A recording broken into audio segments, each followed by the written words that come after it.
started. In any case, the open juries are a new tradition that we started a year and a half ago as a way to try to bring individuals throughout the school to really start conversations that transversally allow us to really start connecting agendas, pedagogies, and methodologies of thinking about architecture, and obviously expanding our definition of it.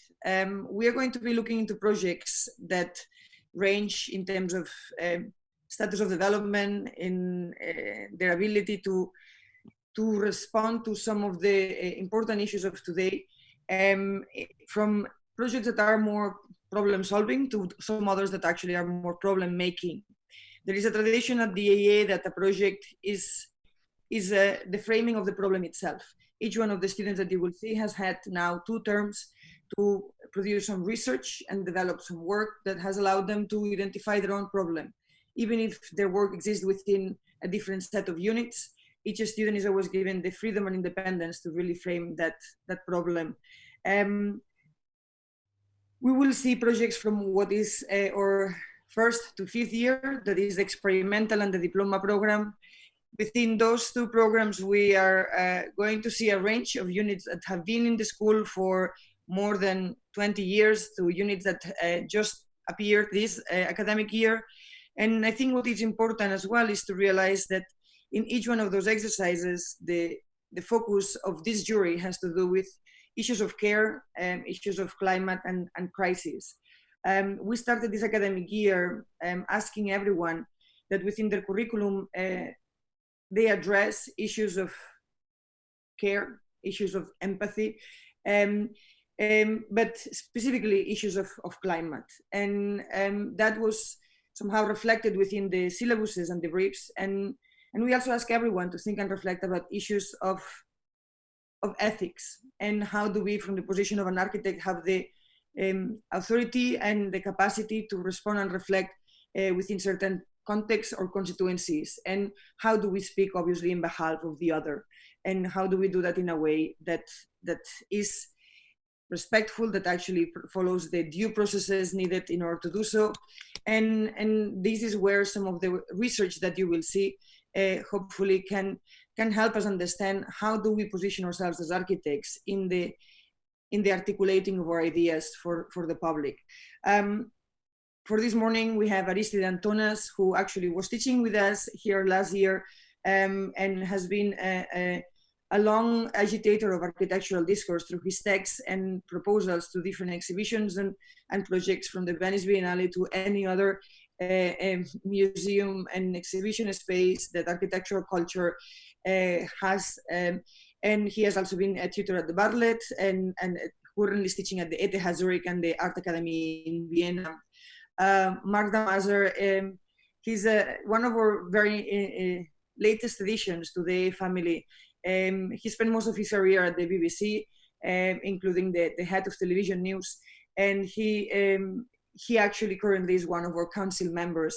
And what for me is very incredibly productive is to have people who might not necessarily be familiar with what is that the AA is or does, coming and joining us in really helping us set the course for its future, and doing it by also learning the work that our students do and how they present ideas.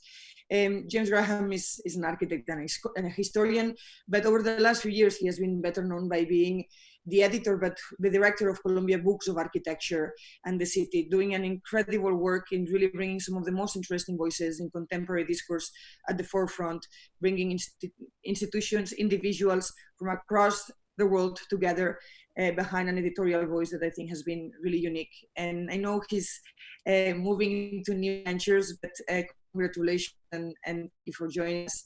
And this is going to be the kind of panel that has had different kind of relationships with us. We have Oliver Wainwright, who actually is someone who has been probably the point of reference for all of us about what is that architecture is trying to to do and what architecture should not do. And I think your critical voice, Oliver, it has been a real pleasure to see grow and develop in many ways. I think you're always spot on in really addressing some really difficult issues. And we do hope that you will enjoy this and also join us at the end of the year, as they usually do, to see how some of these projects ultimately develop. The comments and criticism that you can offer today can really help those students in really advancing those projects for the next month and so, but also for an entire life. That is ultimately what architecture is about. It's a life project in which we keep on learning inside the walls of the schools or inside the confines of the school and outside of it. So with that brief introduction, again, I want to thank Manije and her team for making really an incredible job of putting everyone together, and to the more than 30 students that submitted work to be part of this open jury. The way in which select the students for this event, they put themselves forward, and with some encouragement sometimes from their tutors, or sometimes not, without that encouragement. It is a student initiated and led day, and we are going to listen to 10 minutes them present their work, and from there then we will move to a series of hopefully brief and fiery comments. We have around 30 minutes per student, and I have already spoken 4 minutes too long. Welcome everyone, and we are going to be moving with Aoi Phillips from Diploma 10, that is led by Carlos Villanueva Brand, who's also joining us in here with the project Blue Borough: Spaces for the Coexistence of Identity and Policing on the issues of care. So, please, Aoi, go ahead. Hi there. Thank you so much for having me. I think you can hear me okay? Fantastic. So I'll just go ahead and share my screen. Okay. So is this all working? Can you see my presentation screen? Fantastic. Okay, so just a brief introduction. My name is Aoi Phillips. I'm in 5th year in Diploma 10, and our unit master is Carlos Villanueva Brand, as Ava mentioned. And DIP 10 is, we're a unit that interrogates urban space through this methodology of scanning. So we start with arbitrary squares of a square kilometer in an area and gather all these invisible, visible, situational, administrative layers to create a construct, which is essentially a 3D working drawing. So the idea of the construct is that it reveals intersections and relationships that are, you otherwise might not see in the built environment, and becomes the basis of our projects. So this year particularly, we've been looking at boroughs in London and the role of division and engagement in the city, and with a field trip we made to Belfast as well as a reference. So my project is called Blue Borough. Blue Borough: Spaces for the Coexistence of Identity and Policing. So I'm particularly interested in the intersections between identity and memory, and control and policing, which I will explain further in due course. So primarily I'm looking at the borough of Lewisham, which the architecture critic Nicholas Perkins described as a large borough but little to see in 1952, which is a pretty damn faint praise. So just to refresh the context, this is Lewisham in Greater London, and it's not sharing any borders with economic centres, and it could be described as sort of peripheral, but it's contained within the basic command unit of the Southeast for the police, which will be relevant later on. So sort of through this technique of scanning, as I mentioned, on foot, and also researching the area, I made a film of my initial observations of this kind of indistinct nature of Lewisham's identity.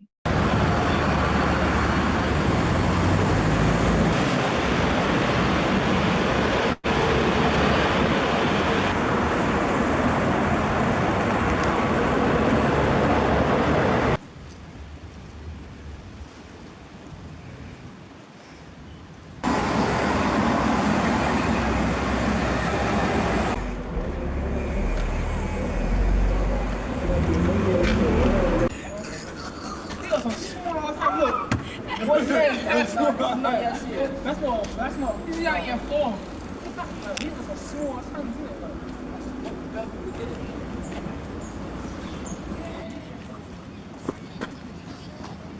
You went there, I forgot he was trying and he called. You went there, I forgot he was trying and he called.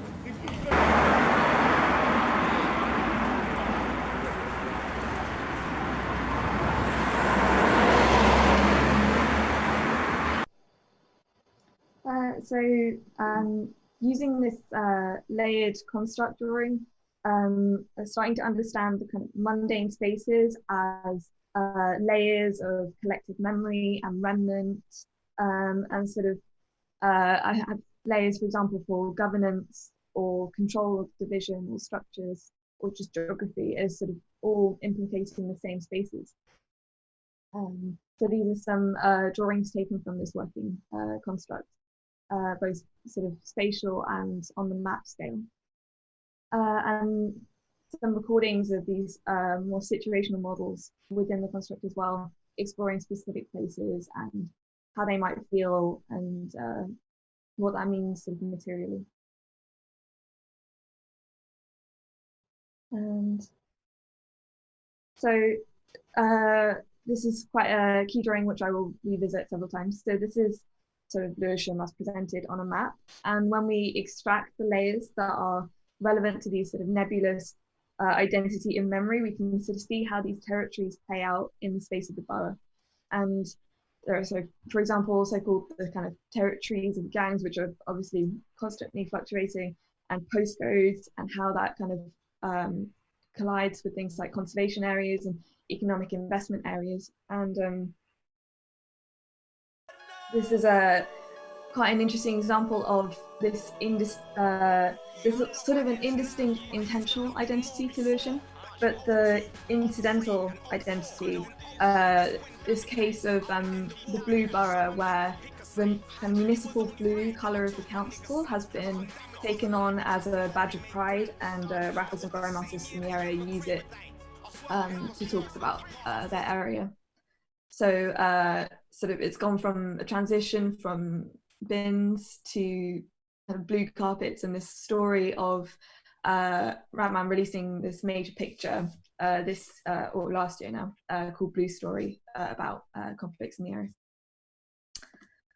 So there is this deep tension between the immediacy of policing and the slow build of identity, and bridging this might be the solution to forging more representative community forces for policing. So this is where kind of Belfast is key to a lot of my research, as an example of the wall being immensely charged, complete opposite of Lewisham, with this kind of collective memory and identity.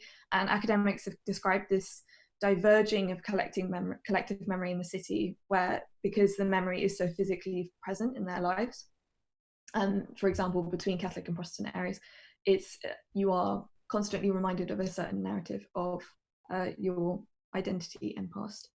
And in that sense, memory legitimizes identity. So again, through sort of field research and document research in Belfast,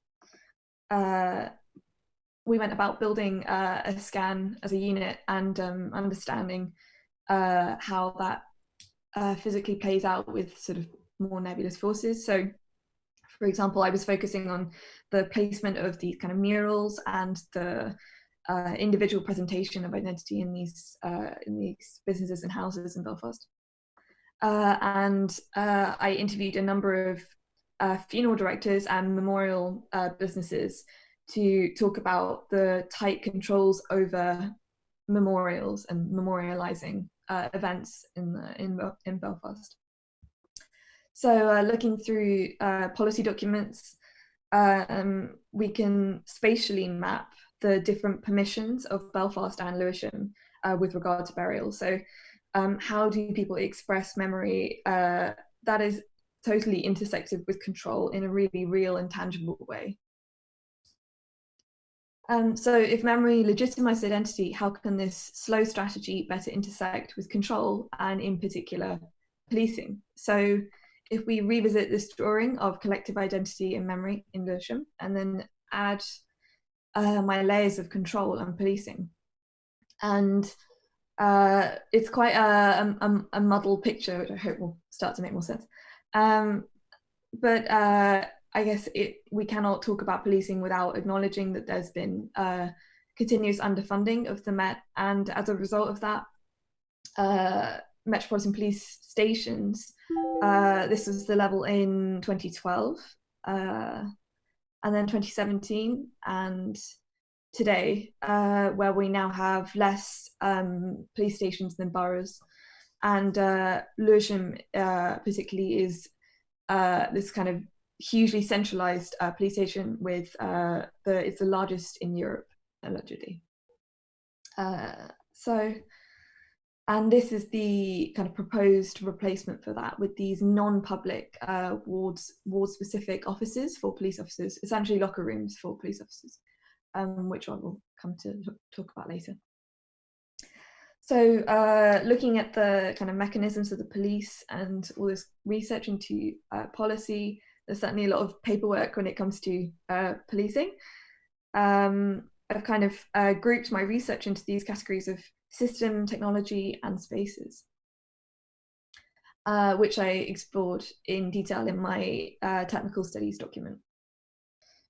And just as a quick summary, so systems being the unified identity, kind of the visible identity of the Battenberg markings and the uniforms and the flags outside of every police station, the frontages and the narrow presentation of what that might mean to the public, and also the jurisdictions and the controls between which police forces talk to which police officers. And it's a very complex system of accountability. And moving on to technology, I think when we talk about policing, it's inevitable that we have to integrate this hugely fast changing policing technology and how that does actually use an occupied space. So I've taken police technologies and tried to understand how they actually work in real space and real scale. And that has involved lots of documents that talk about the future of digital policing and how that will revolutionize how we encounter the police. But at the moment, sort of the policy of online access as the blanket replacement for public interactions with the police has obvious limitations. And then spaces, so this is the kind of arena I'm working with, to understand these conventional spaces in order to modify and redesign these user experiences. So we can kind of talk about them as sort of a diverging dual linear experience between the experience of, say, a suspect and someone who's reporting a crime. And the spaces are quite drab, prefab, extremely tightly controlled, and made to be safe spaces. So the project proposes a new kind of police station, or a contact point for policing, which allows this coexistence of collective identity and forces of control. So this has led me to model a linear diagram of the police station as a gradient. And so when we combine sort of the temperature, the public access, the light level, the control level, using technologies and using less visible forms of technology, we kind of form this sandwich. So the public interface and the secure entrance form either ends of the gradient in this case, to create different experiences for just the normal everyday public interaction with the police, and allowing for the coexistence on one end where the control is perhaps less noticeable and not the priority in those interactions. And this is perhaps less interesting to talk about today. So just very briefly, the project is very much also about policy and how At the moment, the strategic and operational oversight of the Met Police is split into different bodies are responsible. And the key to the proposal is the modification of this kind of structure to implement new policy where spaces are a key part of public access strategies. So, for example, the most recent budget that was released, while there was a huge amount of new funding for the Met Police, which is well overdue, there's not any sort of conversation about physical space. It is all about specialist forces and about online platforms. And I think there's a policy void for that to be held as important. So the point I'm at in the project at the moment is finding these public access points, a number of sites which allow for maximum access to multiple safer neighborhood teams. So the structure of the police, I didn't mention earlier, is dictated by wards, which are sort of constituencies and the groupings of consistent identities over constituencies, but there's also an understanding of crime levels and things like that. So they're called safer neighborhood teams. And this is kind of my drawing that I will end with, where my blue sites are sort of understanding where I can infiltrate these city systems and become a part of this public access strategy. So yeah, oh, sorry. I'll leave that last slide up. Thank you. No, Open no. for comments or questions.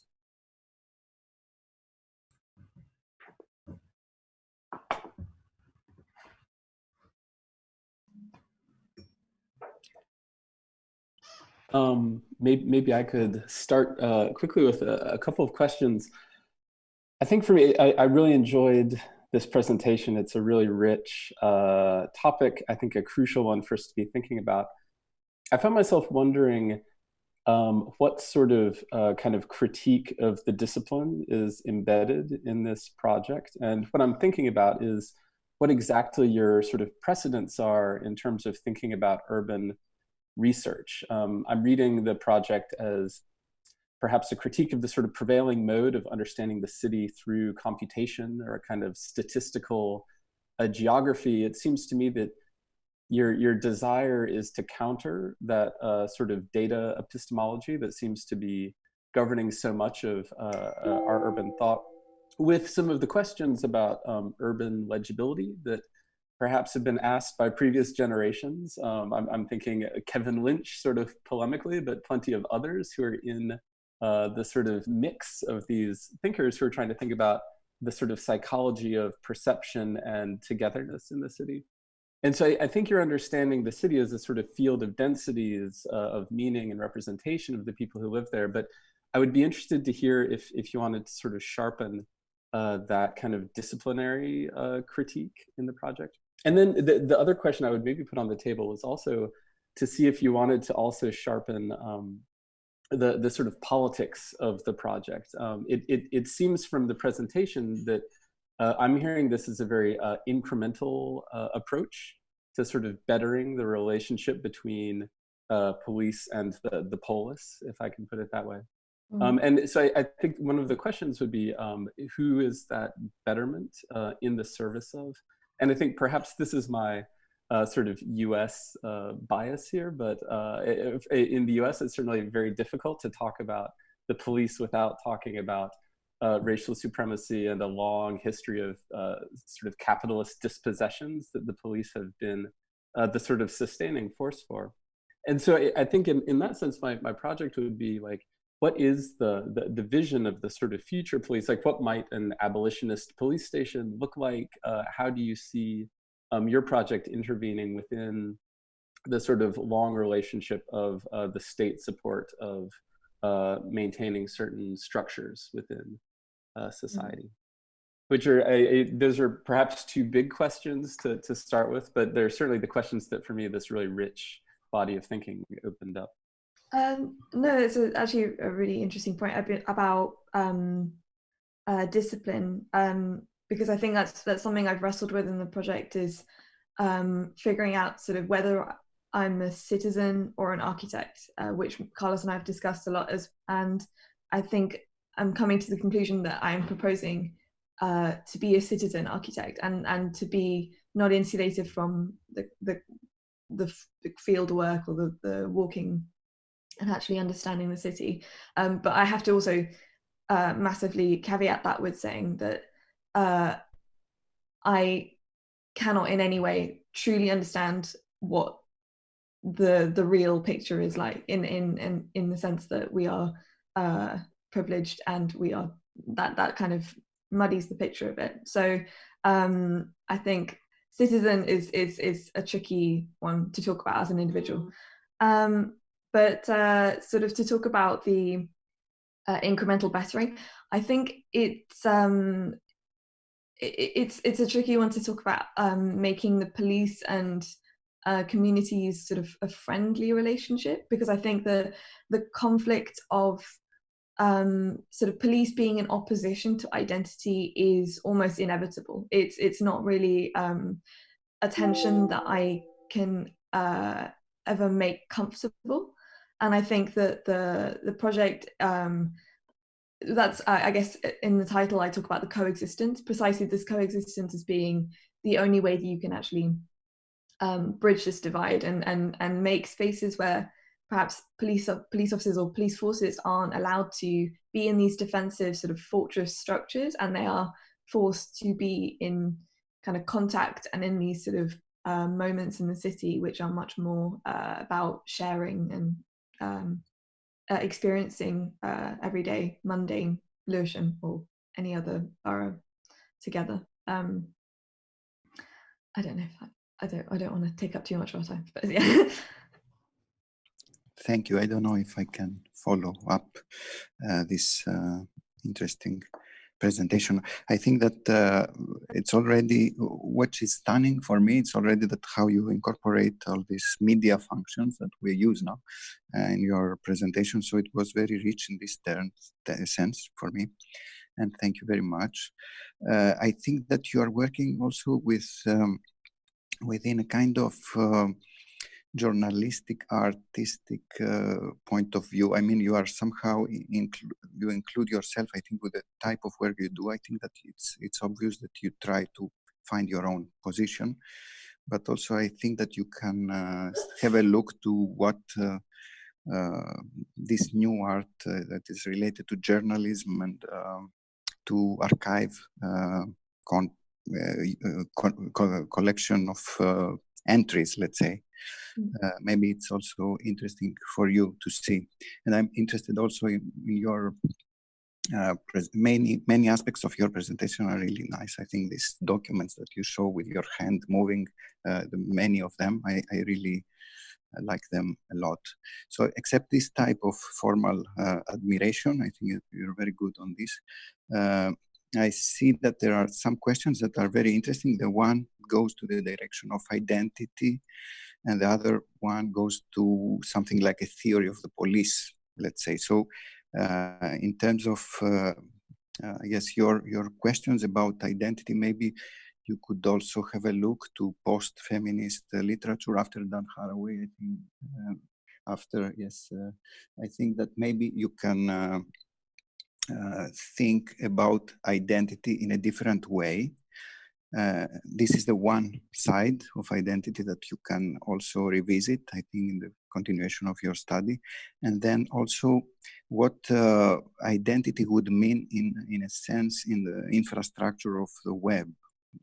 I mean that there is something like very close, there is a close relationship of how we understand identity in the web and the type of policing process.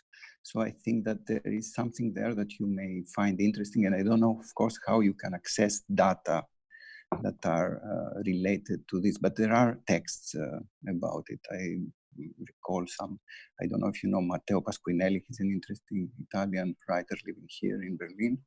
And his writing a lot about this type of preventive character of, so that the police acting before the crime, let's say. So it's somehow interesting, I think. And then, yes, the theory of police that I was also mentioning as a kind of interesting aspect of your possible, focusing. Yes, it's very related to this end again of the police using data from the web and organizing patterns for identity. So somehow we have to really think identity in a very different way now. And I think that you have a good introduction to enter this field. But I really admire the drawings of the police station, the materiality of these police ideas. I don't know how you can also understand the police station as an infrastructure. I mean, when this concept appears after Sardar, I think that water, but also police stations. And how can you think about this part, this aspect of the policing concept, which is totally urban? It has to do with kind of things that have to be somehow diffused in a field in order that we understand that this is a city. So that it's the prevention of crime is not only something like we always have in mind something terrible, and also identity. It's a very tricky question. Identity also with immigration, etc. I have been through this a lot of times. Sometimes we think that asking identity is always a problem, but as you say, the civic character of identity is also a kind of very strong thing that we may start losing through this web primacy. So yes, I do this kind of comment. Thank you very much. Thank you. Can I just jump in next? Please go ahead. Yeah. So yeah, congratulations on the research. I thought it was a very kind of thorough and compelling body of work that you put together. Just one thing, I found it quite difficult to follow because there was no statement at the beginning about the direction of the project. So I'd encourage all students from now on, the first thing you say, just set out your thesis question. Like, what is this project investigating? Because otherwise, if we're trying to respond, it's very difficult to work out what your purpose is and what the direction of the project is. It was only by the final slide, I think, that you said what the next kind of steps would actually be. I found the language, the kind of visual language of these layered drawings, actually very difficult to read. And I know that's probably partly a symptom of being in this kind of strange Zoom context, but I find this kind of scanning and layering of endless grids and points actually just very kind of confusing. So I'd recommend a much kind of clearer way of laying out your research rather than trying to kind of conjure an image of visual complexity and a clarity. I'd say is much more important than obfuscation and complexity in this kind of work. In terms of kind of architecture, which I guess is the next step, having done all of this research into policy, I'd really encourage you to go, dive head first into the kind of spatial implications of what we are looking at. What is the nature of this new kind of disaggregated community embedded police station, if that's what the project is about. Again, I don't really know what the direction is, but if you're looking at a new model of kind of breaking down the barriers between the institution of the police station and the community, what physically, how is that going to be manifest as a built object? And I'd recommend you look at examples where that's happened already. So I think Jeannie Gang has been looking in Chicago at how to break down the barriers between police stations and communities by combining them with community facilities. So having, say, a sports pitch that has the police station next door, just to kind of integrate those kinds of functions. The Van Allen Institute did a great piece of work, again, looking at when Rikers Island Jail is going to close, how these new jails around the different boroughs of Manhattan can be integrated much more with the urban environment, whether it's having a kind of retail frontage along the police station, combining things like libraries with jails. I think you need to really get into the kind of spatial aspects of what you're looking at and kind of get out of the realm of these macro layered analytical diagrams by this stage of the year. But it's a very thorough body of research. Thank you. Can I Mark, go ahead. You're muted. You're muted.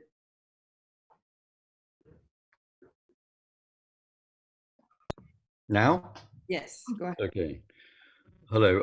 I have a very different perspective. I think the project is marvelous in that somewhere there you said something remarkably shocking, which is that with any new money coming to the Met, nobody's given any thought at all to the difference that differently designed police stations would have. And I'm not a very frequent guest of Her Majesty's police forces, but when I do go in from time to time, they are exactly as you described. They're unbelievably shoddy and shabby, and a memory of the 1950s. One small point is that the main map that you used with the areas of blue and then some areas of black, 2 or 3 times during the presentation, I wasn't quite certain what the different shadings of blue meant and how that map had been put together.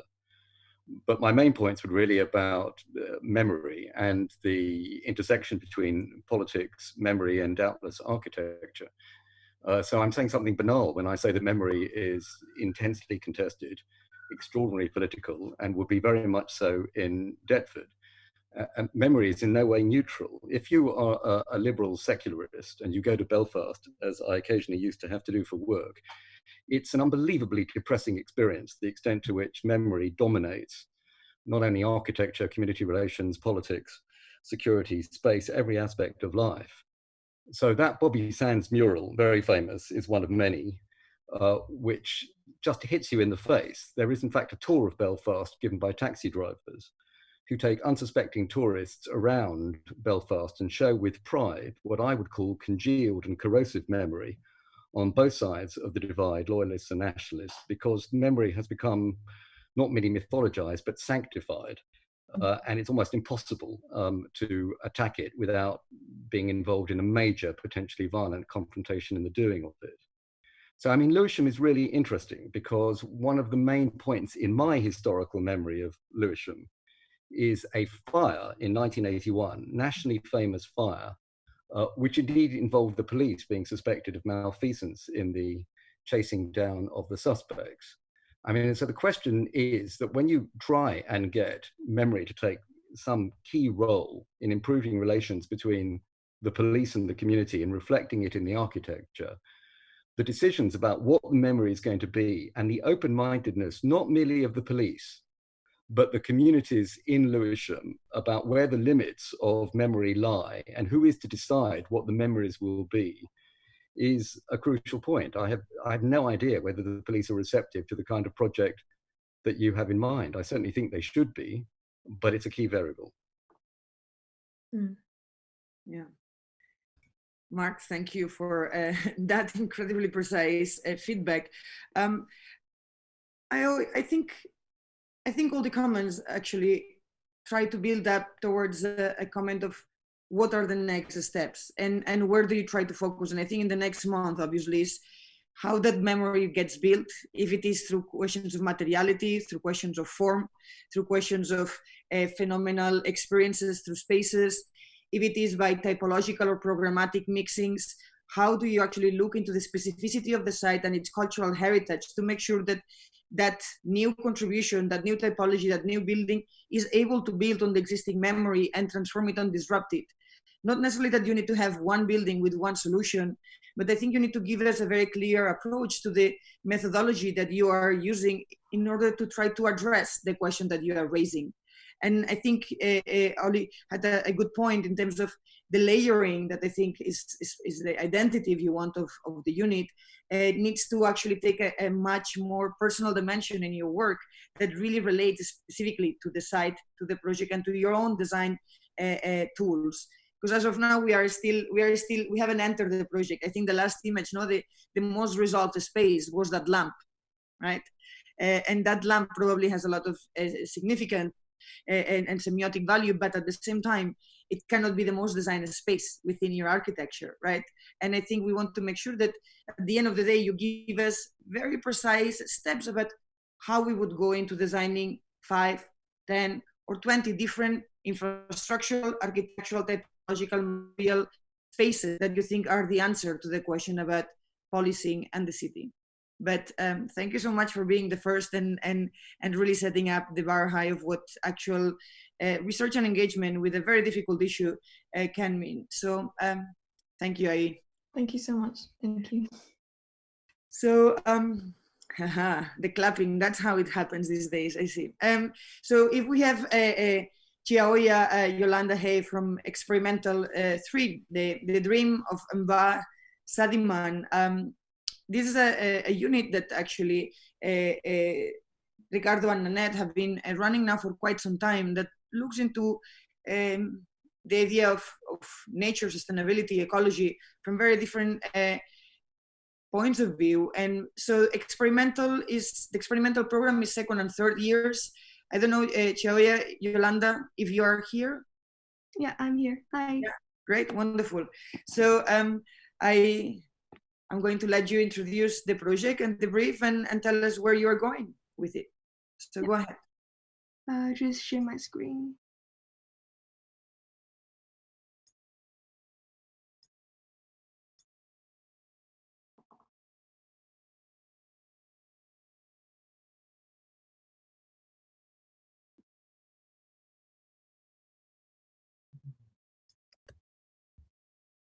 Are you able to see it? Yes. Okay, great. So hi, I'm Yolanda. I'm from Experimental 3, and our tutor masters are Ricardo de Ostos and Nanette Yakowski. So our brief is called The Myth of the New Forest. So we explore an intersection between culture and infrastructure. In the other word is to ask the meaning of culture and to think about the things that enable it to occur. And this year, we focus on asking a question of what is the future of forest? So we are a design unit, and we experiment through a series of drawings and model making. And this year, we through these means, we try to ask a series of what ifs and to speculate the new forest that is an entanglement of organic, digital, and human factors.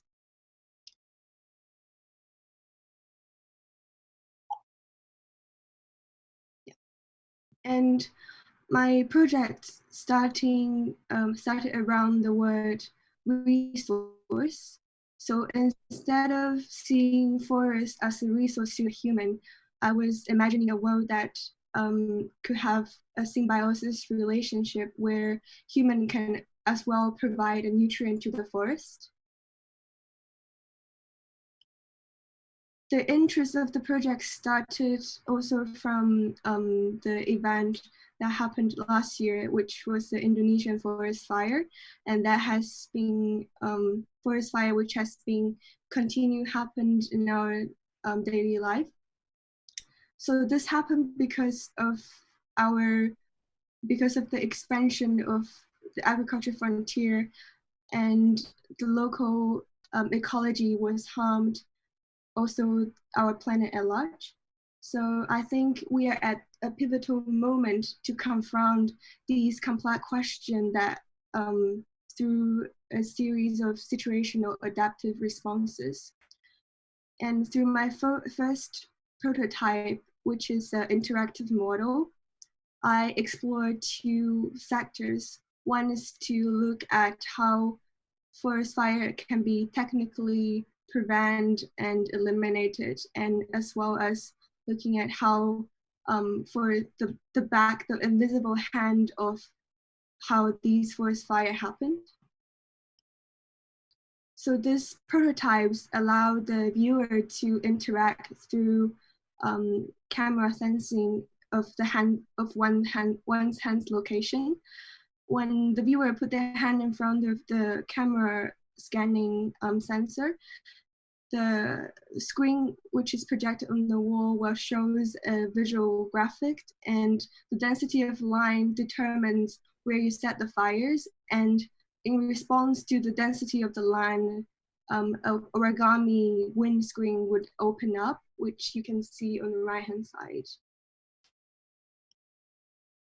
And through the prototype, which leads me to a question of how the human intervention into the nature could provide a future that is more is a regenerative one instead of a destructive one.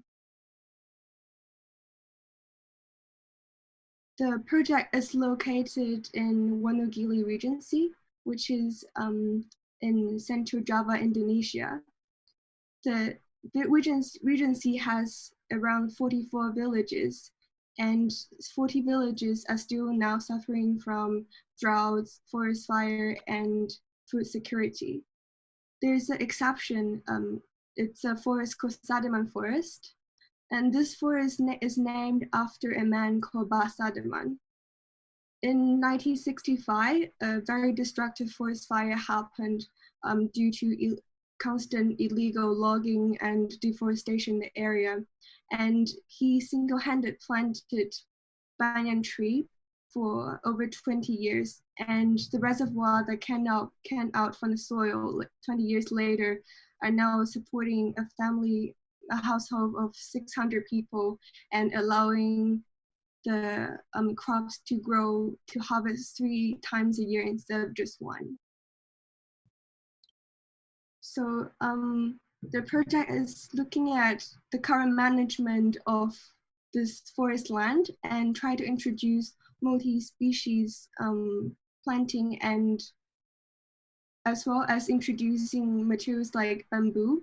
As we visit the site and we discover a kind of bamboo which is called Sony bamboo, and this type of bamboo, the leaves would fall onto the ground and then becomes a nutrient of the soil, and then it could create symbiosis between the species, and then the species together will help each other to grow. So my architecture also look at how it could assist this cycle of rotation, growing, and fallowing, starting by introducing species like the Sony bamboo will start to fertilize the soil and then prepare the soil for growing crops, and then later on introducing other tree species. The project also look at the local ecology, including people's relationship, because after Sadaman has been recognized by the media, his social network has expanded.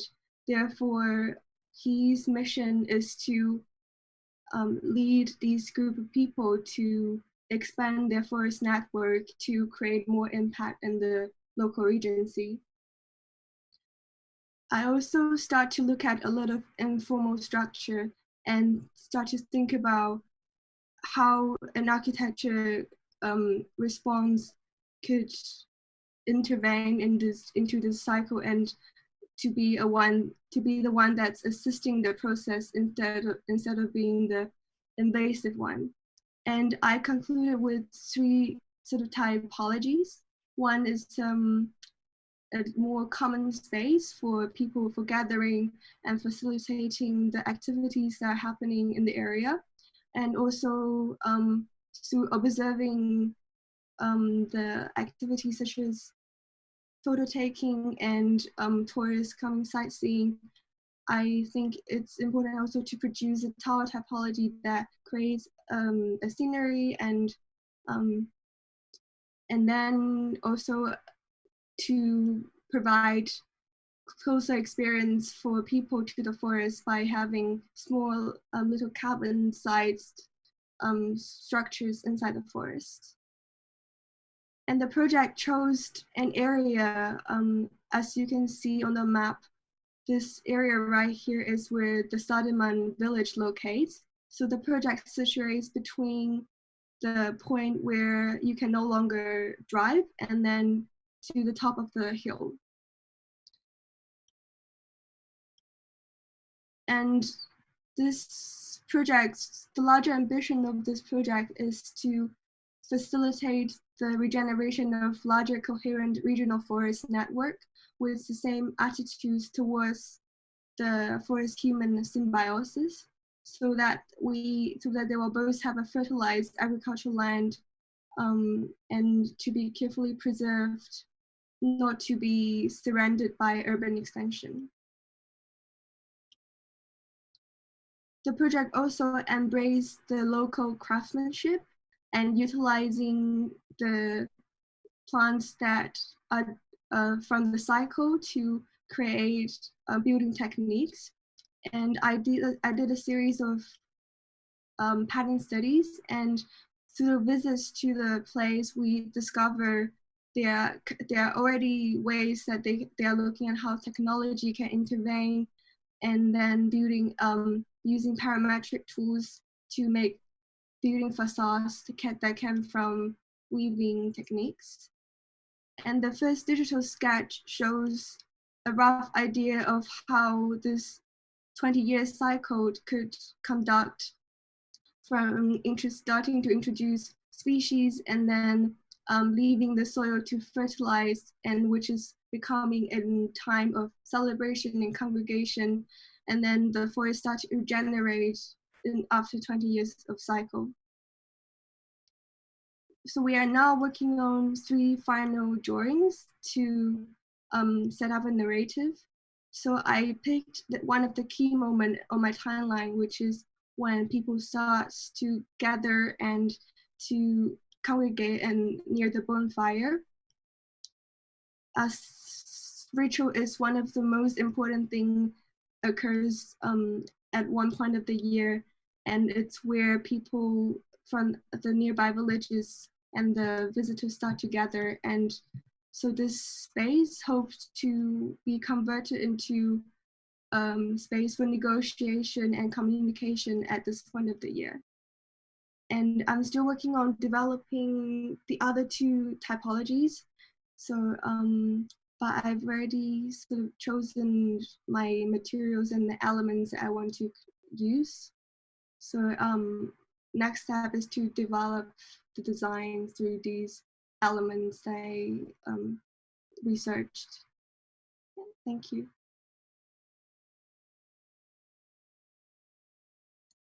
Thank you.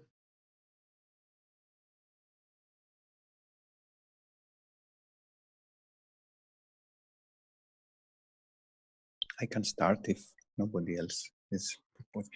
I'm familiar also with the studio, and it's. I think there's a kind of rich character of organizing fairy tales related to the new forest, and there's a production in this type of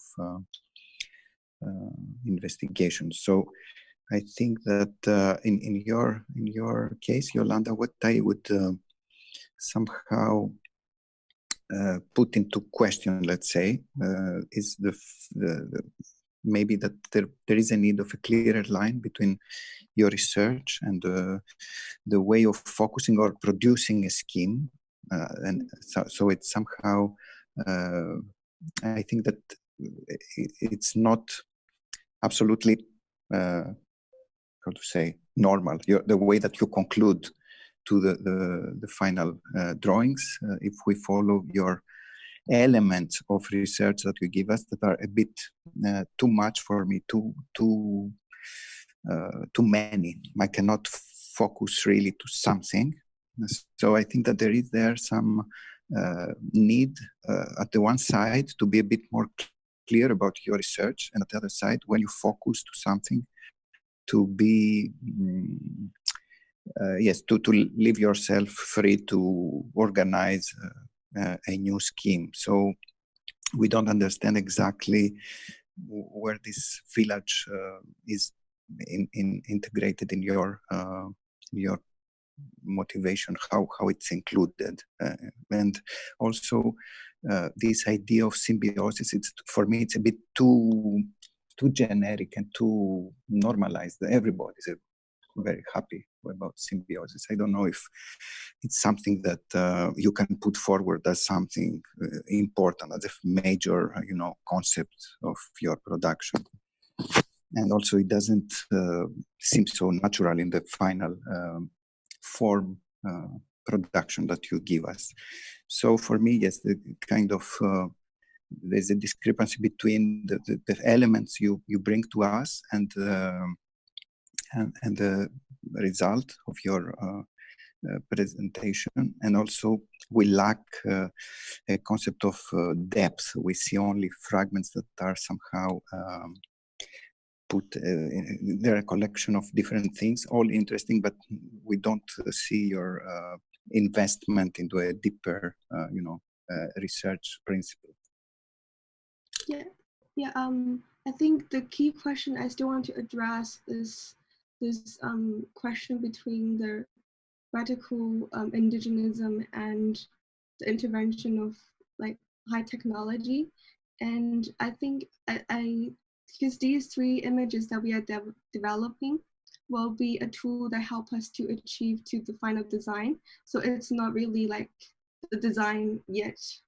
And I was thinking, trying to find an intersection between this image and the previous prototype that I generated, which is referencing to like more contemporary technology such as remote sensing. And this one, it's focused more on the village, like the local ecology, and how I think the difficulty for me is to combine the two and finding a balance that feels right for me.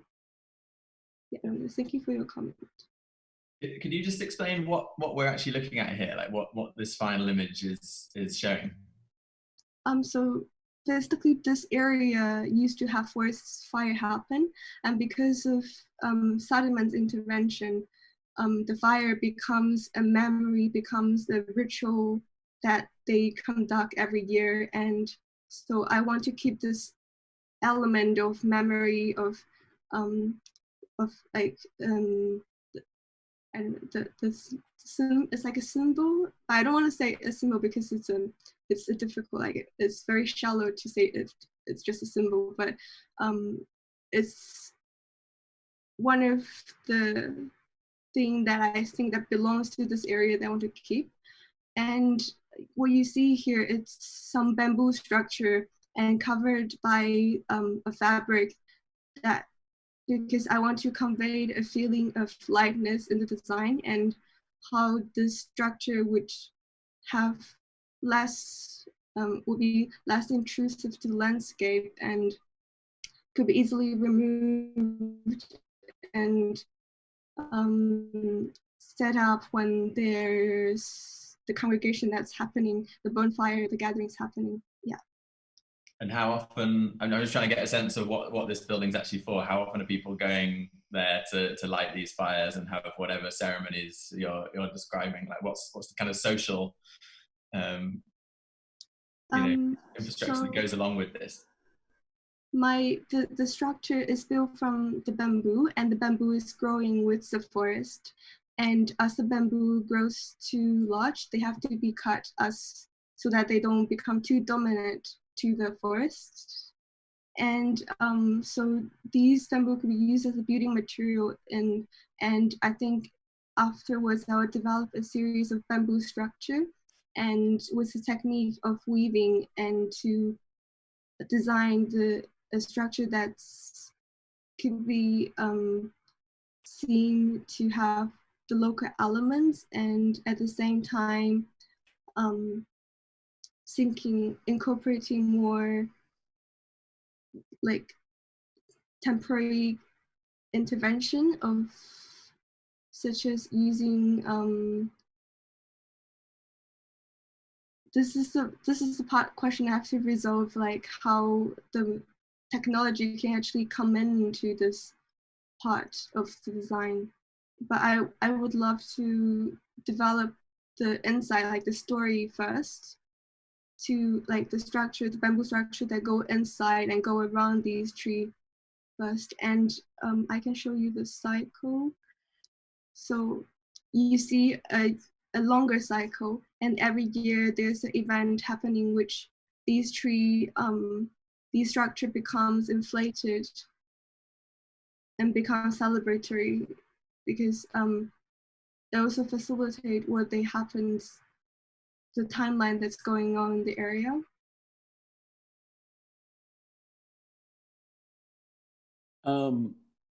Maybe I'll say something. Yolanda, beautiful drawings and imagery, I think, a really remarkable set of sort of atmospheres that you've cultivated for us. And I really admire the implication in your project that nature is in fact always inseparable from indigenous efforts and indigenous practice. There's great documentation of when the British first arrived in Australia, and they sort of marveled at this kind of miraculous nature's garden, when in fact what they were perceiving was indigenous practice that had carefully cultivated a continent. And so I think that's a really useful observation in the work. And it always comes with a certain set of tensions. I think there's always a kind of delicacy involved to designing for indigenous practice. Oftentimes within architecture, we associate sort of vernacularism with indigeneity, and that comes with certain materialities and certain forms. And I think that how exactly you straddle that tension between sort of learning from and respecting and helping to support a set of practices is absolutely crucial in this. And it's a tension that your project, I think, very knowingly and smartly raises. And the other one that I think is always present when dealing with things like fire is the connections between the sort of management of nature and its uncertainty. There's a really long set of fascinating experiments from things like forest services everywhere around how you surveil fire, how you manage fire, what do you sort of leave up to sort of uncertainty. And so that's another thing that this project, I think, is sort of carefully straddling. You've got this very orderly kind of cycle that will be repeated, but of course the world has its way of inserting itself into these cycles, and with the rise of climate change, obviously those cycles will get ever less kind of reliable. And so I think that's another kind of tension within the project, how much we can rely on cultivating practices of management versus the uncertainty of the situation. I really appreciate your desire to sort of liberate the natural world from the sort of imposition of use value, which is something that I think has long been sort of placed on nature. As I applaud that aspect of the project too. And yet somehow use value is also the thing that does tend to sustain rituals and traditions over long periods of time. So there are just a lot of sort of dichotomies that I think your project opens up, and that kind of situating yourself very precisely within them will help it be ever clearer. But I really enjoyed the work and the marvelous imagery. Thank you. I was interested in the ranges of response you might be getting to doing this sort of work. So presumably there is a local constituency, and to some extent, James was hinting about that, talking about indigenous peoples and so on, but there's a local, regional, national, and the response could be anything from, we now realize that trees are a precious resource and somewhere in the front line in the battle to deal with climate change, to this is an outrageous trespass on the country's economic interest and doesn't take full respect to the needs of growth and so on and so forth. I mean, all of this takes place in some kind of political context. Are people broadly, I mean, people that you're working with on this project, do they broadly feel they're being supported by the forces of the state, or are they up against it? So this group is actually currently, I think, the only group that's supported by the government, because they are now acknowledged by the media. And I think without the media force, that they wouldn't have such big impact. Yeah.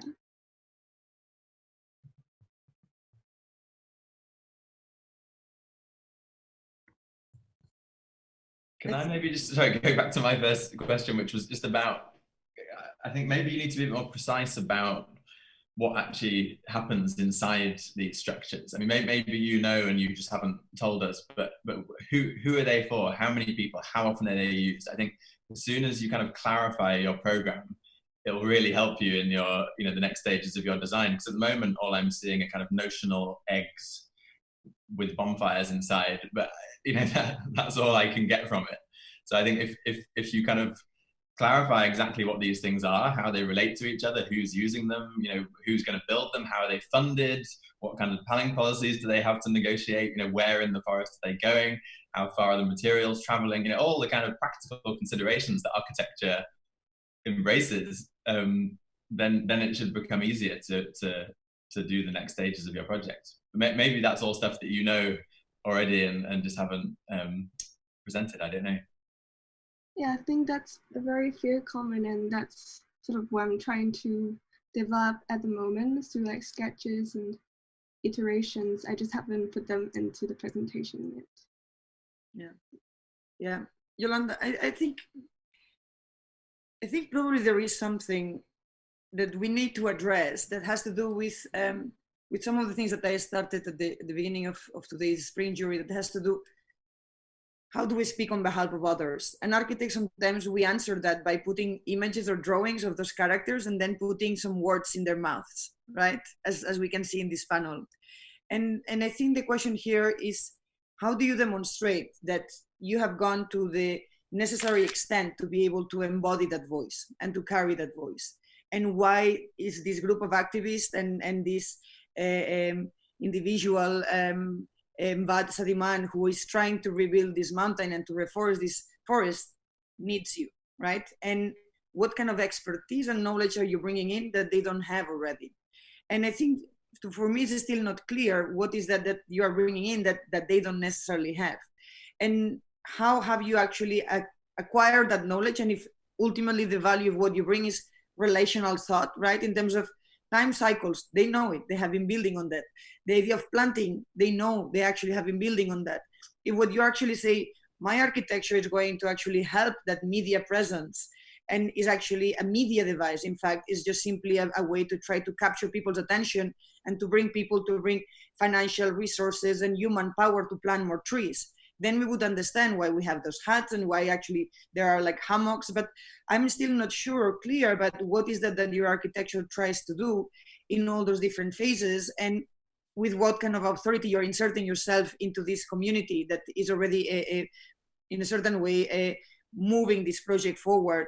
The other question obviously has to do with the idea of reforestation in relationship to this specific forest or to this specific piece of land. And is your project a kind of a specific site project that has materialities, technologies, diameters, circles, and that actually respond to traditions of this specific condition, or actually you're producing a prototypical object that would actually be used, almost a kind of a tent that you can find in any sports store that everyone can buy to try to actually start a reforestation process with some traditional elements of fire and community and so on. So I'm a bit somehow torn between the high level of specificity that you want to produce, but also by the generic quality of the idea of reforestation and what kind of architectural typology can actually insert itself in there, and what is the level of precision and decision making in each one of those. And just because we are in Zoom doesn't mean that we cannot zoom even further. And I think it's very important in moments like these that when you have a cycle that, and I'm saying this for everyone, that we can actually get a lot closer to the words, to the detail, and to the levels of precision that you bring. Because when I see the section of your latest, as you say, that digital sketch, I cannot see the process of construction. I cannot see these people actually building that. Who is building? What is the labor structure behind that? When we do know that human capital is one of the most important ones in these kind of conditions and situations. But you're in your third year, yeah? Second year. Second year. So this is always what shocks me and surprised me, that the kind of incredible risk that we all take in a second year to try to find our site, to find our clients, to find our problems. But I think these are all things that you really need to think about and help us understand better. You have a month for it, so plenty of time. Thank you. Thank you, Yolanda. Okay, well, so we are actually moving to Haviza. Haviza Noor is working with Diploma 14 with Pier Vittorio and Maria. They have actually been looking into islands and the idea of care. And Hafiza, you Yeah. here? Yes, I'm here. Wonderful. Hi. I'm just going to let you go. Okay. I'll start sharing my screen, shall we? Share. Can you see the screen? Correct. Okay, great. Yeah, so you've started to explain Diploma 14, and this is the brief this year. So the unit really scrutinizes the very concept of property, which plays a pervasive role in society, and this ethos of exploitation rather than care. And we're challenging it through the introduction of commoning, and to change the settlement space into a space that's driven by solidarity. So in terms of the term, how it's structured, the first term it was research and analysis, which culminated in this written thesis.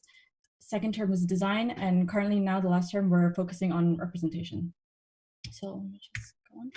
So my project is called Res Omnium, a proposal for a floating settlement in Brunei. Res Omnium means things belonging to everybody. I'll first talk through my thesis, which goes through 3 case studies of different ecologies in Benin, in Iraq, and in Brunei, which is where I'm from, concluding water as res omnium. And then I will go on to my proposal. So wetland societies were the earliest sedentary settlements. They were environmentally impervious to centralization, because they were based on common property resources, which could not be monopolized. This allowed it to be resistant to enclosure and formal subdivision. Research on water settlements peaked with the discovery of the Swiss prehistoric lake dwellings. The settlements were built for protection against flooding, insects and ants, religious belief, and security against enemy attacks. But most importantly was that living above water allowed easy subsistence. The first case study is in Gonvi in Benin. This is Africa's largest town on stilts with almost 20,000 residents. It was built by a tribe in the 17th century after being pursued by Portuguese slavers. Religious beliefs prevented fighting on the sacred lake, so it became a haven for them, and Gonvi literally translates to safe at last. The second case study is in the Mesopotamian marshlands in Iraq. Located at the historic junction of the Tigris and Euphrates River, the Mesopotamian marshlands have been home to human communities for more than 5,000 years, which is made up out of minorities who sought for refuge in these marshes. During the 1991 uprising under Saddam Hussein's regime, the inhabitants were persecuted for being opposed for the government, so he ordered the wetlands to be drained, displacing thousands and killing hundreds of the inhabitants. So this is a really incredible case study that shows how the state manipulated water to dispossess a community of their livelihood. The last case study is Kampung Ayer in Brunei in Southeast Asia. This is an interesting case study because it is a country that originated from a settlement on stilts, which later only moved to land in 1905. This landward migration was catalyzed by the first British resident who wanted a clean and dry land. But this was unsuccessful as 30,000 Bruneians still live in Kampung Ayer. One significant feature that's common between all these case studies is that they were all a form of squatter settlement. They live according to a more ancient notion that every person has a natural right purely by virtue of having a place in the world. There is a paradox between water and property because water is inherently a dynamic resource, whereas property has a legal staticness. Therefore, water challenges this foundational legal tenets of sovereignty. Water has a geometry. Water settlements have a geometry, but that is not easily measurable. It offers an alternative way of living that is based on an ecological landscape as its territorial loci. With the discovery of the newly opened oceans in the 17th century, attempts were made to understand these new territories by using traditional Roman laws. I argue that water becomes something belonging to anyone and everyone. The 3 case studies show a common thread that the water was seen as a no man's land, a place where one could seek refuge from persecution, gain freedom, and to start a new community. So the project takes place in Kampung Ayer in Brunei. a simple, happy country. Few places in the world can match Brunei for its peace and serenity, its contentment. The discovery of oil some 30 years ago has transformed Brunei, but not spoiled its tranquility. The people still cling to their ancient customs, preferring a leisurely tempo of life to the hurly-burly of modern civilization. Kampong Ayer is a water settlement that has existed for 1,300 years. It is a self-sustainable city on water with its own schools, mosques, and its own fire brigade. The houses were traditionally built by the residents themselves. It was a culture in itself, following a certain superstitious beliefs and rituals, which was based on Islamic beliefs and values. The construction work was usually done by a group of villagers nearby and always culminated in a feast.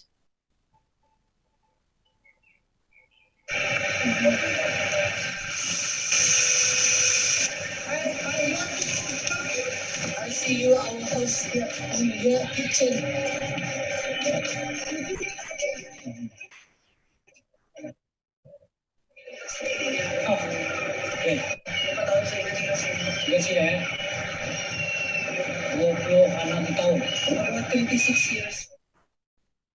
There's 29 kilometers of walkways with almost 2,000 houses.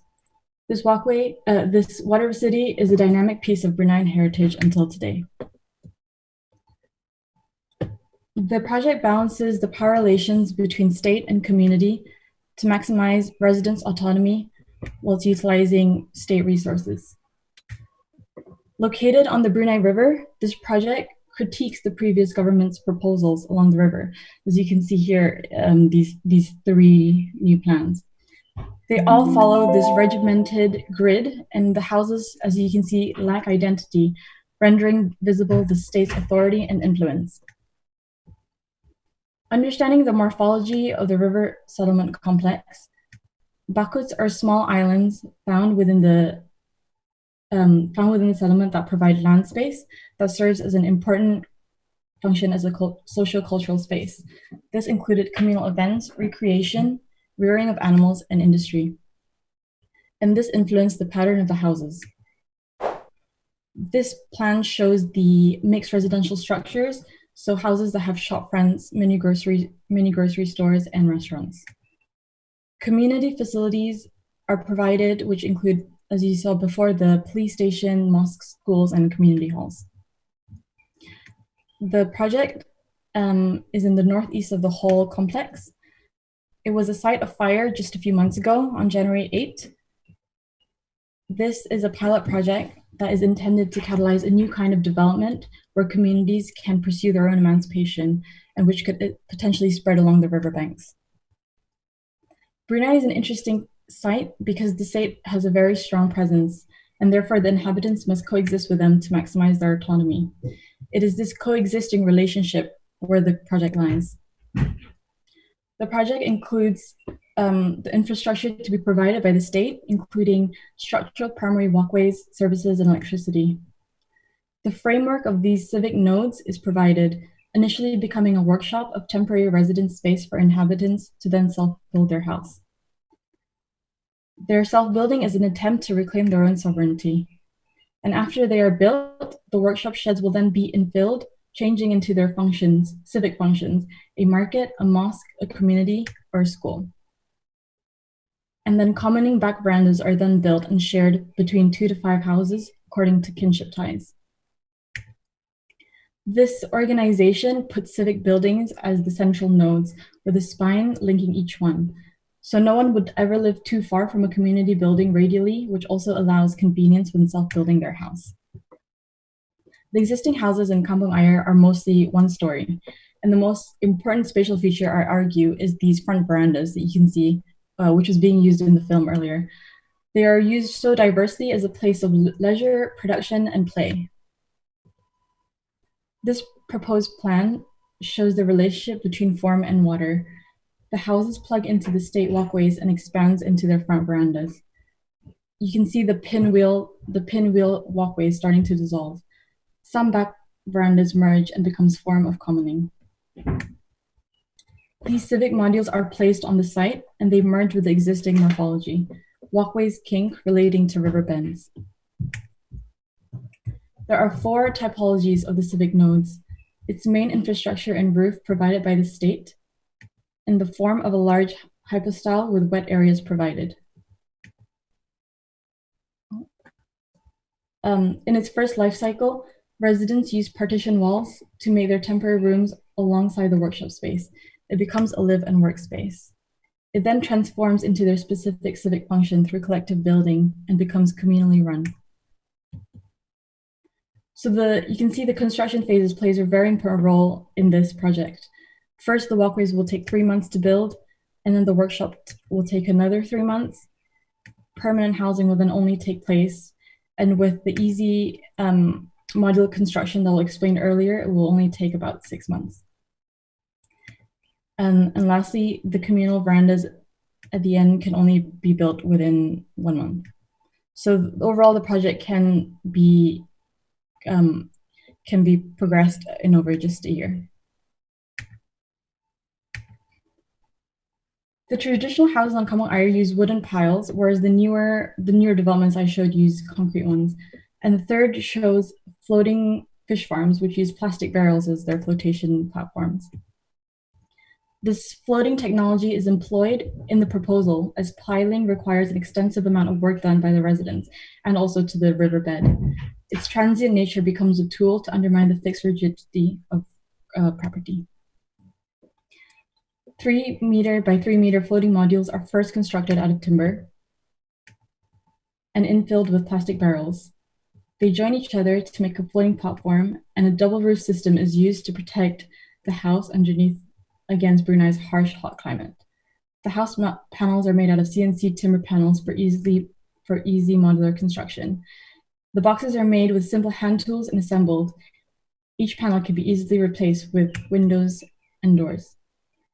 Therefore, the construction strategy uses a mixture of the prefabrication method, but merges with the tradition of carpentry, which has become a trade that is starting to become obsolete. So in the end, there's this instruction manual that is intended to be printed out and folded for easy distribution, which explains the principles to build a floating house in 3 parts. It explains how the houses can be moored to the fixed state walkways for lateral stability, whilst a white cool roof coating is encouraged to be painted on any new roofs to reflect Brunei's high solar gains before installation. The houses can then be clad with material desired by the residents. So the manual is derived from principles of buildability and sustainability to produce not just autonomous houses, but equally one that is climatically responsive.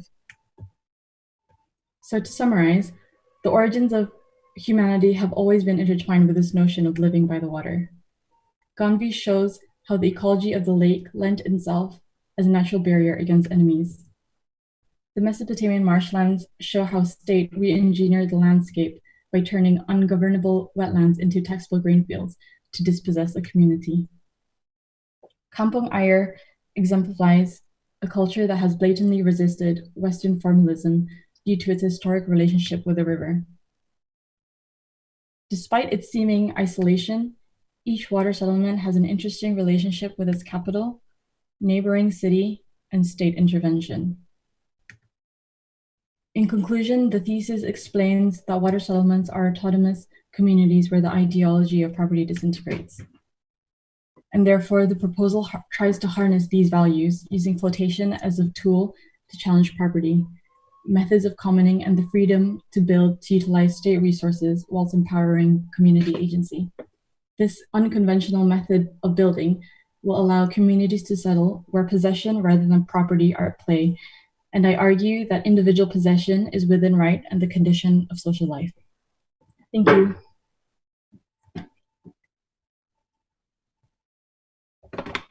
Thank you.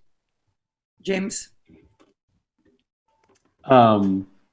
I think this was, it was a beautifully drawn, beautifully executed project. I really loved the historical and political arc of the research, particularly how you're able to sort of diagnose the state's recurring anxiety around the control of what can be possessed and who possesses it, and all of the sort of political stakes of land and dwelling. I mean, I think it was really artfully artfully argued. And I love the sort of forceful conclusion that the ideology of property disintegrates.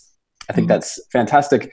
And yet, I think in that statement, I think there might be a bit of a paradox at the heart of how thoroughly you've designed your solution to the state's ideology of property.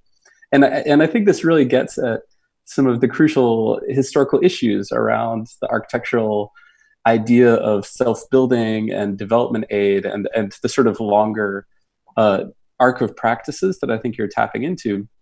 Because what's meant in this project as a kind of dance between the politics of the state and the politics of community ends up, by virtue of the design, as a fairly fully regulated supply chain with a kind of particular mode of the timelines of dwelling and of how the construction takes place. And so I found myself wondering what can be inserted into this project, maybe as one last layer, that helps pull away a little bit from the sort of state management of the process and reinsert more of the community. I found myself wondering if there might be a premise in here about the question of skilling. I would say that at least as I was reading your drawings, I'm seeing this as a very de-skilled form of construction because of the sort of prefabricated nature. So I find myself wondering if there are sort of other programmatic social conditions that you can author into this proposal that might unsettle the sort of management of the construction process that you've sort of very like artfully laid out here. But I say that really only because I found it a very sort of thoroughly realized project from the level of state politics to the level of how you're imagining the detailing of the system. So but yeah, a sharper edge in there about the state's sort of totality within the architecture, I think.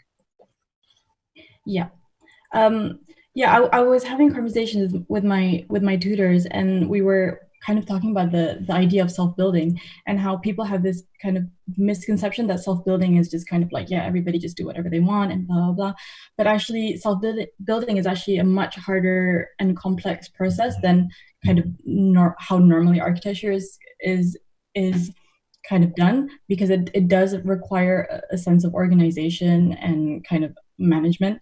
So that's why I didn't want it to sound naive in the project that just say that they're self-building. So that's why I've kind of constructed the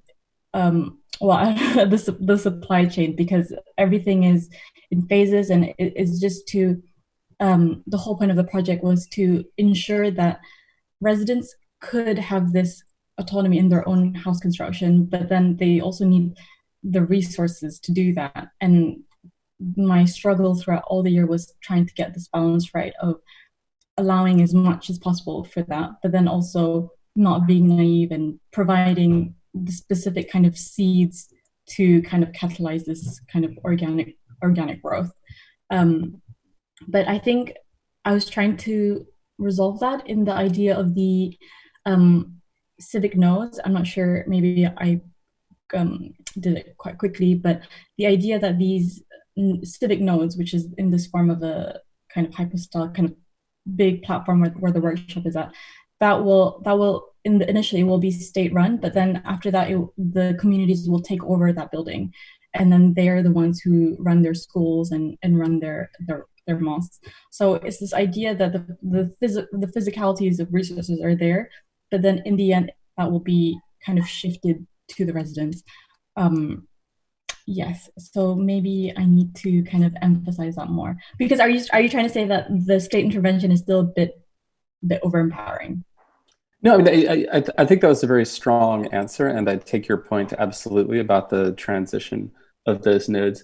I think for me, it's it's also in the sort of completeness of the architecture that you've sort of envisioned a full system that you're able to take through the entire life cycle, that like you've included the transition from state to community like within the purview of your design. And I think it's really the fact that it sort of arrives fully formed, after the 14-month window in a sort of orderly way that I'm maybe pushing back against a little bit, wondering whether there are some places where there's more open-endedness left, more of a sense that there's whether it has to do with training or whether it has to do with the possibility of other architectures inserting themselves into the system. It's always the conundrum. I mean, it's like you get something like the Berlin Free University, which I adore, and then you get somebody like Norman Foster coming in with this library that just doesn't make sense. I mean, I understand why a system wants to be total, but that's just the tension that I'm perceiving. But your answer was extremely spot on, I think. Thank you. I loved it, both as a piece of history and a piece of storytelling and about contemporary design. But I'm struggling with, in a sense, the point about property rights. So I entirely get your answer just now about spaces held in common and where they'll be transferred for the people to run for themselves and enhancing their autonomy. But I'm just trying to work out which other elements that I would normally associate with property rights are in play here and which aren't. It's the cost of the land, the cost of the material, the presence of legal title, the presence, I dare say not, of estate agents. I mean, getting rid of property rights altogether is a very big ask. And on a scale of, some elements are going to be held in common. There'll be some autonomous design, but it's in a framework of a common understanding about the way they will be built and the way they will relate to the river. I get that. But what other elements that I would associate normally with property exchange, property purchase, are still relevant and which ones are not? Yeah. So kind of historically looking at how kind of water settlements have evolved. So in the case of Kampung Air in Brunei, they have property rights, but they only have it on their houses. So they do not own the land over which the houses reside over. So I think it is this principle that kind of made me it's driven me to my proposal, because it's the idea that they own the houses, but then not the property over it. So currently, like today, Bruneians in Kampung Air, they have a land title, but only on their houses, if that makes sense. Which means that they can't they're not permanently over that area. So I guess the idea of me introducing this idea of flotation is that yes, they build their houses and therefore they have put their own labor in their houses, so therefore they possess it and own it. But then the idea that it's floating means that they can theoretically move anywhere on the river, which sounds naive, but it does exist. For example, the fish farms that I showed earlier, they're always moving around. You can see boats kind of towing them away, and they're kind of these really simple structures. So I think I'm thinking of it kind of in future, that the potential of this project can be pushed in the way that these houses could potentially move about, and it's this idea that they own what they built, but it's not fixed to the area. Can they sell it? Yes, they sell it. They can sell it. Yeah. So if they move somewhere else for whatever reason, they can sell it. I understand the point that they don't own the land, stroke the water underneath it, but they can sell the structure. Is this in the proposal or right now in Brunei? Yeah. No, I'm just trying to clarify. I thought it was wonderful, by the way. I really enjoyed it. I just want to stress that. But I'm just trying to clarify on a spectrum of total no property rights to just adjusted property rights where it lies. And it clearly is different from a conventional London-based understanding about the way property is bought and sold. But there are elements where ownership is still apparent. Yeah. I mean, would you say it's similar to living on a houseboat? Is that the nearest comparison in terms of ownership? So term 3 is all about kind of refining our holes in the project, and I definitely see like kind of my legal framework of this project as a whole, which I will kind of refine. But yes, I have been trying to look at the legal framework of boats and the idea of docking, that you have to pay to dock, and it's something like that. So I find that kind of really interesting, but I guess I haven't really confirmed how it will happen in my project, but definitely kind of I intend it to be kind of boat houses. Yeah. Can I just jump in with my feedback? I thought it was a fantastic presentation, super clear, very easy to follow, very kind of beautifully and elegantly drawn. So congratulations on that. So my main question is, how is what you're proposing different from the way that the community is currently building their homes? Like in terms of, the specifics of the architecture, what are you bringing that makes what you're proposing better than what they can do already themselves as kind of collectively self-organized people? Yeah. So this was a comment I've had before. So why this isn't happening? Because someone has said like, oh, the traditional houses looks great anyways. Why are you trying to change it? The thing is, in 1982, the state has banned self-building because of fire outbreaks. So it was only then that the state has has kind of intervened in this water settlement complex, and that's why you can see all these proposals that are very rigid. In terms of the architecture that I'm proposing, so we had technical studies last term. So it was trying to dive deeper into the project in terms of its technicalities. And I've mentioned it before. It's the idea of the double roof that doesn't exist. So Brunei is very high humidity and very, very hot, like 38 degrees all year round, no seasons, because we're near the equator. So the project is trying to introduce these kind of environmental principles that haven't been as extensively used in the houses. Because if you go to the houses now, all of them have air conditioning, which is something I really tried to strive in my technical studies to kind of omit. So this idea of the modular panels that I've designed, it's not really seen, but on the top and at the bottom, you have these kind of slits that I've kind of utilized for cross-ventilation reasons. So basically the modularity of the house gives an opportunity for natural ventilation to occur more easily. Whereas before they just kind of, it's just, I wanted the construction strategy to already have embedded these construction, these climatic kind of principles. And so it can be highlighted in the double roof and the ventilation openings. And also I mentioned about the white roof coating.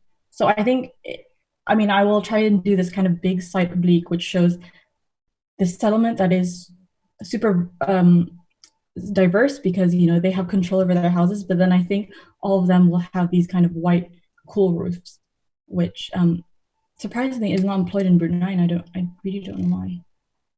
Thanks, Nora, for the explanation. Sorry. Can I add something? It's great. I think we need to keep it sharp, but it's fantastic to hear your reasoning behind the project. Aristide, please. Yes, I just want to also congratulate. We'll keep this enthusiastic reception of the project, but I think that there are some small elements that I will add. The one is maybe it's something like a question about what you mean as a kind of common spaces where your spine at the beginning was somehow related to, and maybe I would like that you a bit more you make this a bit more clear what is today and at this particular space frame meant as common space from yes, it's my only question. And also I wanted to somehow be specifically refer specifically onto some aspects of the project too, maybe the way that you implement this rationalization of the existing. I find it absolutely interesting, and there is a whole history about this. I think Javier, or you know it from, I'm sure that in the studio there's some elements given to you, and also that you also study about it. But I think that maybe the Gurma project of Hassan Fathy as a kind of wiki understanding of architecture, where you give something like a manual. It's not a manual there, but somehow a kind of educational process for inhabitants to build their own houses. And I think that it's a very interesting step forward that you do here. trying to somehow rationalize this relation between state and yes, the users or the inhabitants. And I think that it's very important. What you design here, even if they are drawings that are so skillful and accurate, I think that you also give us a kind of frame where some document, some legislation is to be designed. And I think that there are some protocols that you need to follow in a way to organize this kind of in-between state and the inhabitants' logic. So most of all, I admired your personal presentation, and I think that your interest into what you do, and also the way that you use arguments and very, very controlled logic into organizing something like a loss of control, which is somehow admirable. Thank you and congratulations. Thank you.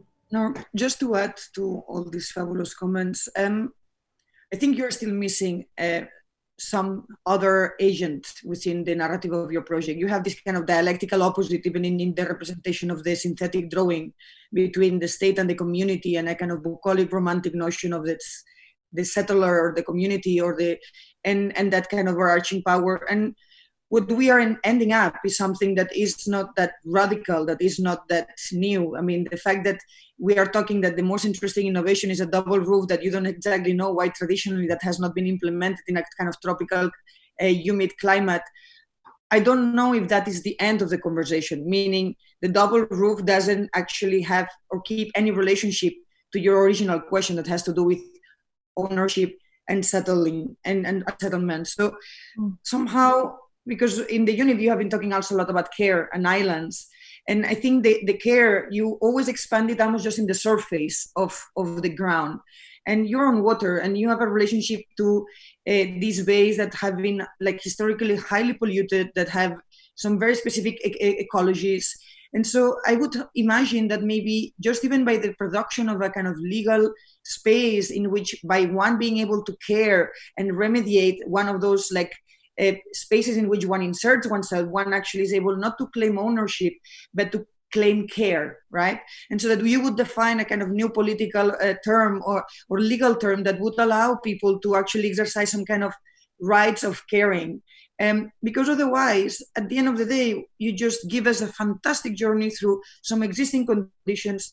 You just replicate some of the practices that already exist. You bring the Le Corbusier's Venice Hospital into this context, and you are not necessarily giving any of these inhabitants something that they did not already have, in the sense like I don't see a new radical proposal of collective space or the way in which they actually relate and communicate with each other. And just because also maybe Oli has in the bag a kind of islands and a set of archipelagos, but I think it has to do also with geometry and form and boundary. The difference between something that is amorphous versus something that is actually reticular. And I think you're still representing one thing conceptually and then designing another thing architecturally.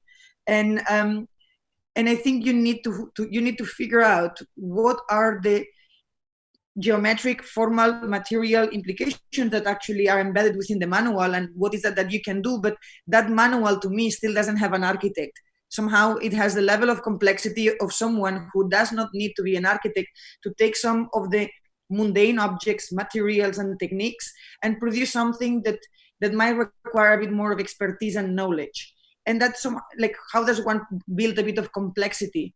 Because I think you have been using the word, I don't want to be naive, and I don't think we want to be naive, we want to be simple, but we want to be able to actually introduce higher levels of complexity, or issues of transparency, or issues of ventilation, or issues of a community, or issues of empowerment, or what is, like when I look into the section and I look into the thinness of the facade and the size of the facade and the size of the windows, I'm trying to see how can you as an architect design those processes beyond that what is obvious, to allow them to do something that they cannot do yet. Each one of your manual steps needs to actually give them something that they didn't have before. Because then otherwise you're you're just representing what is already ongoing, and then hoping that might produce some kind of magical extra state context. So I would like you to be a bit more radical in the kind of imagination of the political conditions and also of the formal definition. But obviously, you presented wonderfully, and I want to thank you for it. So looking forward to see it a few weeks from now. Yeah, I'm sorry. I didn't. I think I missed a few kind of devices that I've designed that was very different to Common Art that I haven't mentioned. I'll just briefly say it, but basically the walkways act as litter collectors. So those modules actually become, because water pollution is such a big thing. So I've designed this kind of new technology where the walkways itself can capture all the trash. So therefore the settlement is not just this autonomous settlement, but also kind of helps clean the river. And it kind of gives responsibility to each house to kind of burden this shoulder as a community. But yeah, it's presentation. So that to me actually needs to come to the forefront. And I know that's, you don't have the research that backs that up because that's part of your design, but you need to build it equally, by void or by absence. Thank you so much. We have definitely run out of time, but that was great. Thank you. We are going to go to Lydia Liu from Diploma 18 and reinstating the vernacular. Diploma 18 has been in the school now for 2 years, and they have been this year focused in Hook Park. That is one of our, if you want, homes for the AA in Dorset, 150 hectare campus. Are we here? Hello. Okay, so please, Lydia. Hi, everyone.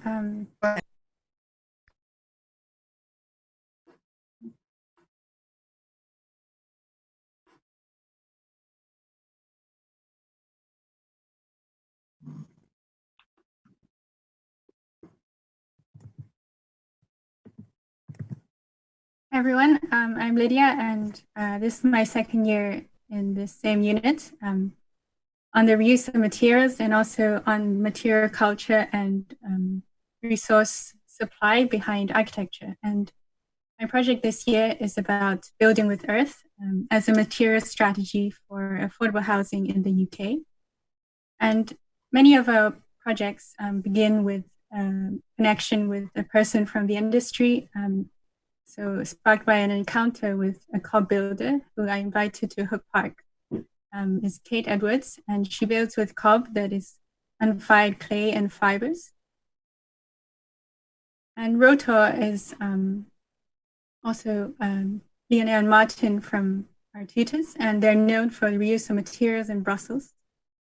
And last year, we've traveled for 3 months around the UK and visiting many material sellers and looking at this kind of hidden network of people behind the cycles of construction demolition. And what really intrigued me was that what drives this reuse market is conservation and being fixated on the look of tradition and the look of vernacular. And whereas stone walls used to be, structural stone, nowadays stone is being casted into concrete blocks as an ornament, becoming a product rather than a process. And in the 1800s in Dorset, there used to be a clay pit and a brickyard in every village. And so the architecture would be a reflection of the underlying geology. And nowadays, only large industrial quarries remain. And they quarrying globally sought after Portland stone or ball clay for its appearance. And so coming to my project, which is reinstating the vernacular, it's about seeing vernacular as a process, not as a product, and particularly about building with earth, because clay is found abundantly in many locations throughout the world, as well as in the UK. And seeing the particular conditions and framework in the UK to allow building with earth to be more mass applied. And so this year, our site is Hook Park in Dorset, where timber is the protagonist, is the very local material being grown, harvested, and built with, but also abundantly available is the gold clay. As you can see, these clay rocks being compacted by the stream. And so here is Kate explaining to us how easy it is to build with cob and to self-build a house in cob where you do all the work yourself, and it's very laborious. It costs £10,000. And so why is it not being more often built is because of the labor and how expensive it is in the UK. And so what we see in the UK, or particularly in Devon and Dorset, is these rare preserved cottages in cob since the 1800s, and they're still standing, but require constant repair and maintenance. And so I decided to try it out in Hook Park using the local clay.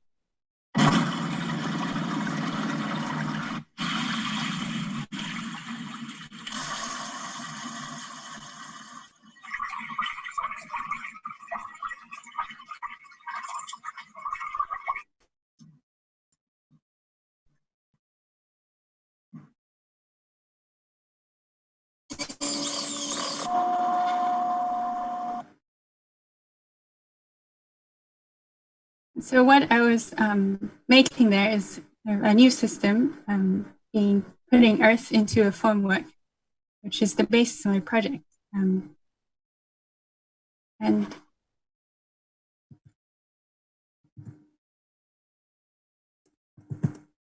it is still very laborious. So in making this small sample, it took 20 kilos of clay mixing over 2 days. And not only is cob building laborious, it is also unstandardized. So on the site of Hook Park alone, you can find 2 types of clay, one with higher sand content and one with higher clay content. And you need a right proportion of water and fiber to get the right mix to be structurally stable, to avoid cracks. And so many problems can happen with cob houses. The kind of rule is to give it a good hat and a good pair of boots, which is a large overhanging roof and a good plinth to prevent crumbling and condensation problems. And it all seems kind of problematic until I met this development called Cobage. And it is a development being developed in University of Plymouth and partners in France as an EU-funded Interreg project. And it's a 2-layered wall system that optimizes structural and thermal performance to comply with UK building regulations. And so I went to their symposium in Plymouth, and seeing all their different fibers and different clays they've found, and tried with thermal testing and compression testing. And this is their kind of best product, which is using an internal structural layer with dense cob and 2.5% hemp straw for reinforcement. And on the external, you have the thermal layer with 50% hemp shiv for insulation. So the fibers can reinforce as well as insulate, and also optimize the drying process, because it takes very long to dry. And there's no building being built in Cobage yet, and this is their visualization at the moment, which I think can be improved architecturally. But the system is really a great upgrade from traditional cob, as well as distinguishing it from other 21st century earth building developments, which is because it doesn't use any cement. And a lot of rammed earth buildings, such as this rammed earth cemetery, really well known, uses cement to stabilize it. And it actually is a kind of greenwashing. And it's also designed to be locally prefabricated, so you can take the local clay and, given the formwork, you can mass produce it. And it can be optimized and upscaled by using machinery. And it also can afford to have straight edges rather than more organic curve, given design formwork. So I've started to design these different formworks that can be used for multiple situations. And in the design of a village hall, to celebrate the warmth and thermal storage of earth in these open courtyards and the monolithic walls that are very tactile and nice to be in. Also creating different openings.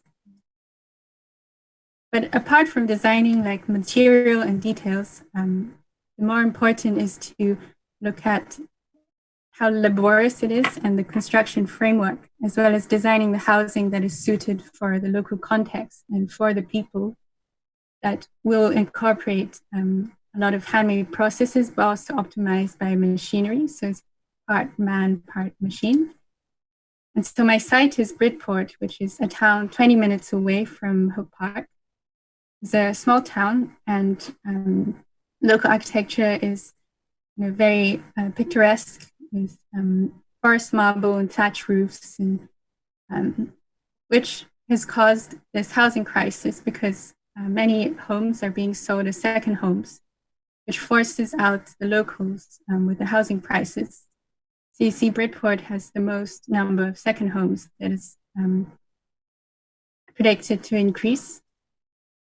And the population is mostly elderly now because retired, wealthy people moving in, and because they're second homes, this also takes away many jobs, and young people are moving out. But to absorb this national housing quota, which says Bridport has to increase 20% its housing production in 20 years, there are 3 new developments going on, and some of them might be, to build more second homes for developers' profits. There's Bridport Co-Housing, which is run by local volunteers who are managing the development and also going to live there.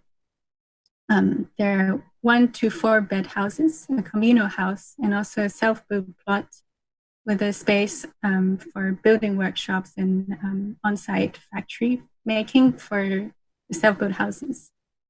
And some of them are sold at a lower price than market value, some for social rent for people on the housing register, and 9 self-built plots. And what I'm interested in looking at is the self-built plot in the factory area. And so these are the visualizations by the architects. So you see like conventional brick housing with timber cladding, and that the self-built plots, even though they are self-built, there are many strict guidelines. So like you can't cross this line for open space, or can't this maximum door and window sizes to give like a coherent whole. And that self-built in the UK is mostly associated with like grand designs and people who are individuals wanting to build bespoke homes. There's also catalogs for self-build or custom build, which is assisted self-build.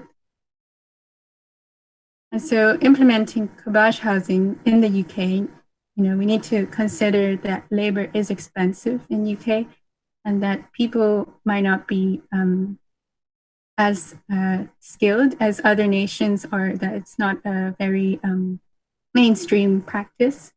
And that if we were to implement it in developing countries, clay and fibers is something that is very obviously the affordable choice. It's like done everywhere, and people do it. But perhaps in the UK at the moment, there's more incentive to be more autonomous in building your own house. And in this book, Self-Built Homes, it says that the house is an agent in mobilization of labor, and to see the house as not only a material form, but also an agent to allow co-building, co-living at the same time. So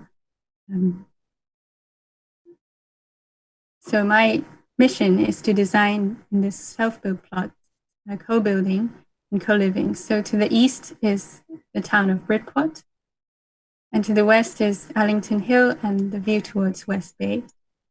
And this is my proposal, which is to have on-site clay extraction and then building these blocks in the Flying Factory, which is a temporary factory with rented machines, and building these blocks and building the site, which is a proposal for 12 homes with 8 one-bed houses and 2-bed houses in black, with small gardens in the center and the main courtyard. In this informal arrangement as a sort of contrast to the row houses. And also it's important to look at the local vernacular, the local buildings, and how the roofscape is not too intrusional. And so I'm still continuing design for these and how to reinterpret the local vernacular in Earth. And lastly, the construction process. See, actually, Bridport is historically a rope making town. So there used to be many hemp farms, and that could be revived for making the fibers for Kavash, and also formworks to be supplied. And then other materials to be supplied locally. And actually, Dorset has many local suppliers for all kinds of materials and reclamation yards. And in the Flying Factory, where machines are rented, such as the mixer, the rammer, and kind of maneuvering machines, where it's produced, and then to build a house on site next door. And so, yeah, this is my project, and I was wondering if we could discuss a sort of to implement affordable housing through a material, because usually, it's talked about in financials or policies, but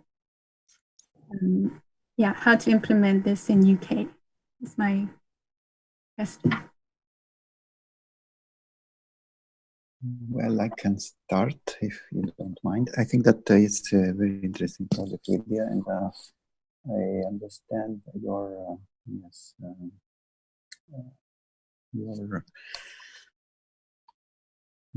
your interest about doing this type of thing. I think that also I can continue with my remarks that I did for the last project, and I think that there is here something that is absolutely captivating, and it's somehow related to the way that you do not design something else than a new role for the architect finally. So I think that I would go again back to this Gurma project of Hassan Fathy and tell you to also investigate a bit about it. I think that it's a project where he tried to somehow put the whole community, that was a community of farmers, I don't remember, something totally non-related to architecture, to somehow really construct the bricks and build the houses. So he had to somehow educate them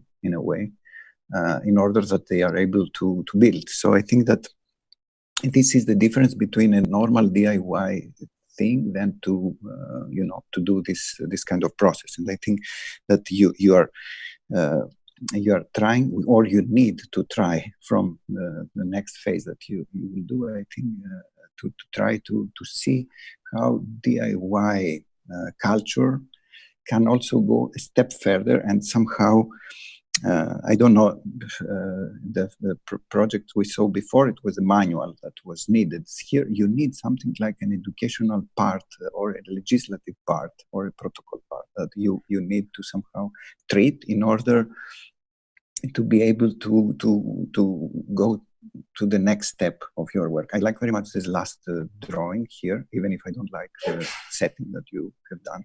But I like the emblematic character of these three phases that are absolutely visible here, and that is somehow a new local type of intervention. And yes, I don't know, I don't want to spend more. Yes, I will maybe come back.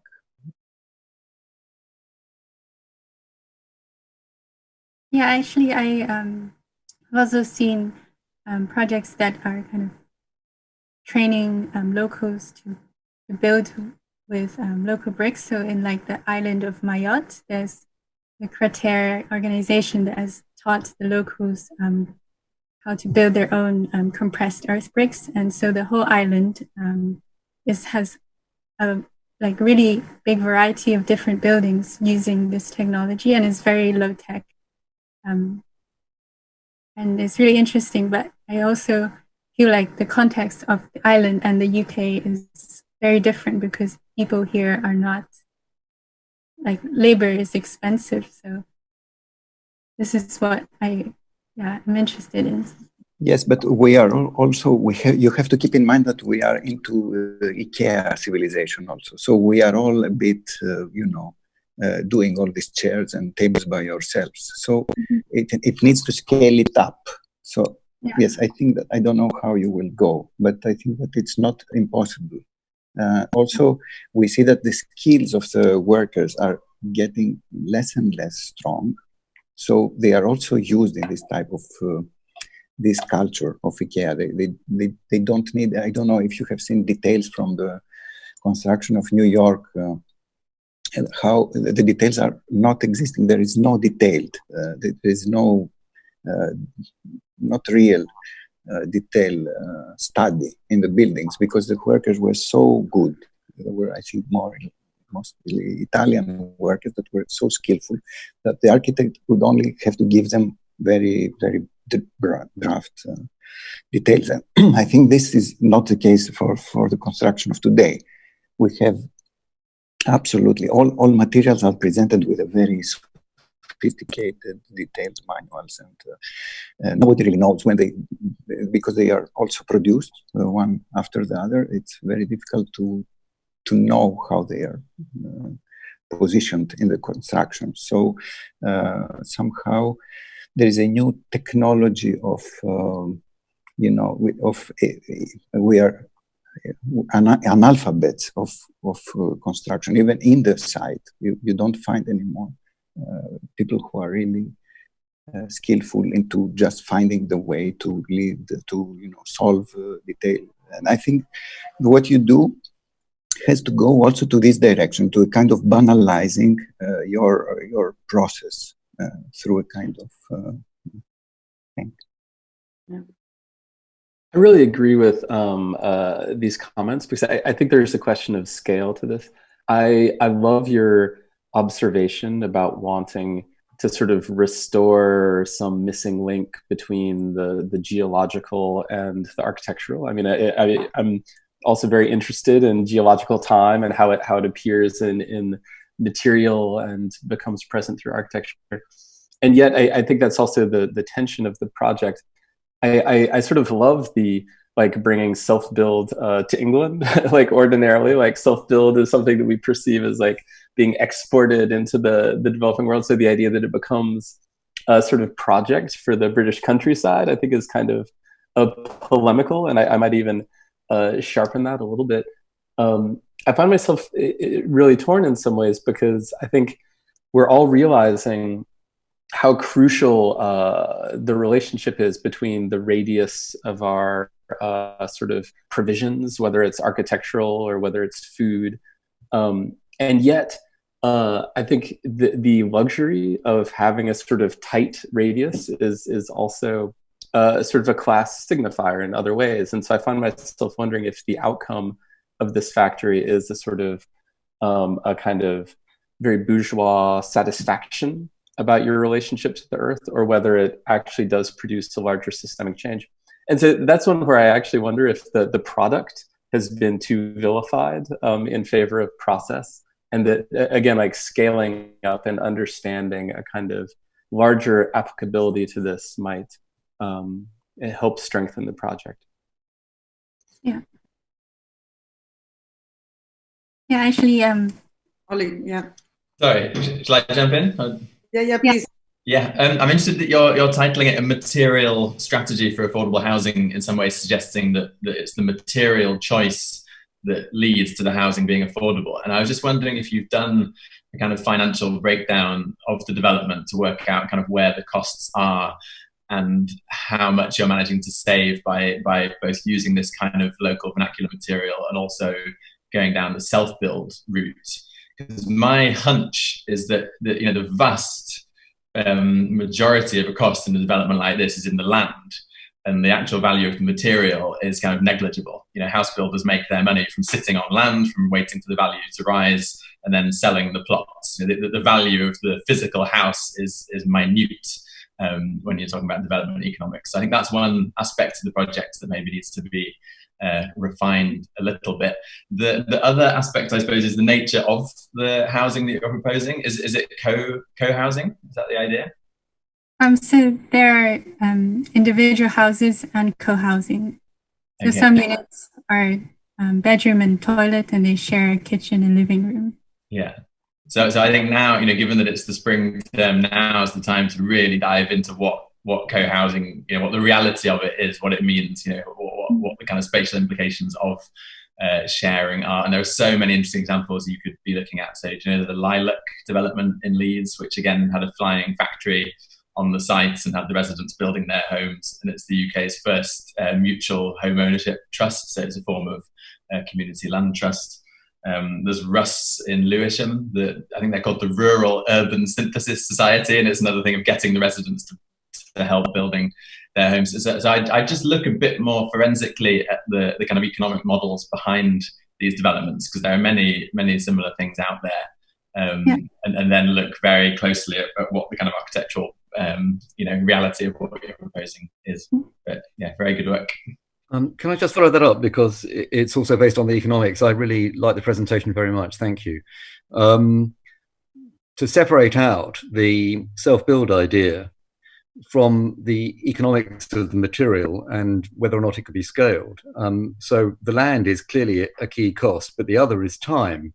So if you're going to self-build, it means that you may not have your labor priced in the same way as if you were working in a factory or an office, but nevertheless, that time that you spend on the project is time that you might be spending on something else, unless, rather crucially, you're the kind of person who has plenty of time, which means either that you're very rich in the first place and have inherited wealth, or that you don't have any employment at all, and therefore your time is your own to choose how to dispose of.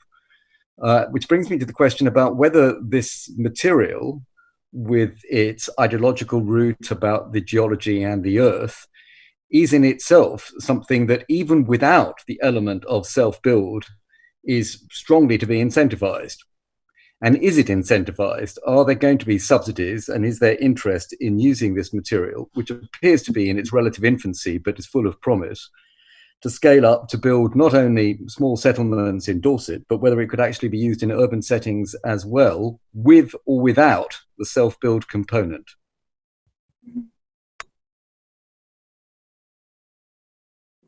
Yeah, actually, I've thought about, I visited this concrete prefabrication plant, and they had all these huge machines that could be translated to build with earth. So, I mean, it's just a thought in my head, but if, the mixing machines, the pouring, and this huge, industrial scale could be used for earth. It's a much better, environmentally. Yeah. But I think what Mark brought is an interesting twist, right? That is asking you to identify where the strength of your research and of the material and of the project resides. And if it is on the idea of self-built, right?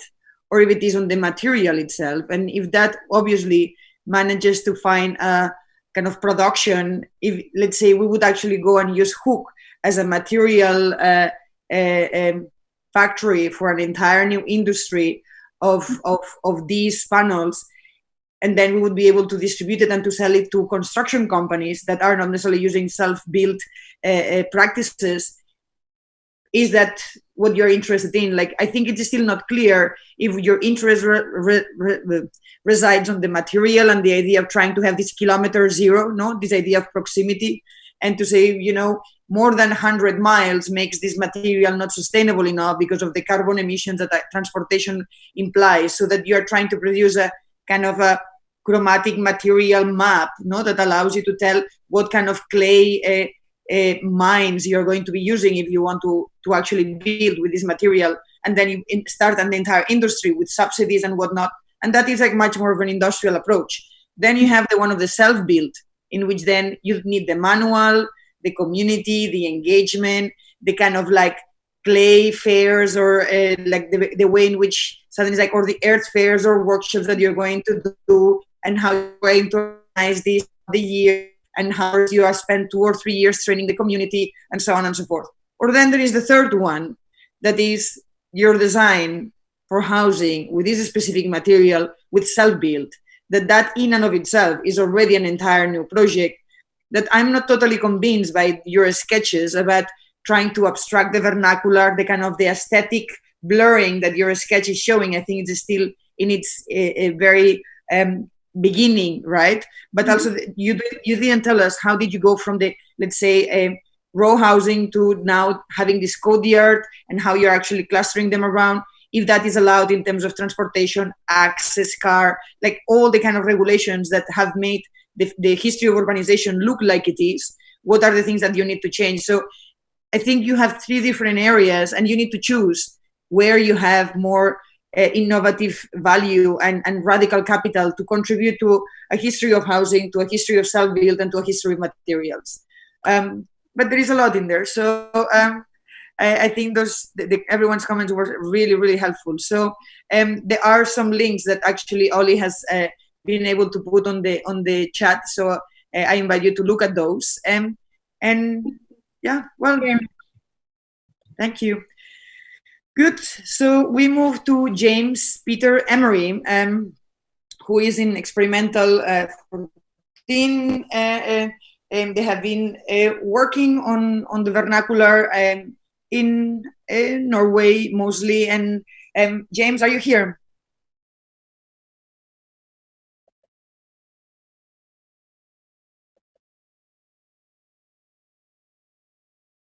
James is the co-host now. Wonderful. Yes, okay. I'm unmuted. Yes, please. You can hear me? Yes. We cannot see you, but we can hear you. Okay. Do you want me to just start the presentation, or? Absolutely. Okay, let me. So again, just experimental 14 is second and third years. James, I believe you're in your third year, yeah? Yes, third year, exactly. Wonderful. So the unit that has been run for now a few years looks into issues of the vernacular, but also through issues, food and ideas of locality with Chris Pierce and Amandine Kassler. Sorry, yes, I was actually trying to, and many others that actually have been part of this unit. So please go ahead. Okay, I'm going to read from a script, so if it sounds a little strange, it's because on this format, I think it's the best way for me to present. Okay. So, well, you already introduced the tutors. I just want to say that I'm partway through the design phase of my project. So the project kind of ends at a very kind of sudden point where I'm now experimenting with different forms and how the material will work in a context, but I haven't formulated this properly. So the design is not really there. It's more the process of the material that I'm focusing on. Okay. So as can be seen on the map, as a unit, our projects are based around the Norwegian outer ports of Loshaven, Mørdø, and Lynge, all historic centers of which were built in the 1800s. These 3 locations are part of the Ost and West Agder provinces, who have collaborated in what they call the World Class Ports Initiative. This initiative was founded with the aim of qualifying the outer ports for a place on UNESCO's World Heritage listing as an aid to protecting the culturally valued historic sites. This slide illustrates an impression of the sensitive historic town centre of the island of Mørdø as an example to suggest the idiosyncratic historic character present at all the sites. In order to determine the feasibility of attaining UNESCO status, the World Class Ports Initiative undertook a study concluding that in order to attain UNESCO status, a number of infrastructural projects need to be built. The study states that these projects should work to be environmentally and culturally sustainable and help prevent the loss of cultural heritage values. The proposed projects include providing visitor facilities, meeting places, and vantage point attractions. My project aims to facilitate the design of these developments, and herein lies my thesis question of how can we prevent the loss of local cultural heritage values whilst implementing environmentally and culturally sustainable developments for the 21st century. The first question I asked myself was what cultural heritage values were, and in the world-class Portuguese Initiative study, they suggest that these values are present in the authentic building materials that characterize the vernacular architecture from the 1800s. As the Oxford Dictionary defines authentic as something of undisputed origin, I began my project by investigating the origins of selected building elements. As well as focusing on the Norwegian sites, a preliminary survey was conducted in the UK as a test. I decided to study Newtown, Old Town Hall in Newtown on the Isle of Wight. As a small village located on an island, I felt the conditions at Newtown were appropriately similar to the Norwegian sites. This page shows the location of Newtown, Old Town Hall within the village outlined by the box. After conducting extensive building surveys, I identified the materials used in the construction of the town hall. The materials used were predominantly iron and lime-rich clays, limestone and oak. To understand the origin of these materials, I looked to the surrounding landscape for clues. As can be seen, the predominant building materials used on the town hall are abundantly present in the landscape, and after further research into the building history, it was confirmed that the building materials were indeed locally sourced. Now, to save time, I'll now cover just one of the buildings surveyed in Norway, analysed in the same manner. I'm going to pick Murdo as the example. And on Murdo, I surveyed the old post office, which is seen on this image around with the white square. So this is the initial survey drawing. And this reveals its material composition of predominantly pine wood and granite. And then looking at the wider landscape of Murdo, the location of the building is in black. It can be seen that just as in the case of Newtown Old Town Hall, the materials were sourced locally. And further investigation into some of the building elements that constitute the building surveyed, I identified how each material is formed in specific ways to achieve specific building functions. Through constructing an artifact, I understood more deeply how the building elements function.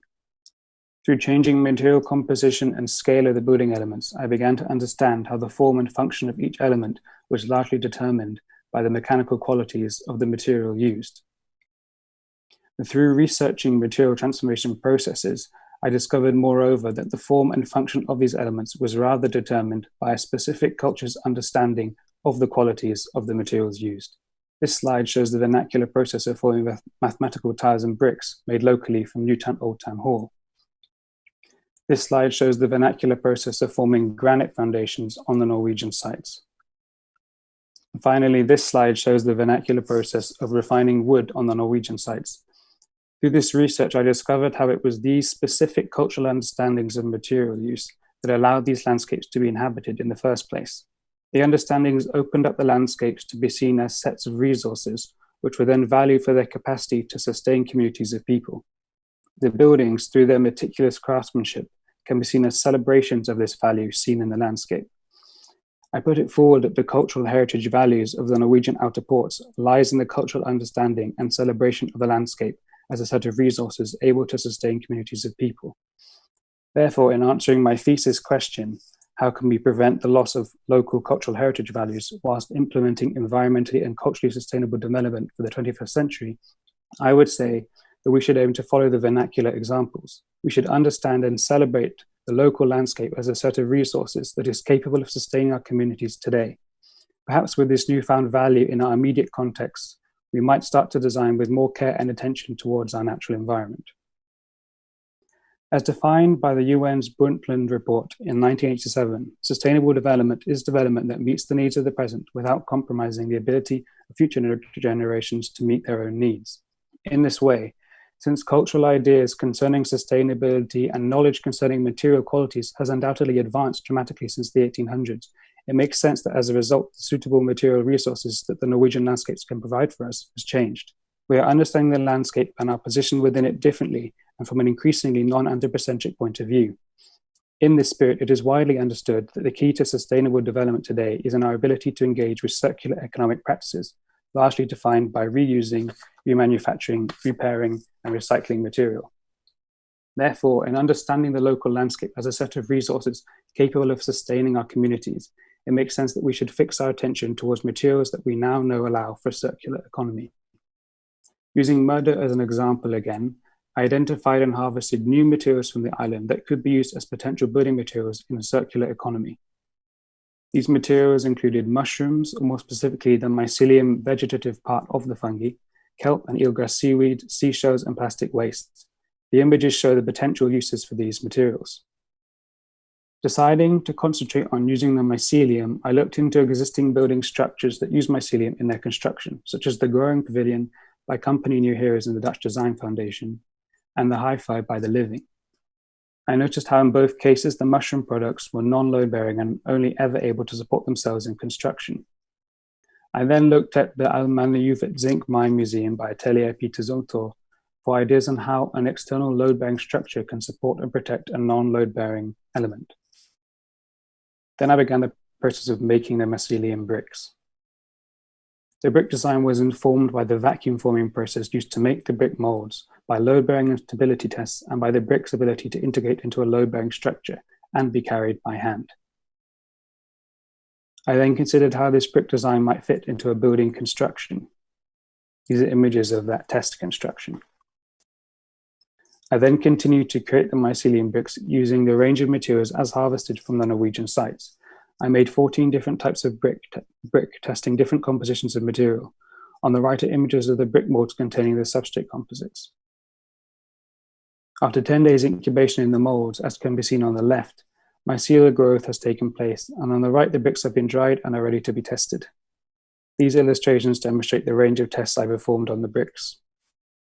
This was the machine I made to test the compression strength of the bricks. And this is an example of the recorded test results for one of the 14 bricks. And after extensive testing and reviewing, I concluded that brick 9 performed the best overall as a building material. The material properties are listed in the red box in the center. Due to the outcome of the test results, it became apparent that if the bricks were to function best as inert building materials, other materials would have to be used to provide optimum conditions for the bricks. Through more research, I discovered methods through which other local sustainable materials, such as seashell, seaweed, and plastic waste, could be used effectively in the building construction to protect the bricks from fire and water resources. These are preliminary ideas of a building construction concerned with maintaining the inert quality of the mycelium bricks. However, I'm currently more excited by the idea of allowing the bricks to be exposed to water and so activating its circular economy. This would have the benefit of increasing the strength of the brick wall, since the mycelium would start to knit the structure together. The wall could also then be used as a source of food, with the fruiting bodies emerging throughout the year. Just hang on the diagram. So yeah, thank you for listening, and if you have any suggestions, that would be great. I know that the design is still not really there, but I just want to kind of have feedback and sort of help me with the confidence to go forward. Fantastic. Thank you. So, right. How do I?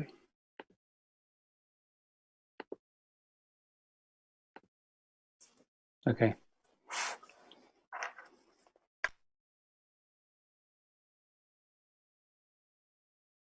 I don't mind starting on this. And James, always good to meet a fellow James. I really enjoyed the presentation, and I'm going to perhaps misread the presentation, because there's a sort of turn that happened at like 80% through the presentation that I would like to maybe amplify, because I found it really interesting, which is to say that for a lot of the analysis of the historical architecture, I found myself thinking that in some ways, the findings that you had identified could be the findings of the 19th century theory around historic preservation, which is to say I was hearing Ruskin, I was hearing the stones of Venice, I was hearing the idea that the materiality is what bears the history. I was hearing Alwa Riegel and the idea of the Kunstvollen, which is that like historical periods have sort of historical forms of expression, and that somehow architecture was still operating within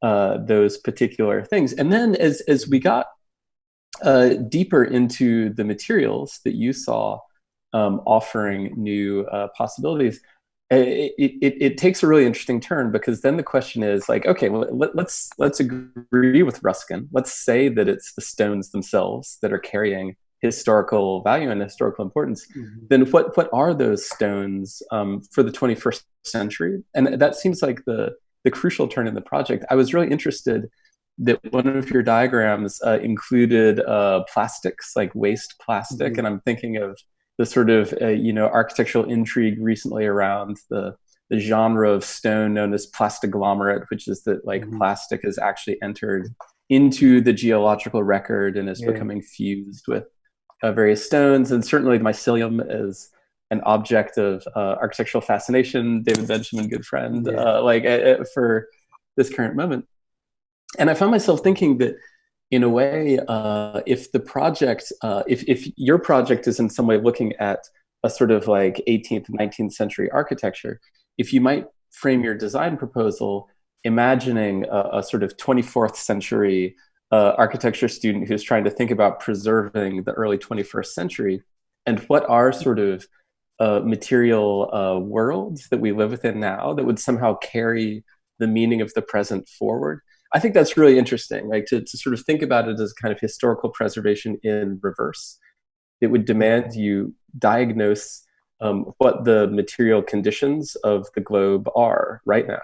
And I think that includes all of the sort of historical materials, stone, wood, all of the things you've analyzed with such rigor, but also really perhaps turning the knobs a little bit on the way the 21st century and the sort of fundamental changes that have been wrought to our environment would register in the materials of today. And so, which is just to say that I found the sort of promise of plastic a sort of bit of relief within the diagram relative to what I saw as a more sort of traditionally vernacularist set of materials, which of course, I mean, I agree, I'm not in any way anti that architecture, but in terms of a site for invention, I think that last diagram seemed like a place to find some interesting provocations for what the preservation of 2020 would look like.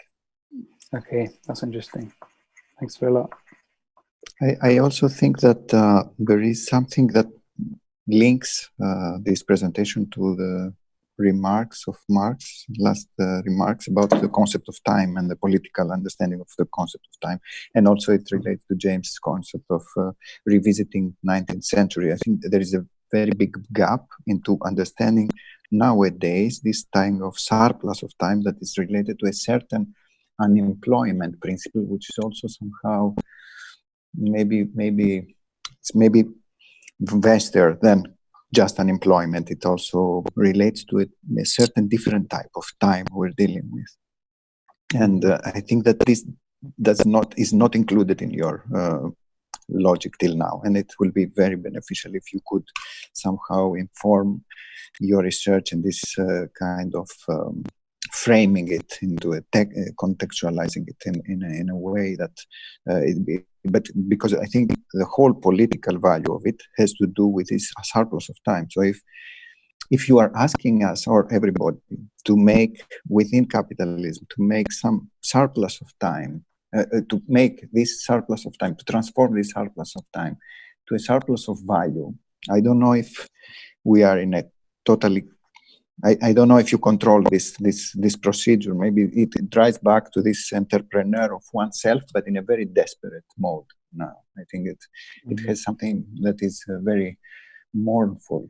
And I don't know if also bringing back this iconography of the past is also even more heavy for us. I prefer maybe the teratogenic shapes that you provided us with, the overlapping construction, the palimpsest of different materials that you gave in the beginning.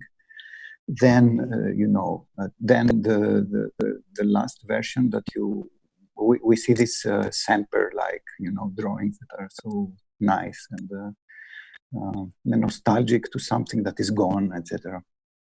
I don't know if this helps, but I think that, yes, I think that there's a lot of work, fantastic work done.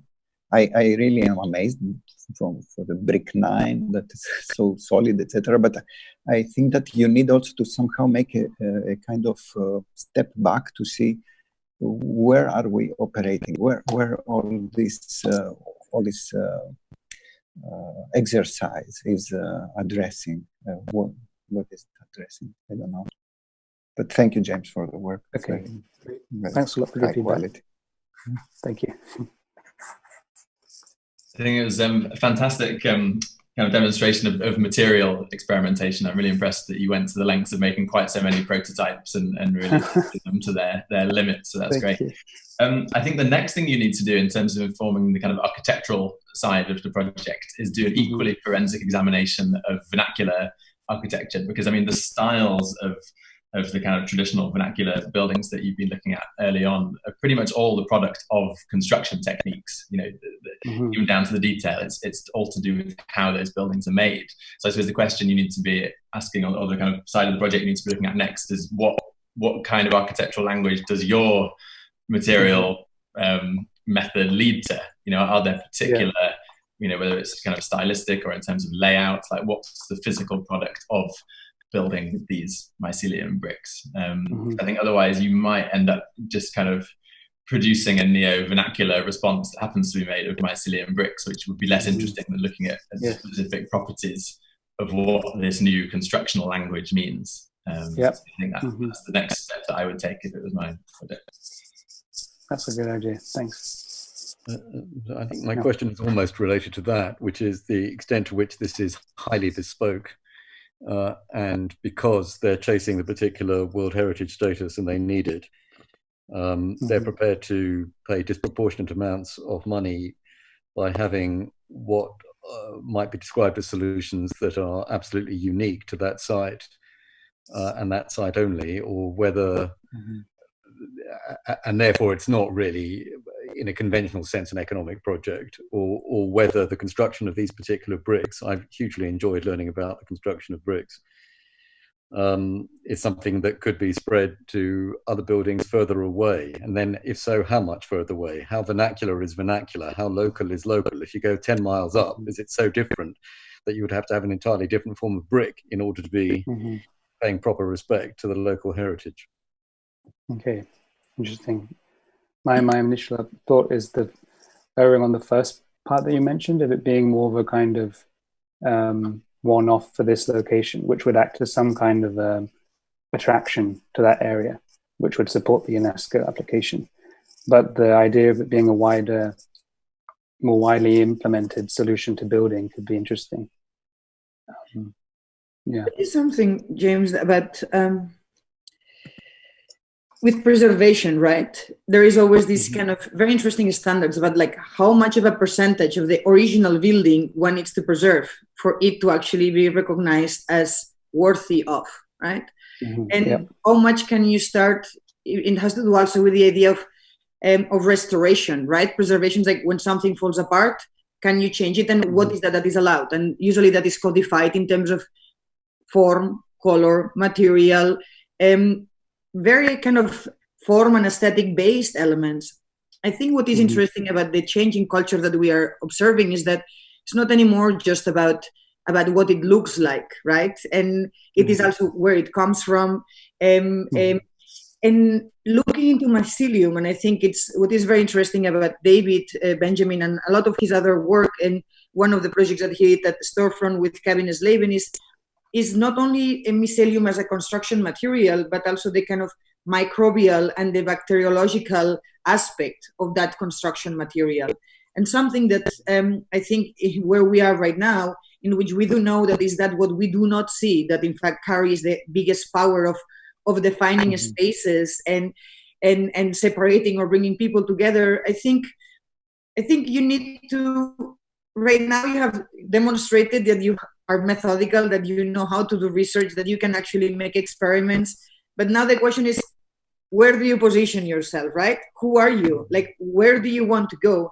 Because I don't think that is about brick number 9, right? For me, I was like, how do you establish a kind of a set of options and possibilities about what preservation might mean today, right? And specifically even in that specific village, but also anywhere else. For instance, people have a tendency to try to inscribe their own existence in the homes and the walls in which they live, or they accumulate souvenirs. There is, what I loved about your plastic bricks at some moment, right, is that suddenly you can take all your leftovers of every single day. How much plastic are we producing every day? How much residue is actually going elsewhere? So we have composting pots. Why don't we have brick making plastic? You know, I think you could be a lot more radical. That is not only about preserving a past, but also preserving a present and changing that culture, so that the kind of like brick factory that you're imagining is not something that happens elsewhere, but could happen within those homes, so that history and layering is happening at the same time. There is a kind of substitution of those bricks that are to be preserved with some other bricks that are preserving the environment or that are preserving something else. And you actually try to strive and connect sustainability with history, right? At least that's when you start. And so that link to me is still not fully there. But I think the idea of resignification, of appropriating some of the language and jargon of preservation that has been built very much with aesthetic formal terms, and to give it a twist, I think that's the risk that you need to take, and maybe start to produce some typologies fully made of new materials, and then make like 5 different gradients that go from the vernacular fully preserved with no new materials to the one that you actually would build, and to show us maybe a series of ranges of possibilities. And it's like, can this be preserved? Can this be preserved? Is this worth preserving? And to test that question more than just give us an answer of like, now this is going to be like World Heritage and this is not. And I think those provocations about how much material can you substitute, how much you can change the form, how much can you change some of those qualities is the next testing, no? The next series of methods that you need to develop to somehow make us think about what preservation is and what kind of resignification can you bring that brings new values. Because I think your project is about new values, and it is not just about methods of growing bricks, it's also about environmental and ecological and microbiological aspects. But I hope that helps. Yeah, could you send me the names of those 2 colleagues of you that you mentioned? That sounded interesting. I definitely will. And yeah, great. Okay, wonderful. Perfect. Thank you very much. That was really good. So we move now to, I think it is always incredible for everyone to see what the first year student does in the School of Architecture. And usually one doesn't have a host of invited guests necessarily to witness that, but I think it's to rethink about what are the fundamentals of architecture education is one of the things that the AA always tries to do. And so we do have 3 of our first year students, Cindy, Theodora, and Jan Ling, who will take us through a series of exercises and projects that they have been developed over this year. And I do hope that you will enjoy seeing how does one start becoming an architect here at the AA. So Cindy, I see that you're here, so go ahead. I'm Yan-Ling. I'm here. So hello everyone, I'm Yan-Ling. I'm here together with Cindy and Theodora to present our first year projects. Theodora, do you want to share? Yes, I'm sharing. Just a second. Yeah. Sorry. So we have 3 terms with 2 briefs in each term covering different topics. We focus on understanding the present and imagine the future throughout the year. In the first term, we focus on understanding architecture conventions. We explore the following questions. How do we capture the present? What are the relations between an architecture project and the wider context with its physical, social, and economic forces? We'll present one proposal here. The project is about how to represent the infrastructure logistic of contemporary food production. I did a research of salmon farm located in South Chile. Here is the facility site I focused on. I did a research. The research covers a range of contexts linked to this farm, including salmon producing, processing, and transporting. The salmon eggs will be set in the fresh water for half a year, then transferred into seawater for about 1 to 2 years. When they are ready to harvest, salmon will be transported through pipes into factories for food processing. Processed salmon fish will be shipped out mainly by boat, and fresh salmon will be shipped by air. The orange arrows showing the flow of salmon. The green arrows showing the food flow that will feed for salmon. The site is located at Los Lagos in South Chile. Most salmon facilities are located in the south part of Chile. Chile is the second biggest salmon exporting country, with their salmon mainly exported to the United States, Japan, and Brazil. With Norway as the biggest salmon exporting country, with their salmon exported to Europe and US. I did charts and diagrams compared between those 2 countries. Is the screen stuck?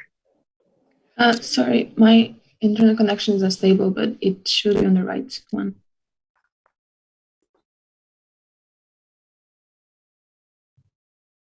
Is it fine? Yes. Yes.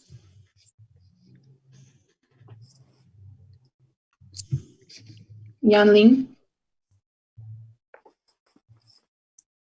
You have to unmute your. Yeah, you have to can you unmute. hear me? I was off, like, yeah, my internet connection is bad, sorry. So the salmon producing logic is transformed into a physical model. Top plate shows the food needed for producing 1 kilogram salmon. The middle plate means the area size of farm and facilities. The thickness of this plate are the time needed for producing 1 cycle salmon. The lower are the 3 major exporting countries. The length of the string are the distance between food to farm, farm to destinations. The models is compared with 2 other food production facilities. Pig City proposed by MVRDV, tomato greenhouse located in Amelia, Spain. In turn 2, we were thinking about themes of habitation, collective living, and modes of life. Questions we were trying to explore were: can we imagine a given case study in relation to current urgent topics? Can we reframe a given study for sustainable living conditions that embrace sharing and flexibility? We're going to present 3 proposals. The name of my brief was Flexible Comfort, and I was looking at the flexibility of a space in terms of shared space. Doing that, I was also looking at about the concept of sustainability in terms of sharing resources living present in my proposal. I was given 2 case studies. The first one is Yokohama Apartments by On Design and Partners, and it is a flexible case study that shows shared space present on the ground floor. Here, I show people in a plan and how they might spend their usual day. The second case study is Ashrik House by Louis Kahn, and it is a rigid case study as it doesn't have a shared space and is intended for a couple to live in. I also presented how the couple's typical day might happen. Here are the rigidity and flexibility diagrams of 2 case studies, and I was supposed to take the concept of shared space and translate it into the rigid case study. Here are some iterations of my design showing how I played around with the walls within the house. The outer walls were kept the same to help me design, and also thinking about sustainability, less materials will be wasted. Going from having more private spaces to having none, finally I came to the conclusion that 4 small private spaces has to exist for 4 students the house was intended to. The rest would be shared with no additional walls that would decrease the amount of resources needed. After that, a couple more iterations were made where I experimented with furniture and how the students would use it. Finally, I came to this proposal where the ground floor consisted of bedroom and a living room with large beds that can be shared and used for different purposes, like sleeping, studying, talking, or even eating, and a shared bathroom where residents could shower privately or together. On the second floor, I have a shared kitchen and a studying area accompanied with 4 small private rooms where residents would enjoy themselves. Having forced the plan, I show how different spaces could be used in different ways. Therefore, I was trying to propose an example on a small scale where residents would share their resources and live more sustainably. After that, we had a 1-day exercise to aggregate the units into a tower. There we were thinking how to inhabit many people into a small surface area and ultimately extend the small scale co-living into a large scale co-living. Here I have a couple of iterations, but the last one is the final proposal of the tower. Aggregating the units in this way would enable each one to have a daylight and shared space between the units on each floor. Going back to my small-scale proposal in term 2, brief 2, to show how the students would share the space, I created a model in 1:50 scale and created a short film that shows their typical day. Here you can see some aspects of the video where students share the space both when sleeping, eating, or showering. Thank you. So my project falls under the same brief as the previous project, but I'm looking at walls as a tool for flexibility. Flexible case study was Housing in the City by Inaki Abalos and Juan Herreros. This remained a hypothetical project as it was never built. However, the characteristic of this project is that each unit has walls on wheels, so these walls can move in any direction. The architects also designed moving sinks, showers, and toilets. These are some of the images of their drawings. And in my drawings, I hypothesized that this moving sinks, showers, etc. link to the services through tubes. My other case study was Alexandra and Ainsworth Estate by Neve Brown. I focused on studying a unit for 4 people that consists of 2 floors. From studying the 2 case studies, I was able to extract the flexibility and rigidity principles from both, as shown in the diagrams in the next slide. Yeah. So for the design, we had to keep the bounding box of the rigid case study and apply the flexibility principles learned. The design process consisted of many iterations. So on the next slide, it's one of the most important iterations I did that led me to my final design. I combined two neighboring units with a shared flexible wall. This wall can move in these 5 different positions. This would spark negotiation between neighbors on how they would share and divide the space. And then for the latest design, I created a flexible system. I decided to use a grid of equidistant pillars where some of them are structural and some of them are for services. And I'm using the walls on wheels that can be fitted between these pillars in any arrangement needed by the people inhabiting the space at any given time. This allows for a reusable space that can morph quickly. Here are some iterations for the tower where I arranged the new units in different ways. And in the next slide is my final design. So I decided to go for this design as the circulation is the most efficient and clear. Also, this design allows for the grid to be extended throughout the floors, which could potentially allow for even more flexibility and reuse of space. Going back to the unit that I designed, I used stop motion to show the flexibility of the system by creating a video showing a time lapse of 10 years where different users with different needs inhabit the space in different configurations. For time purposes, I will only show one part of the video, so one scenario from the video where one of the neighbors turns and expands their space into an office.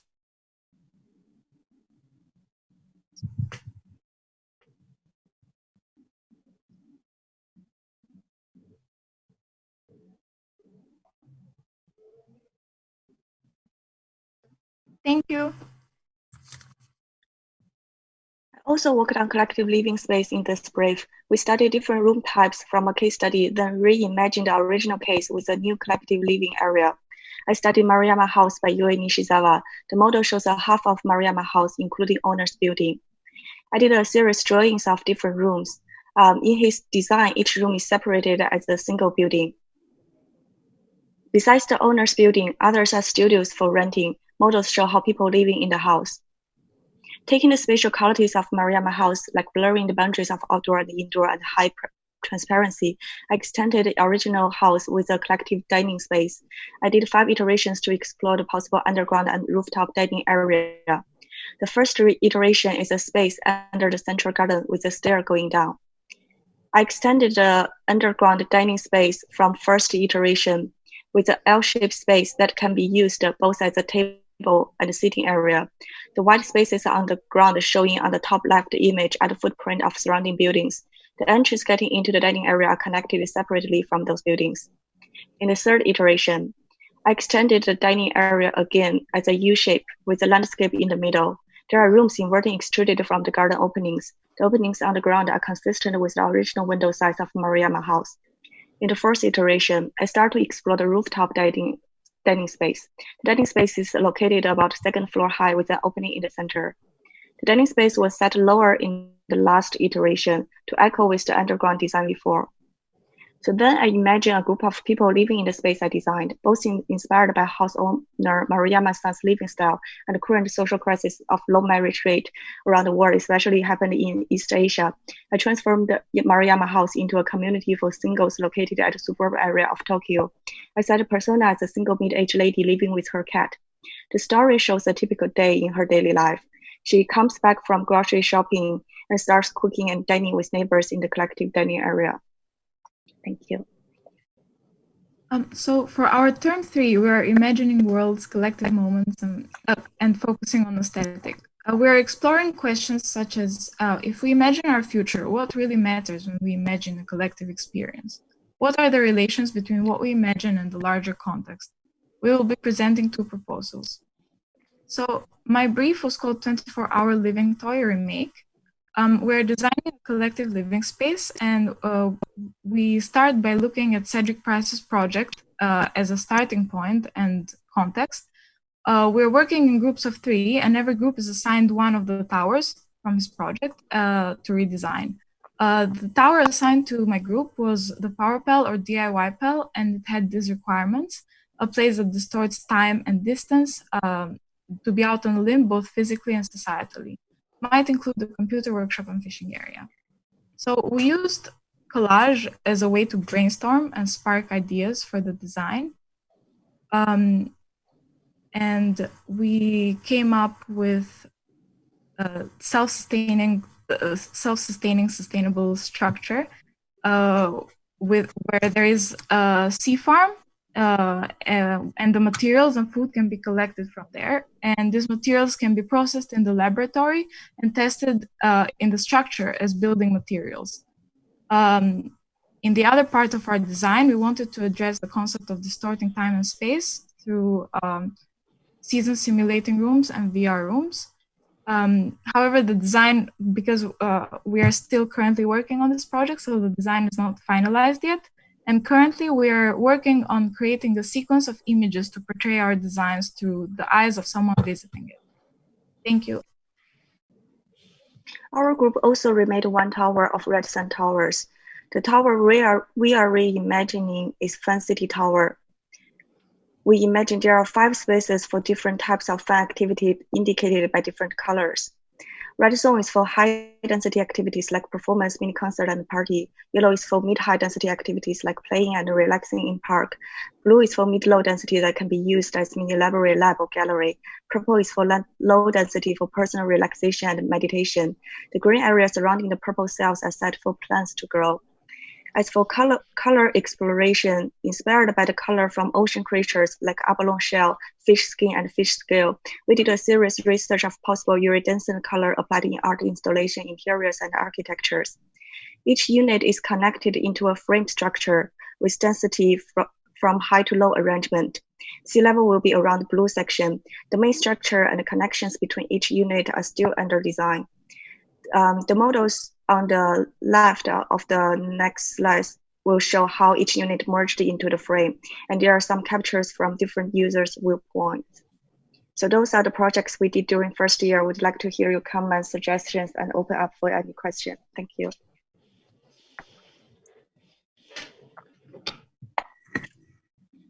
Thank you. Thank you so much.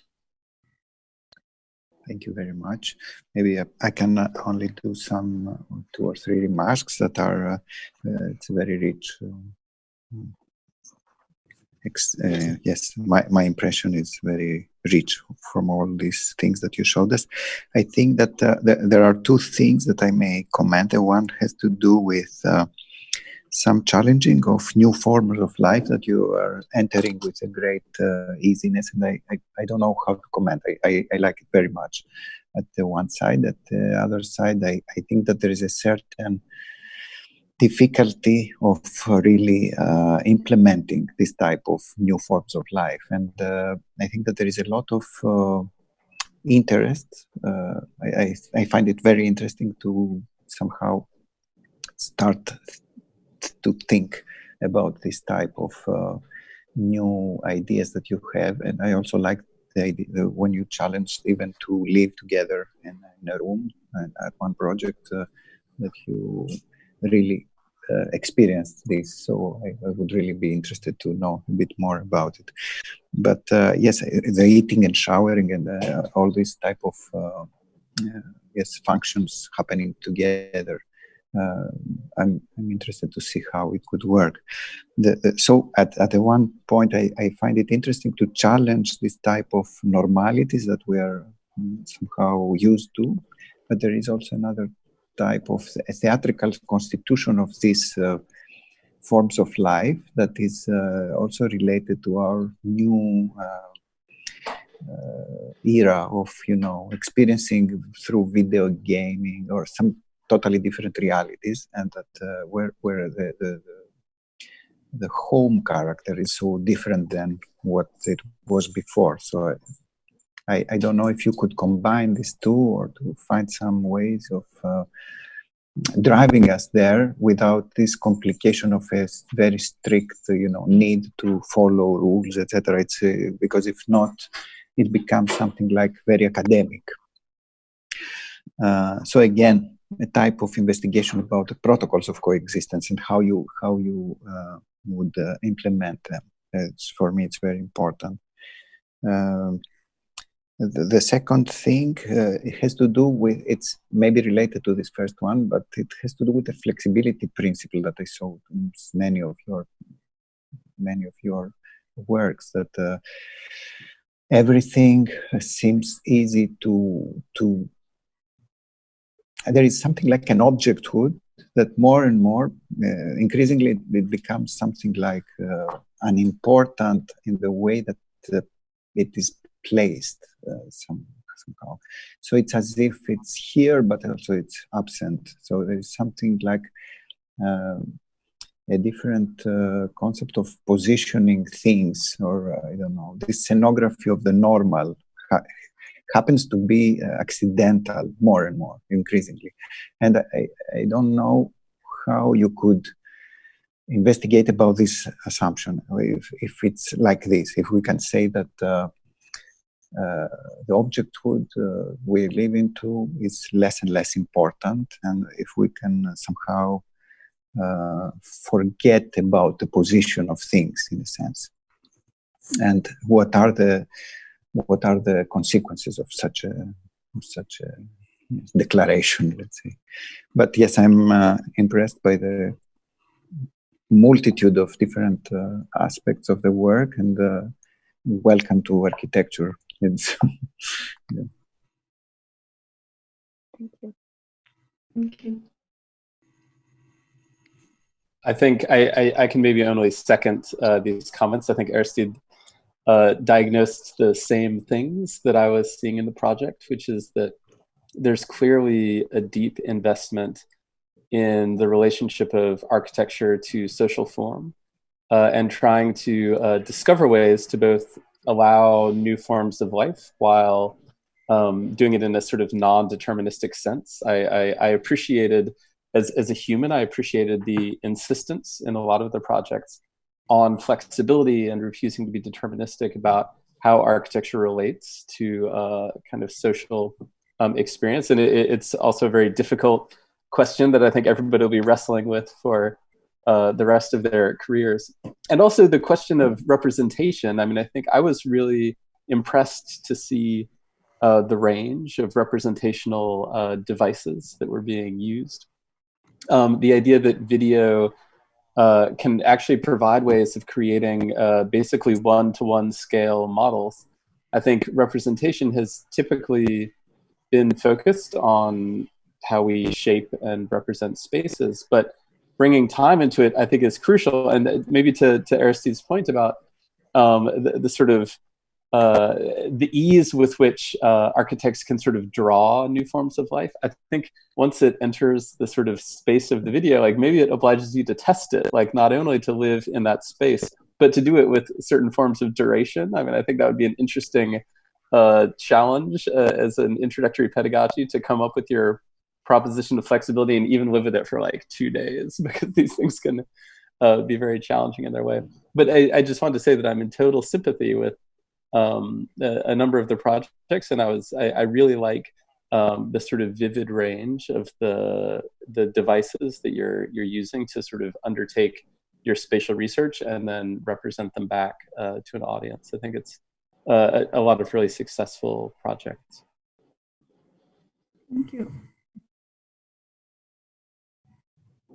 Yeah, just reiterate the praise, I guess, that's been given so far. Incredible caliber of work for first year, much higher level than anything we were producing when we were in our first years, and great to see a return of the kind of Ricardo Bofill aesthetic in some of those final projects. I guess the one comment I would make is about the topic of co-housing, that if you are going to be looking into that, you need to be aware of how, I suppose, it's mutated recently and become, I think it's the fastest growing sector of real estate investment, the kind of commodified version of co-housing. Companies like The Collective, which now have a kind of £3 billion portfolio of tiny apartments being sold or rented at very high prices. I think you pay something like £1,000 a month for 10 square meters, but you have access to these kind of communal facilities. And I think it's a really interesting phenomenon, because the kind of co-housing typology manages to actually kind of limbo beneath the usual planning conditions for housing. So they don't have to provide the same kinds of standards that you would if you were doing housing.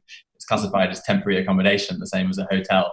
So they can get away with tiny windows, incredibly low ceilings, rooms that are barely big enough for a single bed.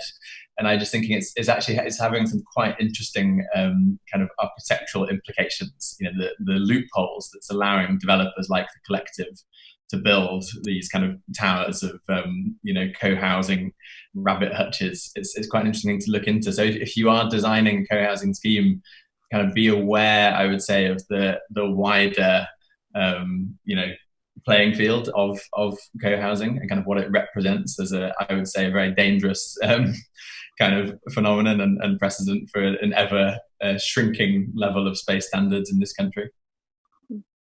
Well, just to follow on from that, I start with a fundamental question: why do people want to do it? Is it because they're forced to do it from economic need?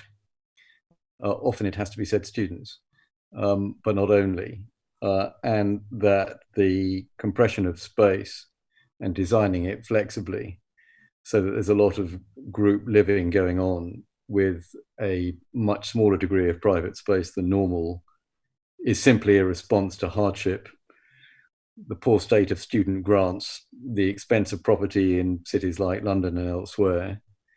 Is it to combat loneliness, and that some people have an ideological preference, or should I say a social and psychological preference, for being together in a group because it gives them companionship that they might otherwise not have?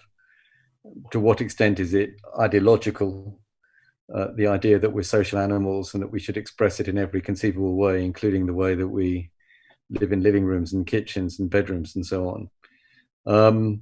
So that was all implicit in what you said rather than being drawn out. And I'm not suggesting it does need to be drawn out, but you'd have to say that the majority of humankind would be anxious about some of the logical conclusions of the work that you're doing, but I mean, stimulating and very interesting.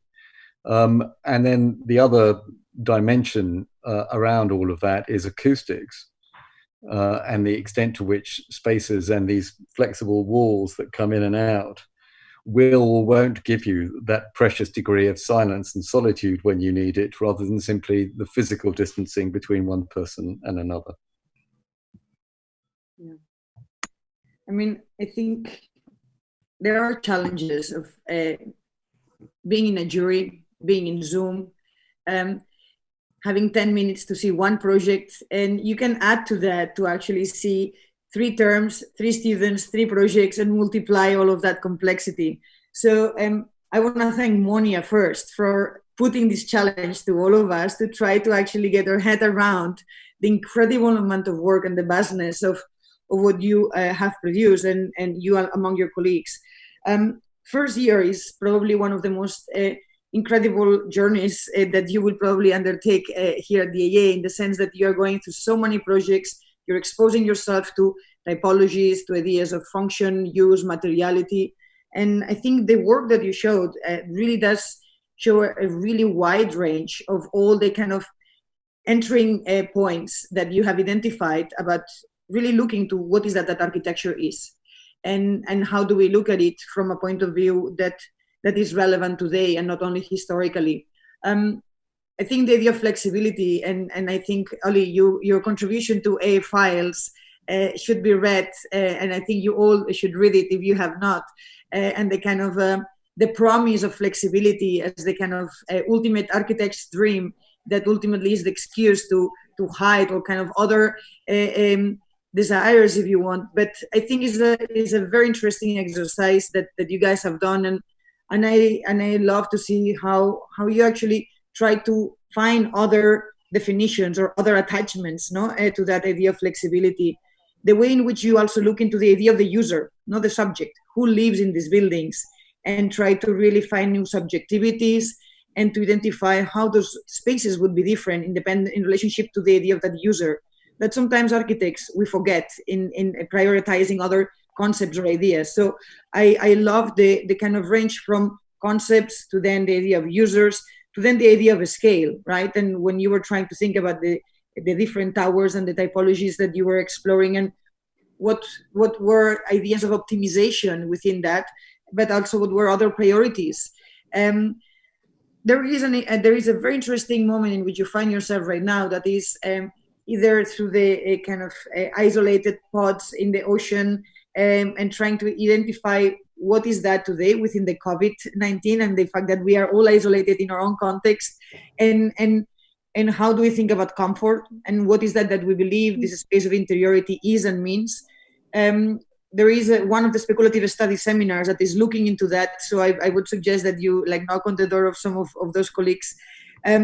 But then on the other hand, we have the other project that also looks into a series of interior moments that now are inserted into a grid.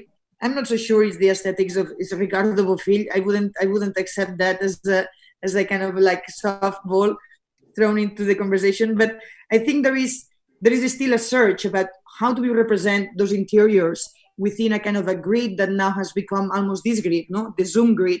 It's not only a physical one, it's also a virtual one. And what I like about the kind of last image that we saw is that it could be a physical space as much as a kind of a virtual space and a symbolic space of how we find ourselves today. So again, I mean, it was a difficult challenge, but it was beautiful to see the work. Good job in doing this incredibly challenging presentation. And I just want to invite all the first year students to keep on and pushing the work up, because I can't wait to see what you guys do when you jump into the second year and really challenge the 1 year exercise project, in which you will have a lot more time to think about all those questions in a much slower pace. Just a few closing comments for this morning session, James. I would just say how much I enjoyed getting to see all of the diverse range of work. I actually had no idea how the AA worked. And so it's interesting to see the relationship of individual projects to collective projects. And I think that's something really crucial to cultivate, because in pursuing your own work, you have your sort of milieu of your colleagues and your influences who help you craft it. So I think it's a really interesting system to see. And Eva, I was just thinking about your reflections on how I think this current moment really puts pressure on us. I think not to imagine necessarily how the world will be different going forward. I mean, I hope it will be different in good ways, and I hope it will not be different in bad ways. But I think moreover, to see how these sort of exceptional moments within our sort of everyday lives, like, remind us of what's really at stake in architecture to begin with, like what sort of concerns and questions have always been sort of latent within the architecture we're doing, but that just get very amplified under conditions of crisis, like right now, whether they're environmental crisis, the sort of crisis of the home, like changing notions of domesticity. And I think there's been a really wide range of propositions that are asking really crucial questions about these kind of things. So I really enjoyed the whole morning's worth of work. So thank you. Thank you for joining us, James. Mark, your first review at the AA. Sorry, we are, wait, now, not yet. You need to unmute yourself. Am I unmuted? Now you are, yes. I enjoyed the morning very much. I mean, the students should know that I am the least visually capable person you will ever meet. The only bit of the whole morning I didn't enjoy was when somebody mentioned the word IKEA, when I broke out into kind of a sweat, because whenever I go into IKEA, I'm so full of anxiety. But the bigger lesson is that architecture encompasses so many incredibly different and diverse disciplines, and can be approached in so many different ways. And so in every single presentation, I learned something absolutely new about which I had no idea before. So I've learned a lot, and thank you all very much indeed. Olin. Yeah, no, I thought it was a fantastic variety of work, actually. Really great to see how diverse the AA is in terms of the different approaches and the nature of the work that the students are producing. I was particularly impressed, actually, by the kind of material awareness, how many students had made prototypes and, really got their hands dirty, whether it was with clay or mycelium, and kind of actually getting to grips with the physical reality of what it is to make a building, which I think is so often lacking from contemporary architectural education. So that was very refreshing. I would say my one kind of frustration, which I always have with architecture crits, is clarity. Architects are very good at kind of obfuscating with additional layers of complexity which aren't always needed. There's nothing wrong with being simple and clear with your descriptions and explanations, so I would always urge students to be as kind of straightforward as possible with their language, whether that's visual language or literally with their words and how they're describing their projects. And also just always remember that you are studying a kind of physical and spatial discipline. So, as important as all of the political and financial and economic and cultural kind of research is behind your thesis, you do need to have a kind of architectural project by the end of the year. So I would say all of the aspects of research you're looking into do have spatial implications and physical implications. So, don't be afraid to kind of dive into designing and speculating kind of physically as early as possible. It's the mistake that I always made as a student as well, getting waylaid by far too much research. Well, I think that's true to all of us, and I think there is a real culture, I think, at the AA of learning by making, and sometimes that making does take the form of research, and sometimes takes the form of clay bricks. But interestingly, obviously, when we made the open call for this jury, right, it was with those themes of climate care and crisis. And I think a lot of these themes do require of a kind of hands-on approach to really somehow test some of those questions in direct ways. Aristide. Thank you, Eva, for this invitation. It was very refreshing to be back in London in a very immaterial visit. And yes, I think that what you do here, it's also introducing a new type of use of the media, which is amazing, I think, because I have been in many Zoom meetings. So I think that it was really a high level use of the media. So, I mean, it was not just imitation of a jury, a material jury. It was an immaterial jury that was conscious about it. And also, I think that there was a level of intimacy in the discussion. You collected us in a good way. I was very happy to meet all of the people from the panel and also your interesting students. And thank you very much.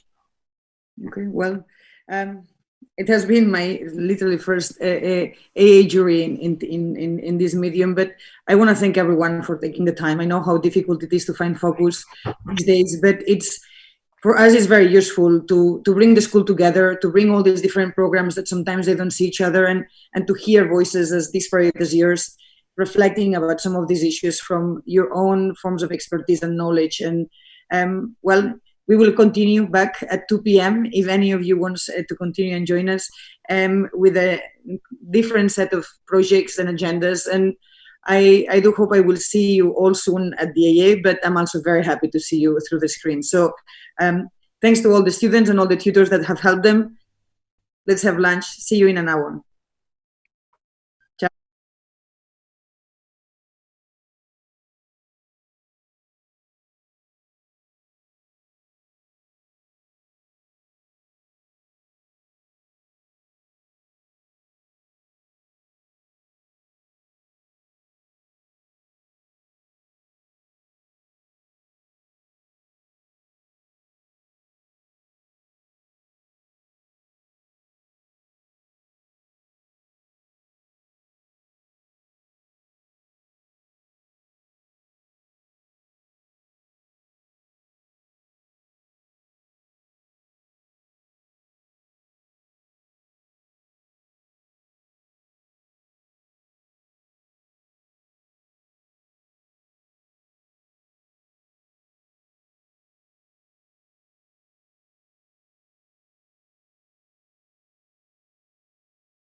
Architectural Association Spring Jury in our new virtual format. I want to thank, first of all, Manije for organizing this with her team and actually bringing all the students together.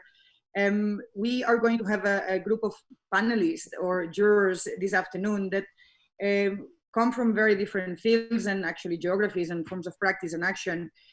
Joan Mariner is a long time friend, if you want.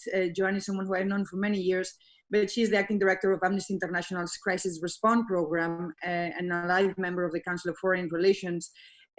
Joan, what is incredible about her career, if you want, is that has been always in a kind of close proximity to architecture as a good neighbor of Storefront for Art and Architecture, and collaborating and working with institutions or organizations like Forensic Architecture and many others. I think her work really brings us into a space of critical reflection about the role of architecture in relationship to global conflicts and issues that relate directly with human rights.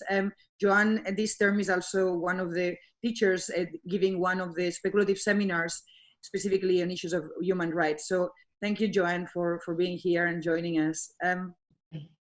We have Urchi Grau, who is an architect, and he is currently the director of the Master of Architecture at the University of Technology in Sydney, and co-founder of GFA. What is incredible about Urchi is his ability to be an agitator independently of what geography he finds himself. So I'm very happy to have you back into a jury here at the AA. We do have James von Kempler, who is joining us from New York, who practices architecture and who serves as the president of KPF, Kohn Pedersen Fox. What I always loved about Jamie from the first time that we actually met is his ability to understand the critical position that a firm like KPF occupies in the building of the world, and at the same time the need to redefine that space of practice itself, and has been an advisor to myself and to many of the projects that I have done in different capacities. So Jamie, it's a real pleasure to finally have you joining us and witnessing some of the works that we are going to be presenting today. We also have Marina Otero. Marina is someone who has actually also traveled physically through many different continents, institutions, and places, and is currently the director of the research at Het Nieuwe Institute in Rotterdam. She has been the curator of the Dutch Pavilion at the Venice Biennale and the chief curator of the Oslo Architecture Triennale with the After Belonging Agency. And she was also formerly the director of the Global Network Programming for Studio X at Columbia University. She is teaching at the RCA in London, and from September, she will be the head of the Social Design Masters at the Design Academy in Eindhoven. Marina, it is a real pleasure to see you through the screen, even it was not too long ago when we were just in Bedford Square. We will be joined as well by Oana Stănescu, who is a Romanian architect who runs her eponymous practice from New York and teaches as a design critic at Harvard Graduate School of Design. Oana also was last year part of one of our units, and she has been a close friend of the organization, and I think we will see a lot of Oana in the years to come. Liam Young, who is going to join us later on, is an Australian-born architect who operates in the space between design, fiction, and features, and he's the founder of the think tank Tomorrow Thoughts Today, and co-runs the Nomadic Research Studio Non-Fields division that started here at the Architectural Association. And we all know that Liam, and together with Kate Davies, have run some of the most interesting and experimental pedagogical adventures here at the AA. He has taught internationally, obviously here at the AA, but also at Princeton University, and now he runs the MA in Fiction Entertainment at SCI-Arc in Los Angeles. I think this is the introduction for some of the jurors and panelists that are going to be part of this afternoon's discussion. As I said briefly at the introduction, we are going to see a very wide range of projects from second years to fifth years with very different briefs. The students have 10 minutes to present their thesis. They still have one more a month almost to work and develop their ideas forward. So your content feedback will be extremely helpful in either focusing or challenging or giving them references about where they can actually take their projects forward.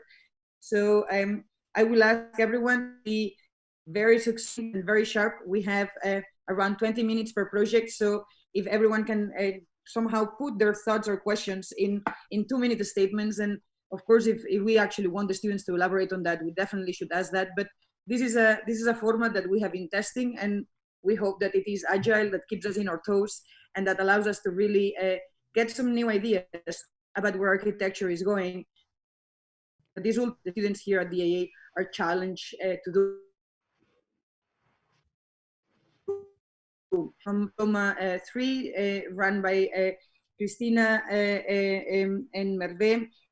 What is incredible about this unit is that it started last year, and it has been able to really bring an entire new set of, if you want, priorities and methods of design and research into the school that somehow also emerge from here in many ways. The project we're going to see is Hostile by Design, the policy of weaponized environments.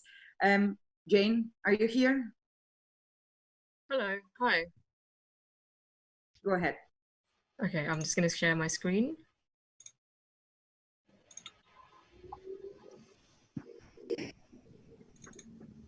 Okay, so to give a little introduction, my name is Jane and I'm a 5th year and I'm in Diploma 3. And Diploma 3 focuses on the intersection between conflict, media, and architecture, using architectural and spatial methods to develop social and political investigations into violence. And this year we are looking into the body politic. So this project is an investigation of the spatiality and criminality of the hostile environment policy, which are measures to tighten immigration controls in the UK. And the project is at a stage where I'm thinking about how to utilize the findings I've made in the investigation in different forums. Okay. So in 2012, Theresa May declared the United Kingdom a hostile environment to illegal migrants. We want to ensure that only legal migrants have access to the labour market, free health services, housing, bank accounts and driving licences. And this is not just about making the UK a more hostile place for illegal migrants, it is also about fairness. Embedded in the idea that the territory of an entire nation state can be a hostile space to specific bodies is a doctrine that involves a set of infrastructures, devices, practices and protocols that govern these spaces. The project puts forward a body of evidence that examines how the hostile environment policy is a criminal policy and how this hostility has been embedded into environments intended to eject the migrant from the sovereign and from life. And the rhetoric of the migrant as a criminal has long been part of the British government's arsenal and is deeply connected to a history of politically legitimized racism. Illegally, if you come illegally, you are an illegal migrant, and I'm afraid the law will treat you as such. We must be mad, literally mad as a nation, to be permitting the annual inflow of some 50,000 dependents. The British government's explicit exclusion of the migrant has persisted, despite being a signatory of the Geneva Convention, which stipulates that an individual can seek asylum from persecution. Built on Article 14 of the Universal Declaration of Human Rights, the Geneva Convention declares the guidelines for the protection of rights entitled to a refugee. But in practice, the rights of man finds little in the way of protection once a person is stateless, a condition that Hannah Arendt has identified. The moment that human beings lacked their own government and had to fall back upon their minimum rights, no authority was left to protect them and no institution was willing to guarantee them. Or in Foucault's words, one is no longer part of the state's responsibility to make live, but to let die. And this ontological segregation of the migrant from the population began in Britain at the initiation of the World War. This status of the alien was first assigned to them with the introduction of fingerprint registration, the 1905 Alien Registration Card, compelling the body to be evidence of their identity, which mirrors the methods of measuring the criminal first invented by Alphonse Bertillon. The image of the migrant is therefore built upon the image of the criminal. The body is an organism biologically stubborn in its powers of regeneration, allows for the rapid identification through the use of biometrics. The introduction of the Eurodac database in 1995 and its tracking of refugees across the European continent enabled the body to serve as a tool of verification against the state's mistrusts. The history of imaging the migrant body suggests that it is shrouded in a mentality of suspicion by the state, treating migrants as criminals. And implicit in the term hostile environment is that a nation state, both internally and externally, can be weaponized. The growing dematerialization of the border has translated its thickness from the familiar line into the dissipation of 1,000 ones. First, the hostile environment mediates the border as a militarized image. Where these imaging methods envelops all individuals, the migrant becomes a criminal by their appearance in a certain place at a certain time through the lens of technology, and the environment subjects the migrant into the identity of a criminal. And in this hostile environment, the weather is weaponized.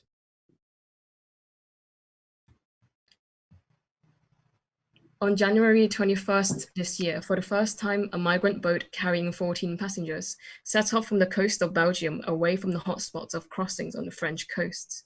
The boat subsequently sank and most of its passengers swam back to shore. Behind the rationale that determined the point of departure to set off from a location 46 kilometers more than Calais to Dover is a series of measures that ensured these paths to refuge are barred from access, including drones, police presence, and thermal imaging cameras. Between 2018 and 2019, the number of migrant boat crossings in the Channel increased more than threefold. In response, the British and French governments agreed on a joint action plan where Britain pledged £6 million to enact harder border controls on the coast of northern France.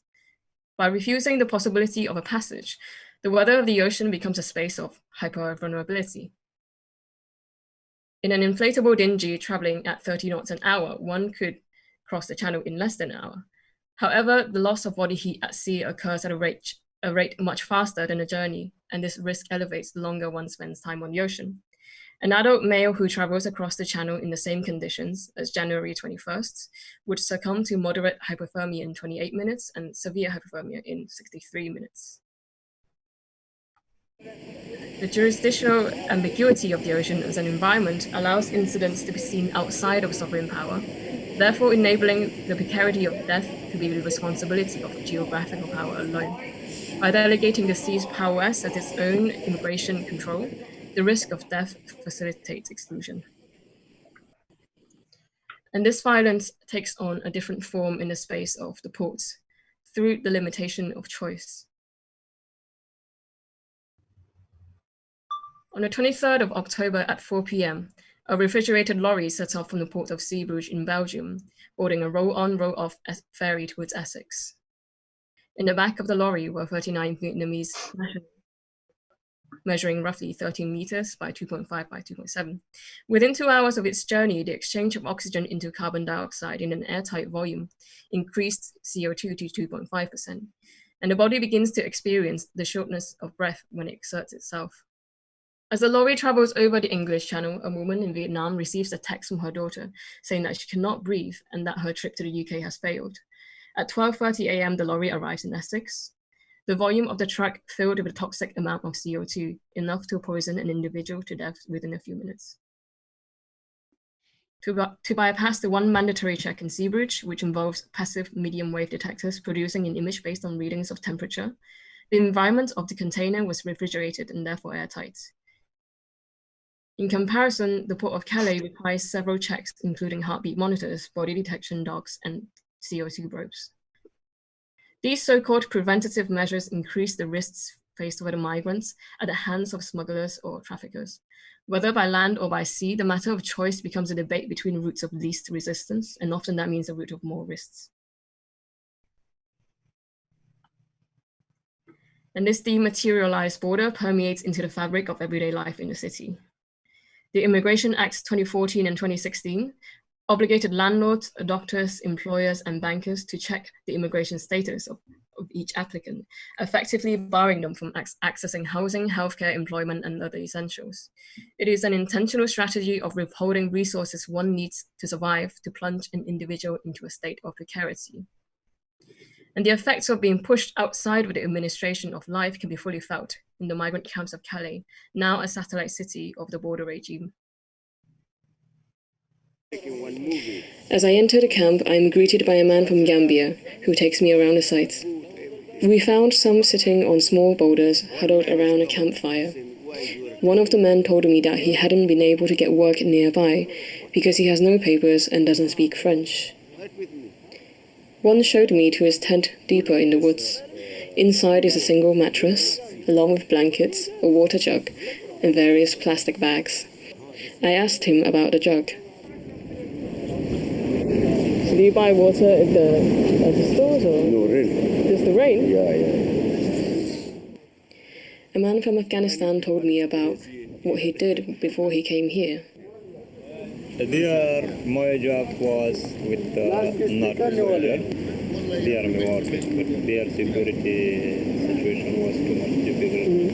We cannot live here. And I come here in 2014. 14? Yes, 14. That's 6 years ago? Yes, 6 years ago. We try, we go at night, we walk 3 hours, You walk to the port? To the port as well, to train station, you know. There is a dog, is security, there is a police. Scanner. But the border spans across the territorial waters and extends itself into the space of other sovereignties. And this hostility infiltrates further into the space of the home.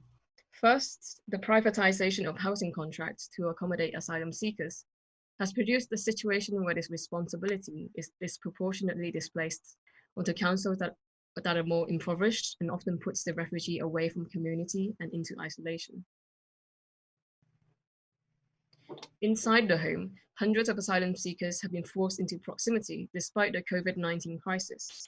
In effect, the state is choosing who gets exposed to the risk of infection and contagion. The intrusion of the hostile environment into domestic space is proof that the legal mechanisms of entry does not guarantee safety, nor does this hostility end. In a system where 75% of asylum decisions are made after 6 months, the bureaucracy of the asylum process coerces refugees into voluntary deportation or riskier methods of entry that bypasses it. This longevity of being enveloped in these hostile spaces allows time to be weaponized, the time of crossing the ocean to the time spent in an airtight truck, and the time of waiting for asylum in unsuitable homes, to the time of being stuck in the limbo of a migrant camp where life is on pause. Each relates to a specific set of risks that can be a matter of life and death. Temporality is the method with which the state can weaponize environments by allowing time to enact the power to let die.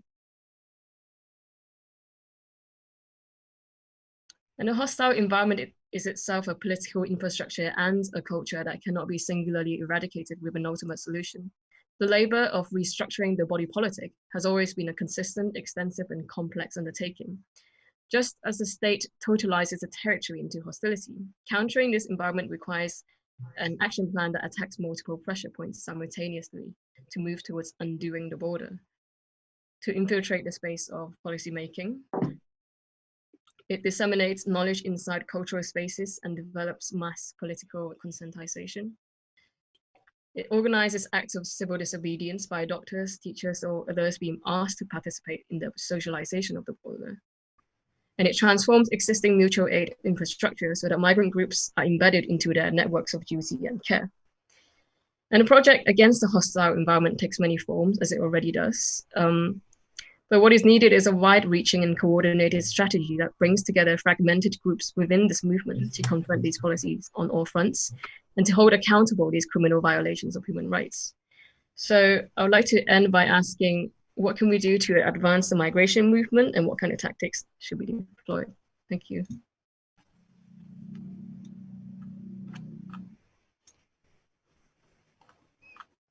Thank you, Jane. Open for comments.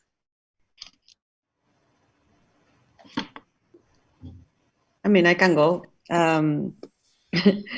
Thank you so much, Jane, for this amazing presentation. Really precise. And I appreciated how thorough you have been in your investigation, the representation of all these events, and also how you have shown how borders circulate, how the hostile environment is not located in a particular border, but is circulating across territories, spaces, interiors and exteriors, and that was very clear. I have a couple of questions, but are, I mean, a bit general. So I don't know if I will put you in a difficult situation, but it's not my aim, because obviously you're operating within a larger framework, theoretical and framework, and also a form of practice. But I was thinking on two things. One, the questions that you pose at the end. It's a question that you give it to us as a jury, or is something that you ask to the profession as architects or to the general audience? And why those questions are not part of your project? I mean, why you don't attempt to respond those questions within your project? Because as I see now, the agency of your work relies on a seemingly neutral representation of events and visualization of the situation and these different territories and their borders in connection to policies and forms of weaponization of weather, climate, and control of the bodies. But I was always thinking, is there going to be a jump into some sort of a try to propose something else? And for me, it will be fine if there is not something else and you claim this is the agency that you have as an architect of visualizing and claiming that space and making it public. But as the fact that you asked that question at the end somehow suggests there is something else to be done. And I wanted to ask, who do you think should do that? And why is not perhaps part of your project? I think that, well, first of all, I think that the question I'm posing at the end is really for the jury and also for, I guess, the agency of architecture at large, which is what architecture can do for activism, really, what we can do to offer people who could be working in these fields and what methods or methodologies and ways that we work together can offer to people who are working for these causes. But also with regards to like the project itself, I think that yes, I have completed this very specific investigation of how these environments are being weaponized. And for me now, because there's still term 3, it's a matter of finding ways in which I can use these findings and these investigations, which may or may not culminate in either a design project or a campaign or something else. Mm-hmm. And that's why I'm posing this question. So okay. Yeah. So that will be your next step. Yeah. And do you have already some intuitions or ideas that where that will go? Yeah, I suppose it's, in a way, part of it is finding ways to operate on different levels of either policy making, packaging the information or the evidence that I have gathered to submit to, suitable avenues, for example. Or it is actually about making a campaign about how migrants should be included within the body politic, for example, and suggesting a reconsideration of what that means, really. And I think that actually there's a lot of different ways that I can explore it. I mean, I've been also thinking about how mutual aid infrastructure, like because of the recent, because of the coronavirus crisis, can actually expand to groups like migrants who are vulnerable. And this infrastructure can actually be used to further this course, really. And just one little question, because I want to also give the space to the rest. But thinking about these interventions, and given that your investigation goes, as we said, across scales and territories, are you imagining that the intervention will be very punctual, something that will be localized, but will have the chance to go bigger? Or you are looking into an intervention that will be more multi-scalar, for instance, policy making? Yeah, exactly. I think that the kind of strategy that I envision is kind of like acupuncture, where you apply this knowledge that you have to different pressure points, depending on what is required to kind of like apply your evidence.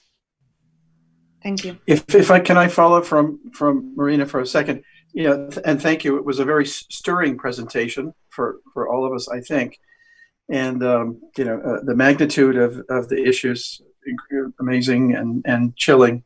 But I thought that the most helpful aspects of the presentation for us all as architects was really a kind of reportage of very, very specific dimensions and rates of carbon dioxide. And I was reminded of Karl Ove Knausgaard's descriptions of death and how the blood congeals, and the kind of clinical precision with which he describes something which is at the same time normal, but it's horrible, which is death.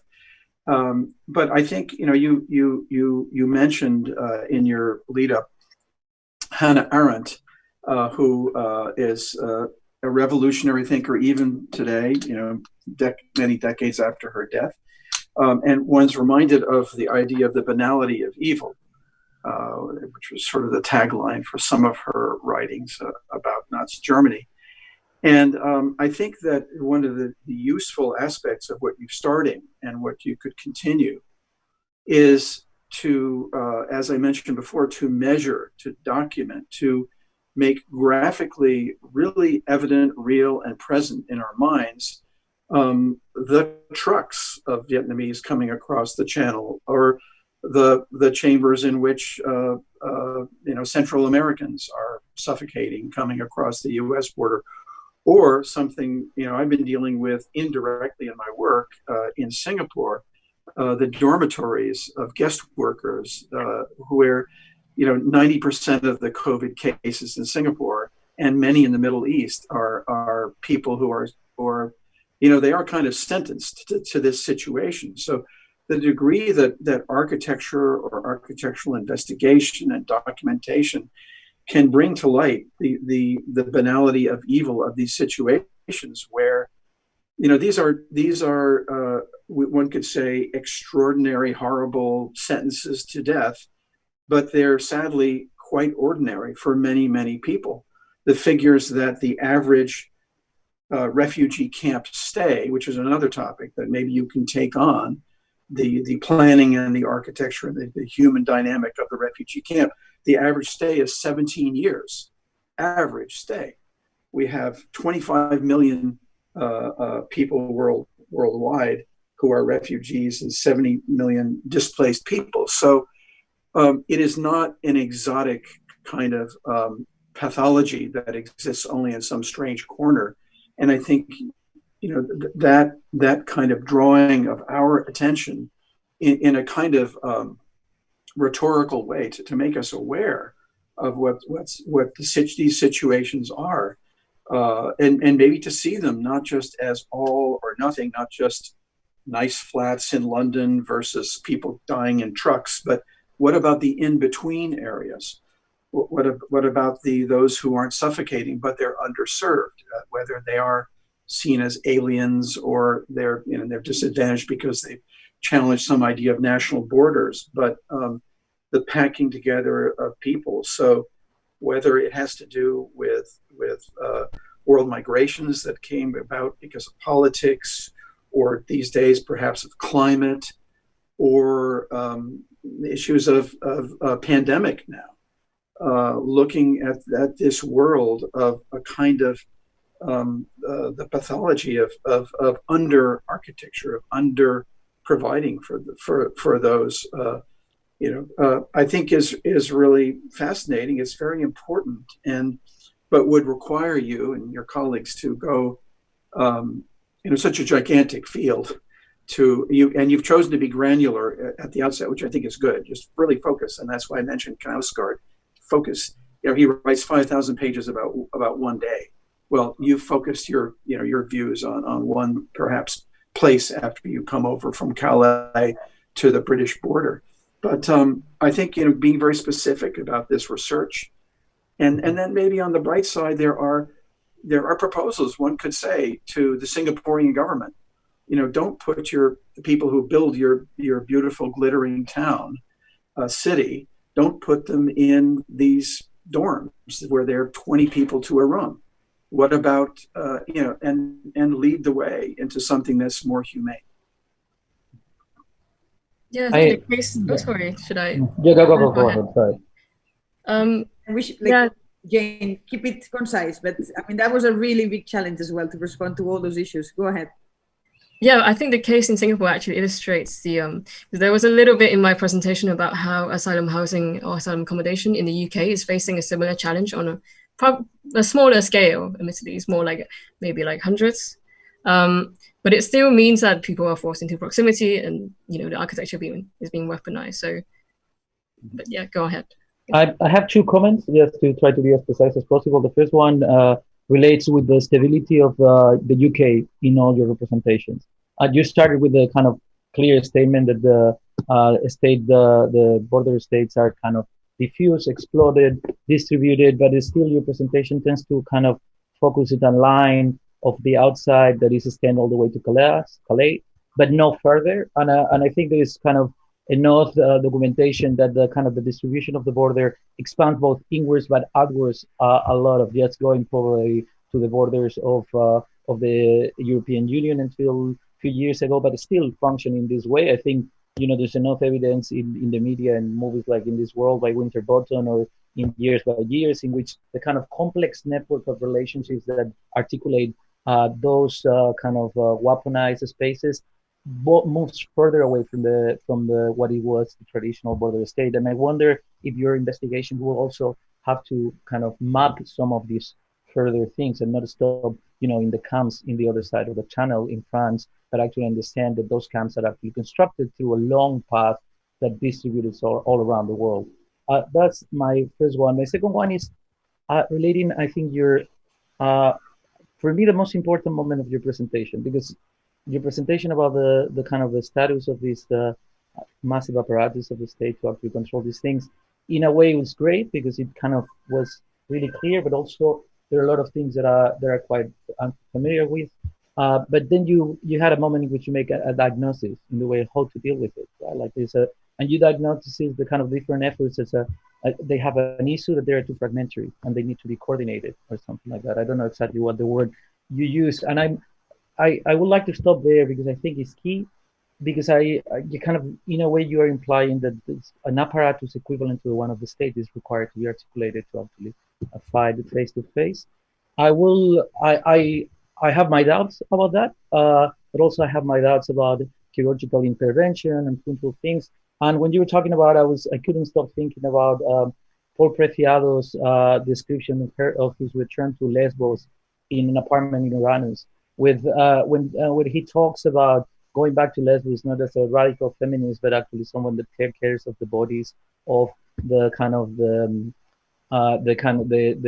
waves of immigrants that are kind of trapped in that island, right? And talks about empathy and care for the body in a way that doesn't require us to build an apparatus, a structural apparatus that fights face to face to the body, but actually goes back literally to the bodies, right? Like their body, Paul Preciado's body, with taking care of the other bodies, and kind of explaining that is the only space where resistance can happen, right? And I think it's important maybe to look at that text and practices of that kind, like recovering the actual care, not try to rebuild, could be, I think, a venue to explore. Not, because it may be kind of one of the places, and I think Paul is much better articulated than I am to explain why, but one of the few places in which resistance is still possible and probably more powerful, right? Like in which your own body becomes part of the project. Yeah, those are the 2 points that I want to. I'll be concise. I know Eva is staring us down. Just want to say before you jump, like, if anyone wants to put comments in the chat and references, like the text, Urchi, that you just mentioned with Paul Preciado, that would be great, and the students really look into that. Juana, sorry, please go ahead. No, that's a great suggestion. I really, I want to commend you for your presentation and tackling such a challenging and difficult subject and complex subject. I really appreciate that, and then trying to tie to the more recent situation of COVID and so on and so forth. It did leave me wanting or asking at the end of it, though, what your project is or where you're going with it. And, I feel a little bit different than some of the previous jurors in the sense that I feel you're still approaching it at such a broad level that a little bit of focus or narrowing down would help. I mean, yes, you focused on let's say on the truck issue, But at times you're talking about, what happens within the UK and when you're past the border. Other times it's about crossing borders. So I think I just believe it's such an incredibly complex issue that in a way, the more specific you can be, the better. I'm not saying you necessarily have to have, pointillistic interventions by any means, but a sense of which aspect you want to tackle with. And that doesn't mean that everything else kind of stays untouched or by any means, but really it's like you need to start somewhere and kind of see then where it reverberates. I think it was pointed out before too, the way you illustrated things and the way you told the story, I think was powerful. But a lot of these things right now, I'm a little bit less optimistic because a lot of the things we're unfortunately familiar with, and we're numbed down, like we're desensitized by what has happened in the last years in Europe and overall the migrant issues. Like we're so familiar with these boats just sinking. And especially in times like today, it barely registers. And I'm not saying that it's a good thing by any means. I'm just kind of, I think, seeing the way we're taking in those news. So then I think, I believe completely in the kind of in design essentially is a form of intelligence that allows us to look at the situation with new eyes or see it differently than we have before. Now, whether you end up applying it to an actual kind of build form, to an actual design project, or to, like you're saying, a campaign or policy making, however you choose to go about it, I think I'm completely open with what architects' contribution can be to it. But I do think ultimately it needs to be able to, or the goal should be, and I think from what you're saying, the goal is to provide a different perspective, something that, enables to either show us how quickly the system can crumble, or how turning things around can enable for a way more humane system in simple terms. I think in a way you need to find ways to show the inhumanity of the system by showing how easy it is to do it humanely or something like that. And I think you have a broad spectrum of tools or options there. I find actually particularly the maps of the UK interesting. And while the border issue is very present, however you choose to go about it, I think seeing the kind of network within the country and just overall the issue of bodies goes way beyond migrants too.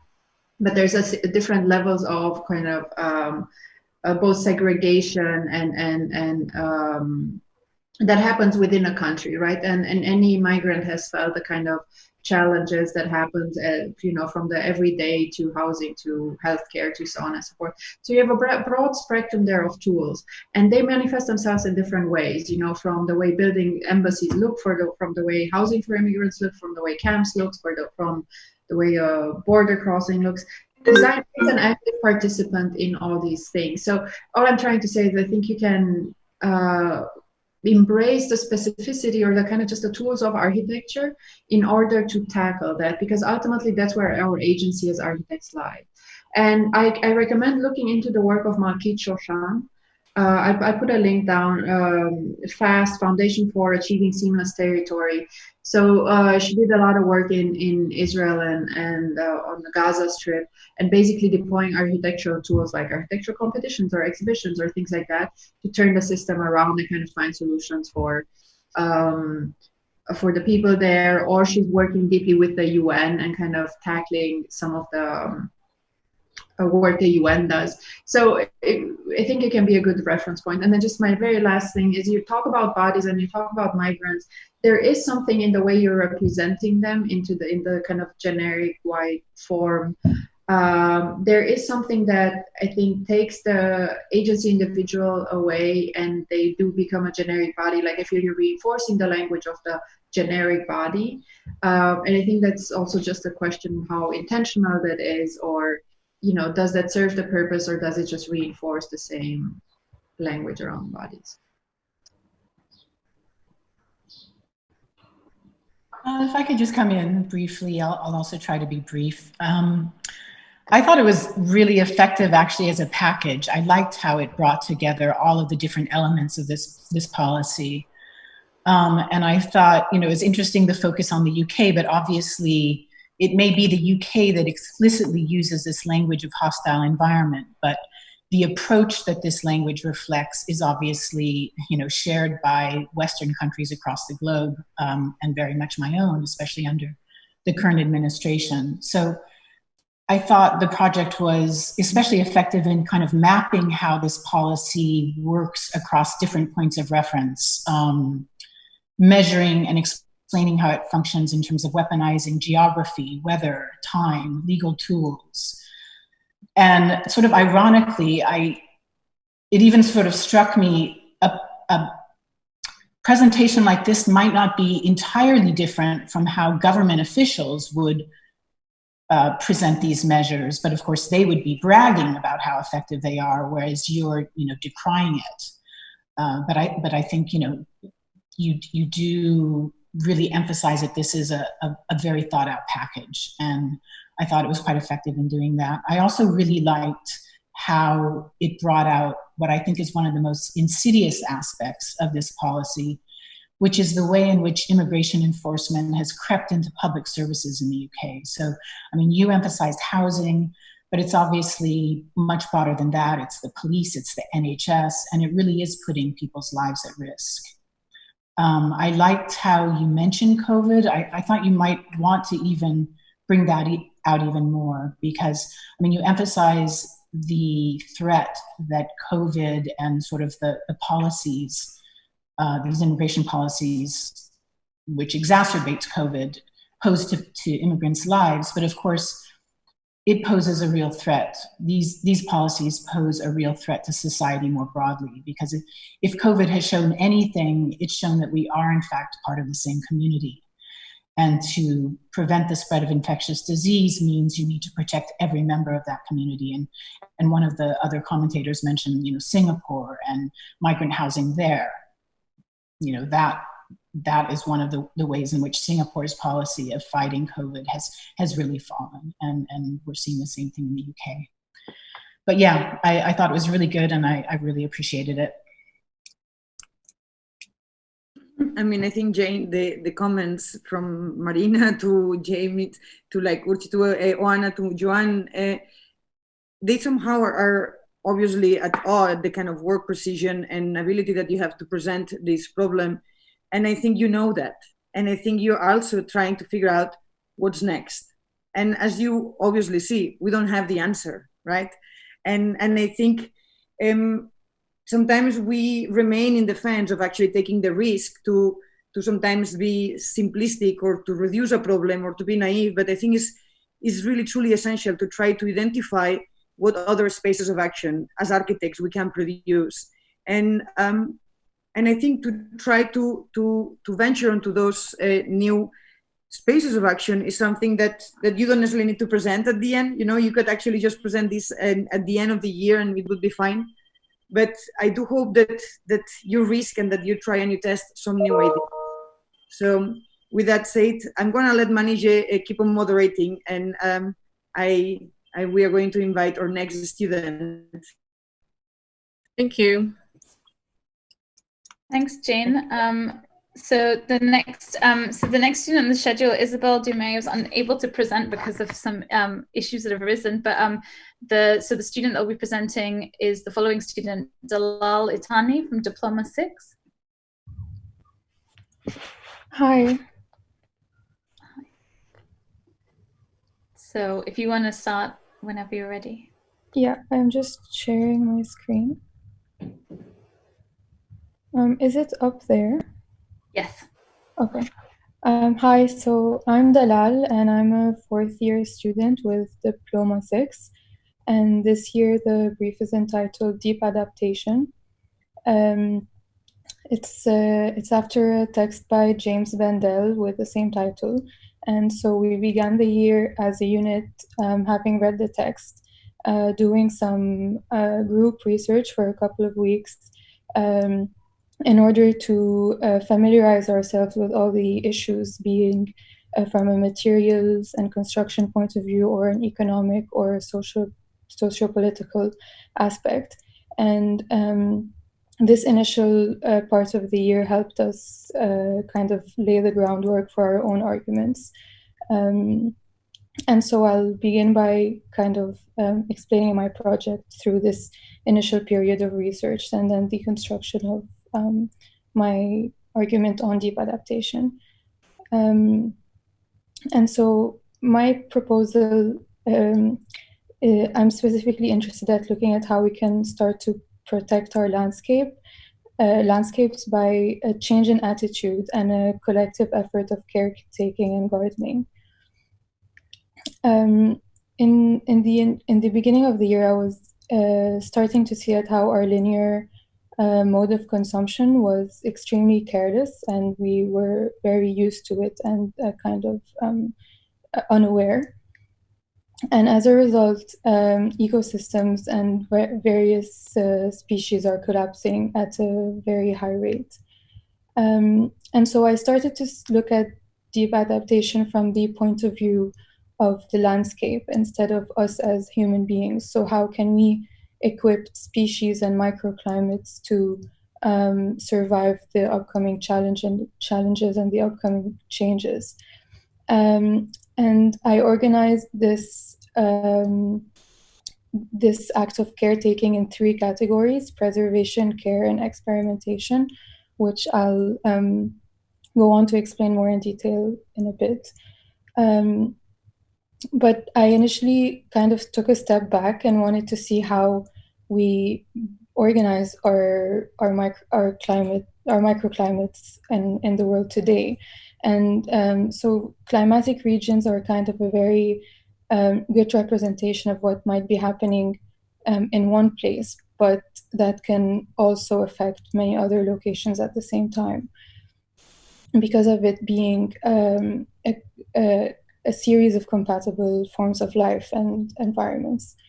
I was specifically interested in the Mediterranean climate because the temperature rise and dangers of drought are increasing at a much faster pace than in other areas. And I specifically started to look at Lebanon as a drought-prone region. And so looking at how to start and address the landscape in these areas. So just as an initial research, I was looking at how Lebanon resides in a mostly arid climate, and most of its resources are geological. However, this part of the world and this part of the Mediterranean is extremely diverse from an agricultural point of view, and it's been a very fertile land. And so I was interested in how the key species that have been present there and that are endemic to either the Mediterranean region or Lebanon itself can be preserved. Just as a reference, I was looking at how low-tech solutions have already been put in place in order to preserve species. This example is in Pantelleria, where citrus trees are preserved by these very thick dry stone walls. In the Canary Islands, on the island of Lanzarote, vineyards are protected from winds by these curved walls or these pits. And in Peru, the Incas have for a very long time terraced the land in order to create specific microclimates and to organize their crop that way.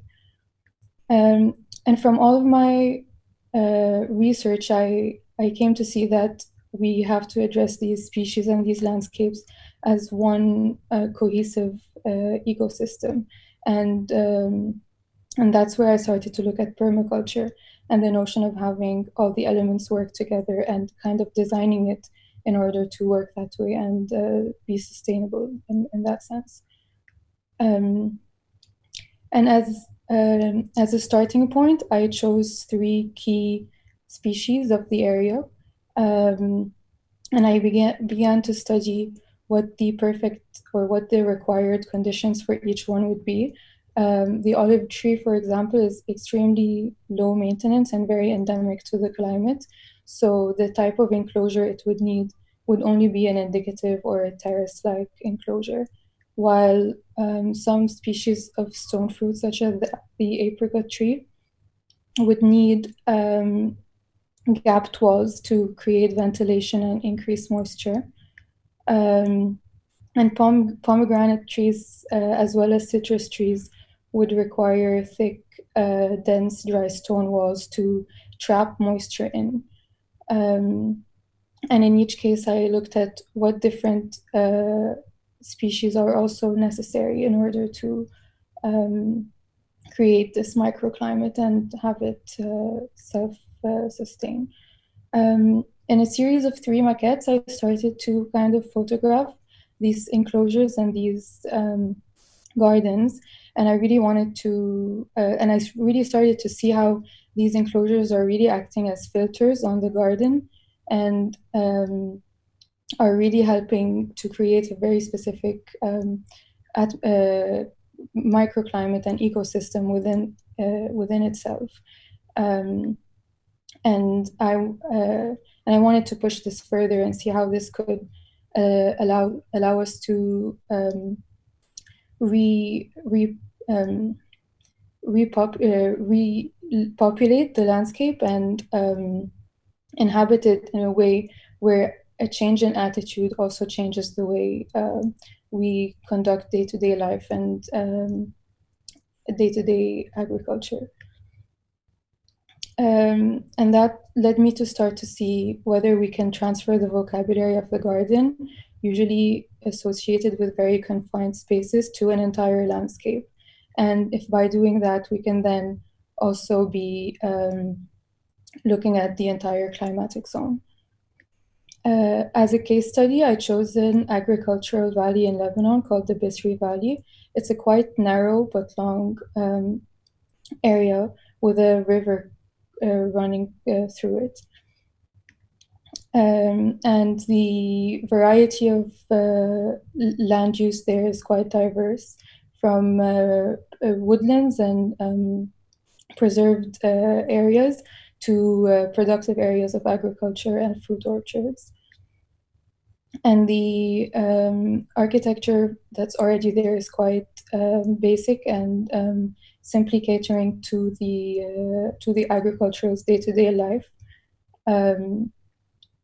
And so I began by looking at how these different lands are collaged together and how they are currently positioned right now.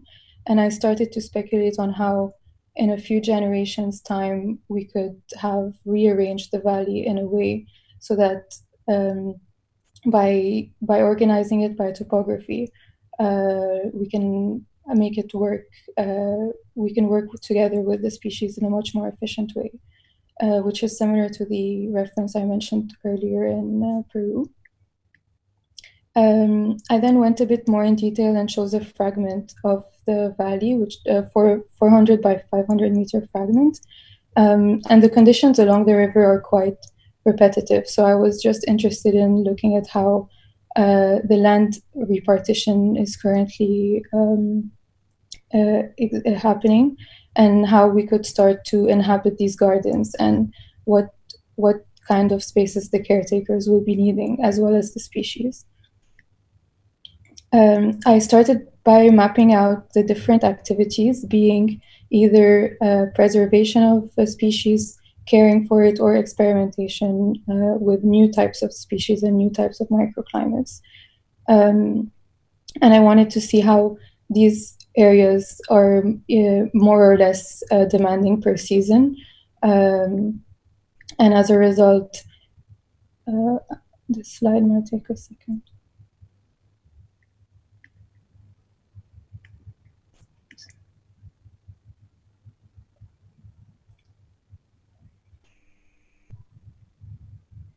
But sorry, I don't know why it's frozen. Oh, here. So as a result, you could see that the areas requiring experimentation are much higher, need a much higher level of productivity throughout the year than the areas that need preservation and just to be kind of safeguarded for the future. And so that kind of initiated my thinking process on how we could begin to inhabit these gardens and what the caretakers would exactly need. So using the same fragment, I just chose 6 sample sites, which are the archetype species in the valley. And I began by studying what different species exist in each one and what the topography or the geological conditions are like in each one. There are 6, so I'm just going to try to jump to the last 2.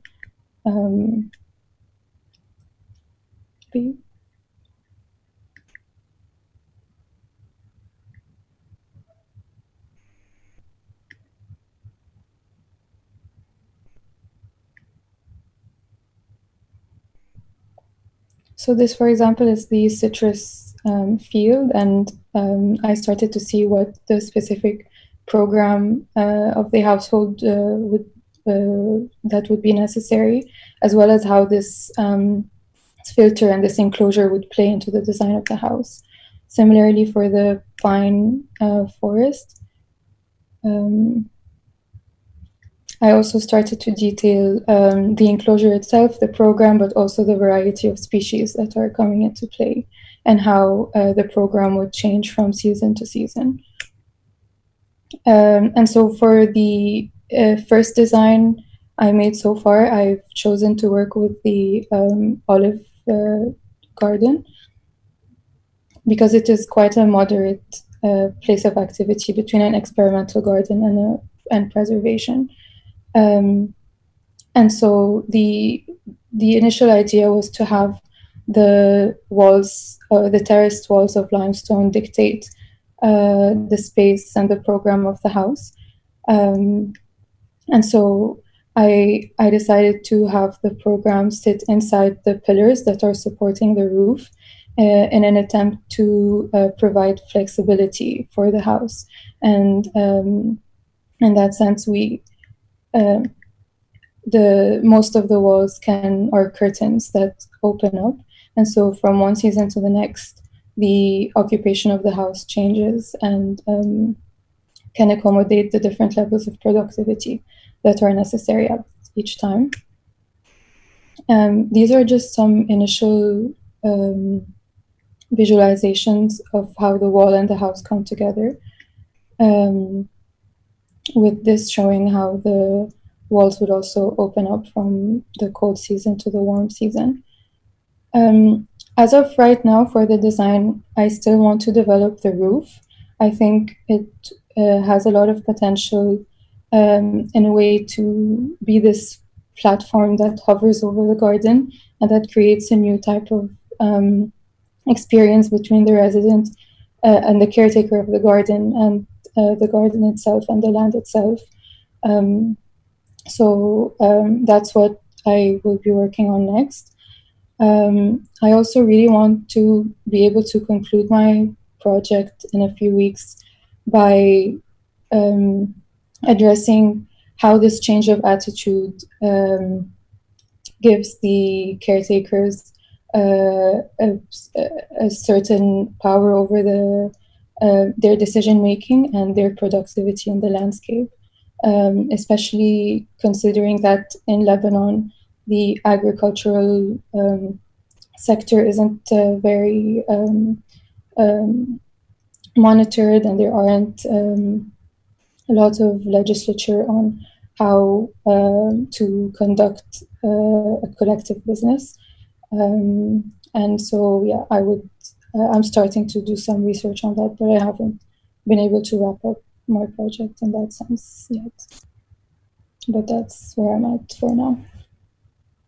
Thank you, Dalal. Thank you so much. So I guess that you know the work of the cooking sections, do you? Yeah. Okay. Yeah, because I was thinking about that, the work they did for Palermo and also for Sharjah. Yeah, they were one of the first things I saw.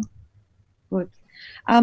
So I had a few questions. Thank you for the presentation. I think it's very well explained and it's beautiful and shows your sensibility towards the landscape and how to intervene in such a space and how to have into the equation not only humans but more than humans. For me, there are a couple of questions to think. And one is the scale at which you are operating.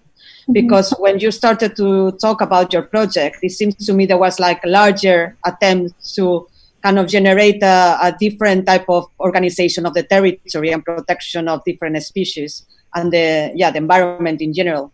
And then you shifted towards the scale of the house. to me, there was something in between that I was missing.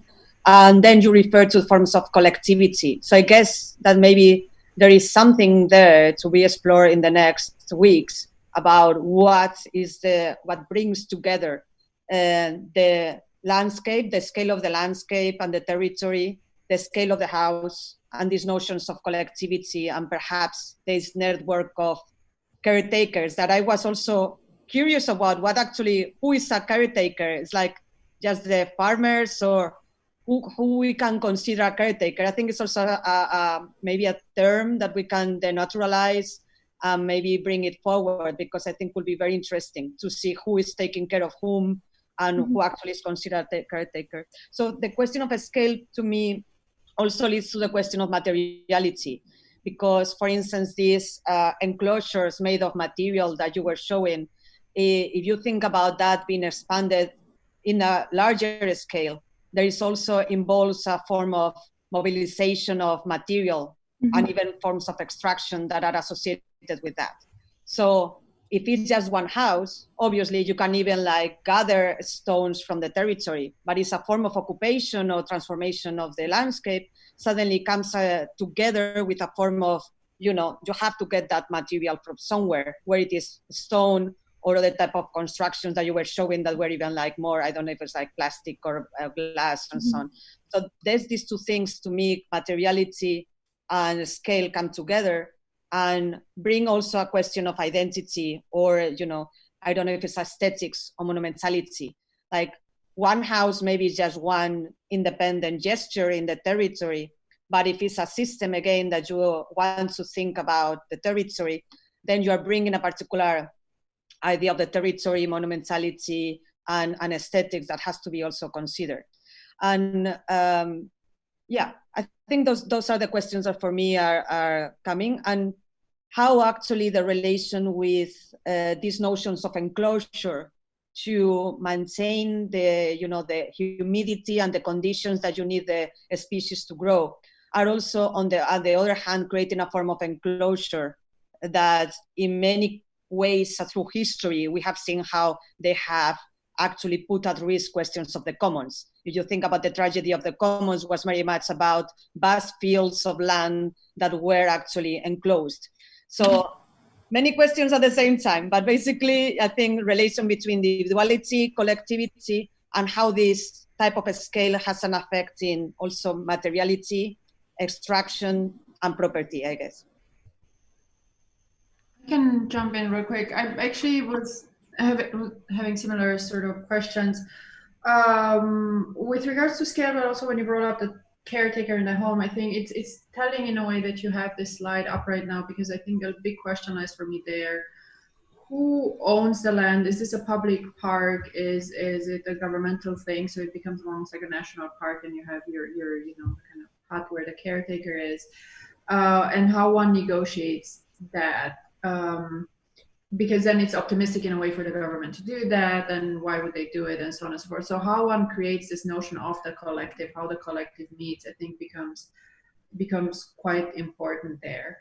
I think one question that I really actually like sorry, I should have started there. I really like the presentation in the ways both in which you're presenting your research, but also your own ambition and raising the questions that you're struggling with.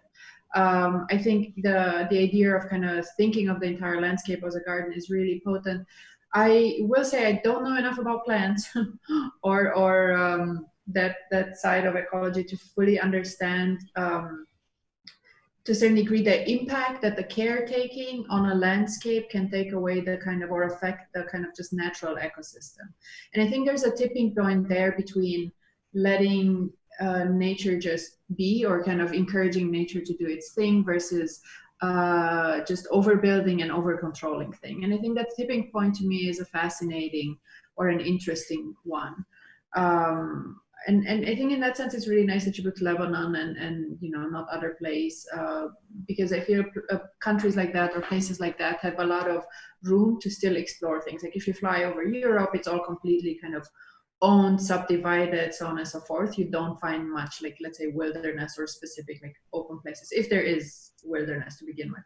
So all of that to then bring it back to this notion of the to the house and those interventions, I think it's hard to reconcile the two scales that you're discussing the project right now. I guess that's what you're struggling with and saying too. I think one aspect that becomes important to me, and Marina mentioned too, is if you are building something there, whether it's the terraces or even the house, I think you need to take very seriously how much you are affecting the landscape. Mm-hmm. Where you're getting your materials from, but then also a house is going to require water, it's going to require a sort of infrastructure, the systems. It's those things that usually start ruining or affecting dramatically the landscape around us or the world around us. And I think you need to take the design of the house needs to take this kind of eco side of it really, really seriously, both in terms of the materials you're using and how you're deploying them. How does it heat itself? How does it cool itself? And how does design then enable to live closer to nature? Because it seems like that's ultimately the agenda, right? To preserve things rather than kind of disrupt the natural cycle. And last thing, I put a link to, you might be familiar with the quote unquote fruit walls from southern Spain, the kind of vineyards that were used in the kind of 16th century, just as a reference for the way you showed the examples from Pantelleria. And I jump in there because I think I can follow up on some two comments really fast again. First of all, I'm not completely sure about how the project relates with the house. I will say straightforward. I think the house is a kind of an interesting project, but the entire narrative of how you manage the garden and then how this house appear is still for me an incognita. But there's two words that I really want to touch upon. One is preservation. I think you need to be more precise what you mean about preservation. I think preservation in a landscape like this one can never be confused with untouched. And as you probably put already there, preservation is probably around management, but I think it's unclear what kind of management you're proposing there. And it combines forms of ownership, economic development, productivity. You mentioned a lot of words that are involved in this management, managerial project, but I think the kind of the project tends to, with this kind of amazing images that you're using, tends to kind of end up in much more kind of picturesque drawing that actually the core of this managerial strategy for entire valley, which is a brutal enterprise, by the way, because it requires to identify a lot of agents that are not only the plants. And that's my second point. All your drawings are only plants. And I think that is extremely problematic. We don't see the caretaker, we don't see the animals, we see a little bit of the climate. And you mentioned permaculture, right? And permaculture, it was born in Australia, and since I moved there, I've been learning a lot about that. So maybe I can, you should look at this thing closely. The work of the two founders, Bill Monson and Tom Holmgren, but also Sebastian Marot in Europe has been developing a lot of stuff around that. And, it's about accounting. It's about counting the amount of trees, the amount of chemicals, the amount of shit, the amount of basically closed loops that involve a lot of other agents, not only the trees, right? And in all your drawings, that part is missing. I think it's missing, for example, what happens in the line under the trees. You have always this line that has trees on top and then some sort of generic kind of series of dots below the surface. But there is not a kind of an understanding of what the geology, the chemical composition, but also the caretaker is not only taken care of by cleaning the land, it's basically eating the fruit and digesting it and producing forms of materials that are going to be key to actually manage the land, equally the consumption of water. There is this kind of loops that make the kind of relationship between all these agents much more kind of intrinsic. And I think that's, I'm saying all these things because you mentioned permaculture, and permaculture is basically a series of massive spreadsheets in which you're counting how much the porks are eating versus how much are they kind of shitting, and what is the weight of this thing, what is the amount of phosphorus that is in there, how many porks I need to actually maintain 2 acres of land, and things like that. And I think those kind of calculations and the drawings will allow you to avoid, for example, your last image, which I find extremely problematic, right? Because it kind of contraposes a grid versus some kind of organic relationship or composition, as private property is kind of 90 degrees, and collectivity is organically drawn, which I will say is a massive fallacy, because as we know, private property is quite complex and difficult to map, and forms of sophisticated management and kind of organic collectivities sometimes have to kind of be explicit in the way you manage the land through kind of clear lines and geometry. So it's not necessarily that. So I will try to avoid these formalizations instead look at what is the hardcore of some of those concepts, which I think are extremely important, right?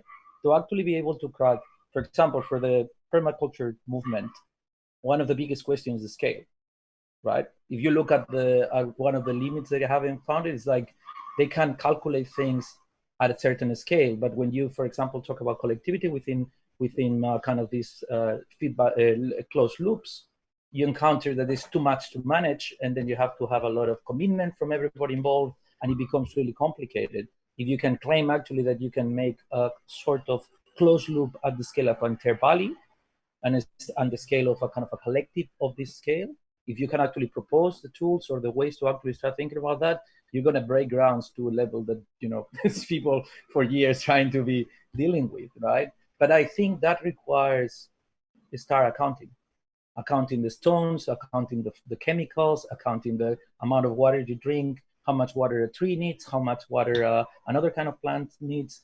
And I don't know if maybe you've done it, and those drawings have this kind of massive infrastructure behind, but I think it's hard to read still. Yeah. If I can follow on or to your comments, to echo and then disagree with some of them. Okay. Perhaps I'm not sure which the last drawing you're referring to, but it might have been this sort of L-shaped plant angles with kind of a guitar pick landscape coming around it. But for me, that was a relief at the end of the presentation to see that you're proposing something of built form, of a house, of something that could be, and this is where I echo Ortz's comments, that the ability to measure to some degree, and I know that might be difficult in a student project because you're not building something and you're not there and you don't have a team of engineers working with you, but at least the attempt to try to make the microclimate idea of the microclimate more than a gestural one. I mean, I've been involved with some large urban projects where we've made microclimates, but inevitably there was some degree of failure because they were more gestural. They were pictures of arrows of air moving through buildings and ideas about thermal mass, but they weren't really measured in ways that made a difference. And I think, you know, because you set up the whole set of problems in a compelling way, and you talk about long traditions of more vernacular architecture or landscape formations, you know, not done by designers, but really more agriculture. You know, one hopes that the agency that you can have as an architect would take this further to the point of some real implementation. And that's where, again, echoing the last comments, the ability to measure, to try to understand what could be the thermal mass differences of this wall versus that. What could be the issues of moisture, water captured by this row of trees or that, even if you can't solve it all, because it's too vast a set of problems for one person sitting in a room in London, but maybe you can construct some thoughts about how that might be done, you know, kind of to design a process, if not a product. And then I think, you know, the link that takes you back maybe to that Pantelleria, which was, you know, I've never seen a Pantelleria before, but it was pretty compelling sort of image of nature and construction brought together to make something that lives. You know, I think it's sort of the setup for a great project. And, but I think you should make sure that you don't get caught in the same trap that I've gotten caught in before, which is to make images of sustainability and kind of evocations of microclimates that look good, but do they really work? So, you know, if you can't measure it, you can't manage it, and maybe you can't make it. So that would be maybe a next set of steps for me. Yeah, I mean, I think I actually like this. If you cannot measure, you cannot manage it. Maybe then you cannot build it, no? But I think, Dalal, I think it was very interesting and really well done presentation. And somehow I do have some questions about your layers and the distinctions that you do between experimentation, care, and preservation, and what happens when those three things start overlapping, knowing that in fact preservation, even if it is through ideas of identity in terms of climates and autochthon plants, this is changing with climate, and there is always a kind of prehistory to upper history to upper history. So I think preservation, care, and exploitation needs to be folded, and I think if you bring all those three layers together instead of next to each other or just interspersed, something more interesting might emerge, because as it was said before, I don't think we have the tools and we don't have the knowledge to measure. And yet the question here is then, what kind of a new discourse, or what is a kind of a new space that you can produce to redefine the idea of landscape management? And I think the last points were about the aesthetics of landscape management. What does that look like? And what has that historically looked like? And what does that aesthetic carry with itself? And it is true that you are still giving us a kind of a bucolic image that has an aesthetic that is recognizable. And I don't think it's disruptive enough to make us doubt and question what is that we have in front of us. So you are coming with good intentions, but ultimately what we end up with is something that cannot be measured, and ultimately aesthetically is not disruptive enough to somehow make us think that maybe we want to start producing an entire new way of thinking about infrastructure versus gardening versus inhabitation. The relationship of the wall to the house, and then I love the kind of really humble moment in your presentation when you said, I want to focus on the roof, right?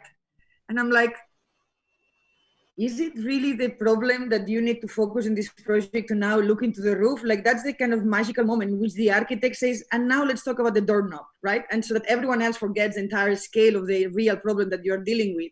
And I don't want you to distract us from what is actually essential to the project, that is to really rethink the idea of landscape infrastructure territory through the idea of design and through the hands of an architect that is trying to look into issues that might have been within issues of government policy or even agricultural practices divided, and what you're trying to do is to bring them together in a different way, and bring ways to produce. Not interested in the house of the keeper or his roof, or if he actually has a place where he has, I mean, you have the different functions like sleep, stove, cook, wash, text, energy. I'm like, that's not so interesting to me, right? That kind of distinction of functionality is kind of applying a different taxonomy of thought. And I would like you to develop an idea of inhabitation for humans or for plants that somehow goes around the same layers that you have posed for yourself to explore, of experimentation, of care, of preservation. And I think that would have to look into maybe pre-existing forms of inhabitation in the landscape and how you preserve some of those historical typologies, but how do you actually at the same time experiment with them, but also how do you provide a space for them to care and to care of themselves. So I think if you actually have these three layers, it is really about very carefully bringing them apart and then together. And I'm just going to raise another point that has to do with the idea of representation and notation, that I think ultimately is that what we do as architects, but specifically with the tree block that you are using in your drawings. That tree, I had that tree. You know, I have drawn, I mean, you haven't drawn that tree, I didn't draw that tree has been there forever. And there is something about the specificity that you want to bring to this project with the species that either you go more abstract and you actually just put a kind of a point and a dotted line, or you think about what is the diameter, what is the structure, what is the branching, and is that important and relevant for the representation of the project. So I think I can much more careful look into who are you drawing, if it is plants, if it is people, if it is animal, if it is excrements, and how specific you are or how abstract you are. So between literal representation and abstraction, I think you still need to find your point. And you know, in drawings is easy. You just like put redefine block and the drawing is done again. But I really would like you to think about it.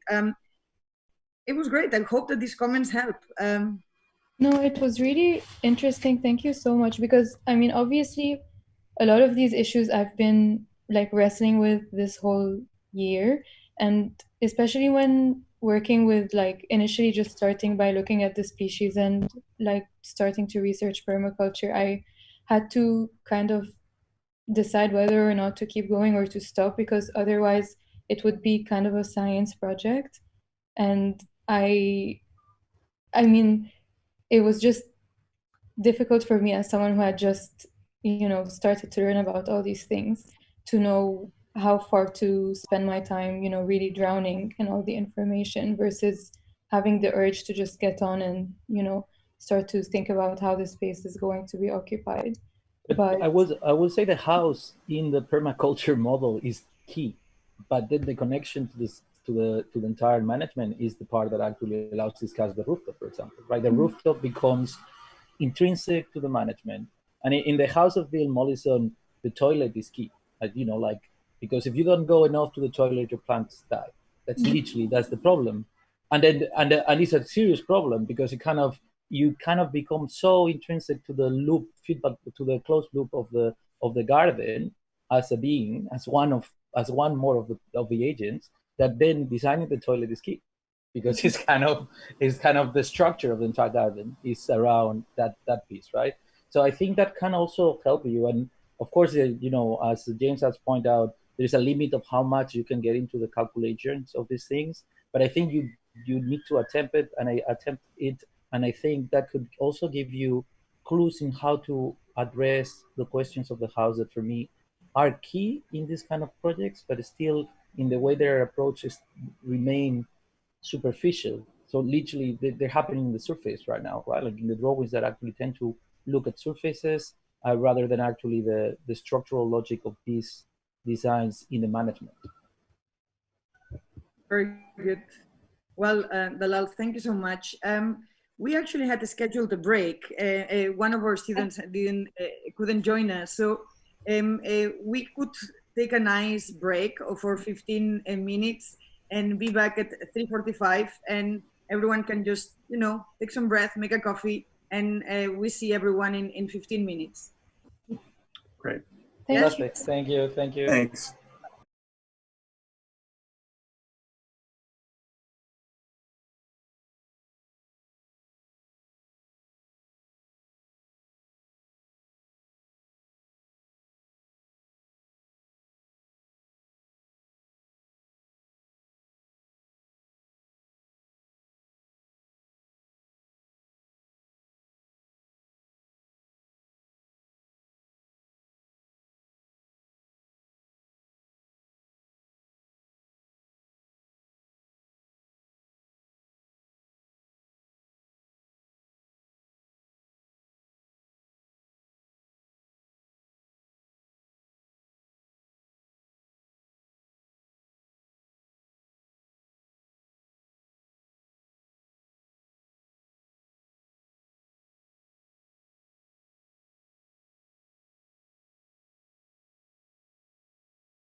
Great.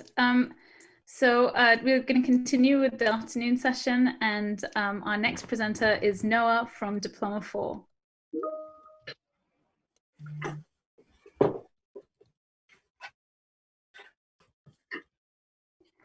I think you're on mute, Noah. Oh, great. Okay, let me just set this up quickly. Is the screen visible? Yes. The PowerPoint is visible?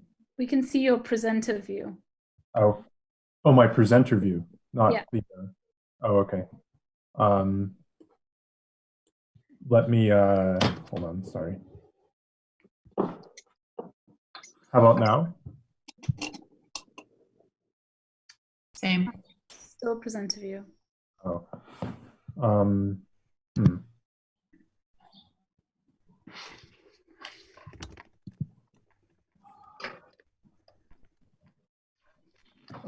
Sorry, just a second. I didn't realize it would.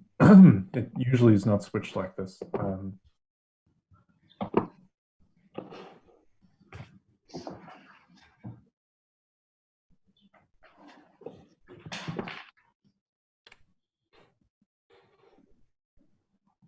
Is it still the presenter view, or is it At the moment, we just wait one sec.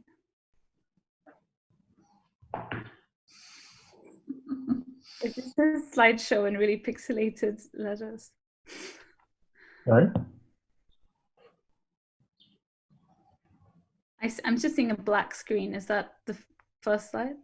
Yes. Sorry, the computer's being a bit finicky. But we were seeing the screen. We weren't seeing your notes earlier. Oh, okay. Yeah, sorry.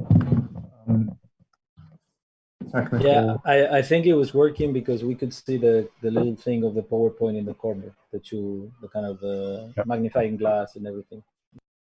Okay, great.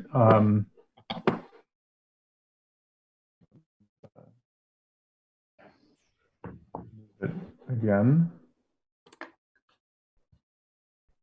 Is it the presenter view? Yeah. Yeah. I mean, you can share with us the PowerPoint with the normal view, and you can have the PowerPoint open again with your presenter view and split your screen. Okay. Like, let me. Yeah, I'm so sorry about this. Let me just. Let me do share and then. You also, by the way, not to make things more complicated, you also have the option to just share a portion of your screen where you draw a rectangle and it only shows that. So you could go to presenter view and then just select that part where the slide is, so then we don't see your notes. Okay. Yes, let me try that again.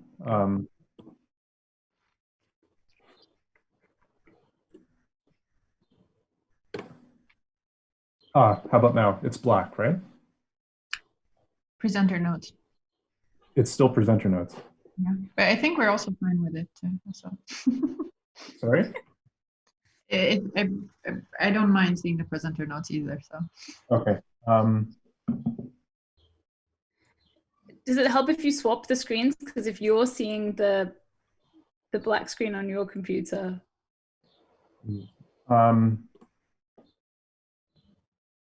Got it. It's black now, right? Yes. Okay, great. Okay, cool. Sorry about that. Okay, so my name is Noah Gottlieb. I'm in 5th year in Diploma 4, and the theme of our unit is climate peace. So we're looking at how one can both investigate, both look at architecture and political systems as a way of creating peaceful and equitable solutions in the age of the Anthropocene, or sort of human-influenced climate conditions. And for my project, I'm looking at this year I've been looking at the Jeffersonian grid, which is a system of roads and property divisions, which for the past 2 centuries has been sort of the modus operandi for urbanization across North America, in the US and Canada. And it was initiated by the US as a sort of nascent, by the nascent United States as a sort of tool of colonization and expropriation. And it's sort of simplified a vast stretch of the sort of the Earth's surface, much of which remains unseeded by its original indigenous inhabitants, into a reliable mechanism of extraction and representation. So my project from the beginning has sort of been to redefine the grid from an abstract imposition, as it's usually depicted in maps and other media, into a sort of component of dynamic and unstable climatic systems. And so the project is really revolving around creating methods to withdraw from the grid, or sort of allow parts of it to sort of fall into disrepair and contract as it becomes compromised by climate change, by austerity, and by the fatigue of the materials which compose it. So it's a form of planning and extension which requires a sort of continuous availability and accessibility of land. And in the center of the continent of North America, which stretches from the boreal forest in the north to the Gulf of Mexico in the south, and from the Appalachian Mountains in the east to the Rocky Mountains in the west, it forms a space of contiguous and homogeneous activity over an area roughly the size of Western Europe. And from its inception, as you can see in the left, is the pilot plan for implementing the grid in what's now Eastern Ohio in the late 18th century. It's always been an attempt to give a static form to the earth for the purposes of agriculture and agricultural production, and a very specific form of civic life, which was promoted by Thomas Jefferson, who wasn't solely responsible for designing the grid, but really was very instrumental in its implementation, because he was deeply suspicious of urbanity and hoped that the sort of ideals of life, liberty, and the pursuit of happiness would be perpetuated by this system through like the physical demarcation of private property. So the resulting area, which is about 4 million square kilometers and covers 19 US states and 3 Canadian provinces, it maintains a largely similar materiality, construction, and form of property divisions, even though it stretches from subtropical to subarctic climates. And the Great Plains, or this sort of region prior to the construction of the grid, as well as the grid was really an instrumental tool in the murder and expulsion of the indigenous inhabitants of the region. It was largely dominated by prairies and scattering of forests. And this color map here is it's a digitization of vegetation surveys created by the US General Land Office in the 1830s. So it's one of the only vegetation kind of natural surveys done of the region of the Midwest before the area was basically converted into a space of intensive agriculture.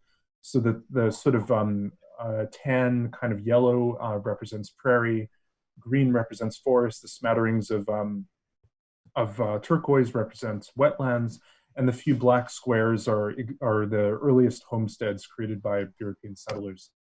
So the surveying and apportioning of land throughout the late 19th century has drastically changed the topography and hydrology and flora and fauna of the continent. And this is the same area today, with the prairie being almost completely destroyed and replaced by cropland, and those areas basically confined to the edges of rivers and roads. And for the indigenous inhabitants of the continent, the grid was not something which was as usually depicted, especially in kind of like iconic paintings like John Gass' American Progress. It was not sort of an antithetical, like they're always sort of treated in opposition, like sort of the sort of noble savage or the indigenous, or the indigenous person sort of resisting this tide of urbanization through the grid. But the grid was actually something which, through the process of manifest destiny, was imposed on indigenous people, specifically through the Dawes Act in the late 19th century, which in the map of the Chickasaw Nation in what's now Oklahoma, the same grid system was actually imposed on reservations in order to basically eradicate sort of any kind of traditional methods of land stewardship. So this has created a very complex situation in the US and Canada, or in the US specifically, where you have sovereign territories belonging to indigenous tribes, which then have dependent territories held in trust by the government. So you have the grid system, which applies to native sovereignty throughout the US and Canada. So looking at different sort of reservations, even in areas where there is actual very little physical infrastructure, like in the left and the Canadian Arctic, you have this system which basically is incredibly consistent and still sort of sticks to the grid. So this was sort of looking at the sort of degradation and sort of crumbling of infrastructure throughout the continent. So the grid is undergoing a sort of process of erosion, with its continuity being challenged by climate change, lack of maintenance, and the fatigue of materials which compose it. And so erosion, the fragmentation and movement of material across the Earth's surface redefines the grid from an abstract imposition to a component of dynamic and unstable climatic systems. And part of the issue of this is maintaining a system, a very consistent system, which is used very inconsistently.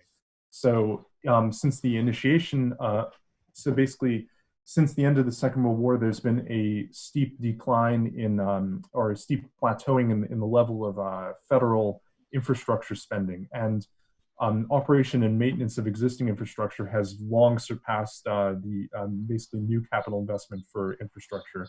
And this hasn't helped by the fuel tax in the US remaining stagnant since the late 1990s, which is a crucial source of revenue for the maintenance of roads throughout the country. And in addition to that, the Midwest has, since the beginning of 2019, has been inundated with some of the greatest flooding ever seen in the region along main rivers like the Mississippi and Missouri, which has jeopardized transportation and making river systems new threats to the continuity of the grid and the sort of practices of agriculture and basically the whole form of urbanization in the center of the continent. And because these sort of the river systems, even as sort of shown in the earliest drawings, are sort of things which are now becoming an increasing threat both to the continuity of this urban system, but also to something that will mean in the future the vast amounts of internal migration within the Midwest of the US, as millions of people basically will have to leave their homes when regular flooding when massive flooding that was experienced in 2019 becomes a very common or even annual occurrence. So this will have to mean a sort of inversion of the sort of administration of the region from one based on the grid, this sort of abstract system of latitude and longitude, to one more centered around the flow of water and the sort of separation of watersheds and river systems. So this means a kind of a strategy of withdrawal from the grid. So instead of retrofit and redesign and reconstruction, it should be centered around sort of abandonment and removal and withdrawals to sort of guide an ethical failure for a very wasteful system of overextended infrastructure. And it doesn't mean a sort of top-down imposition on and sort of reevaluation or sort of like any kind of forced wave of people to sort of change their lifestyle. It's really just embracing things that are already happening. So this, for example, is central Iowa with the full extent of road systems. But when you actually look at how much the roads are actually used, there are vast stretches in the system which can receive as few as 5 vehicles a day. So a car basically every 4.5 hours. So there are a lot of kind of thoroughfares which should not have even been created in the first place or have rapidly fallen out of use over the past decades.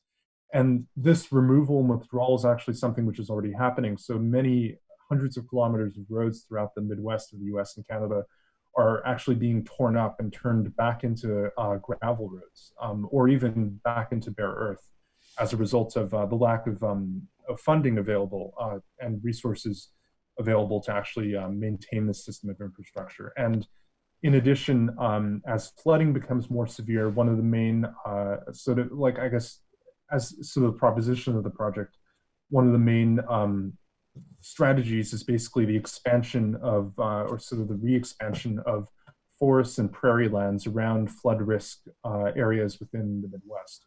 So this would be something which would both stabilize soils, provide a sort of buffer zone in the event of more regular flood scenarios, and increase biodiversity, which would basically assist in the sort of maintenance of a region whose whole everything from the health of wildlife to the structure of the soil has been very much compromised by the sort of industrial agriculture which takes place in the region. So this is an area of central Iowa and showing basically flood vulnerabilities of the area where lighter shade in this image corresponds to higher depth of water during a flood scenario, and back to the area, and basically rewilding high-risk flood zones, which are currently occupied by intensive agriculture, as a way of both shielding the remaining agriculture and also increasing biodiversity and reducing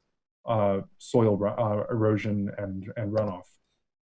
So this kind of degradation of the grid means a sort of rethinking the forms of governance and exchange which depend on it, and a kind of contraction of infrastructure across the continent should mean a sort of reorientation of the polity around Earth systems, which can provide a sort of greater resilience in the face of climate change.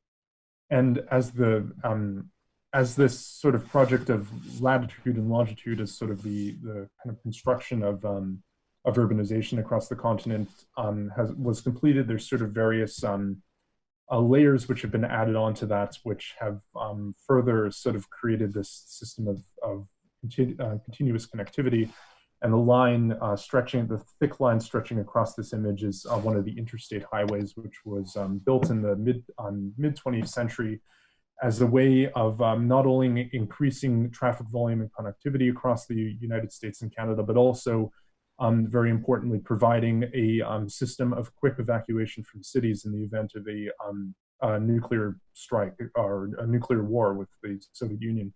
So the grid has always been a sort of military strategy or a system of defense where sort of the mapping and kind of understanding and recording of and segmentation of the continent has always been tied up with a kind of obsession over security, and that sort of that extends out even to the areas where once the entire continent is surveyed, it extends out even to the areas where physical infrastructure is a lot more difficult. So sort of layers of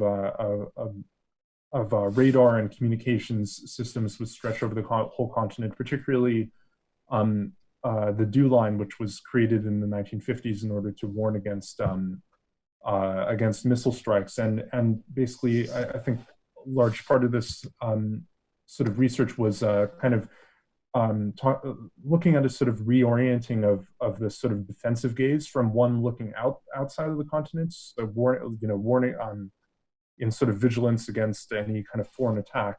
So moving from sort of this outward gaze, looking for the enemy, to sort of the inward gaze of the new threat becoming the sort of overextension of the infrastructure, which was created for these, which was created for a lot of these sort of militaristic reasons in the first place. So that is yeah, that's kind of it. And I'm still in the I think in terms of things which haven't quite which I'm still working on in the moment is that I've really been working on a lot of looking at the areas which are at risk, the areas which it is not going to be economical or safe or sustainable in order to maintain, and those are the areas which we'll have to withdraw from.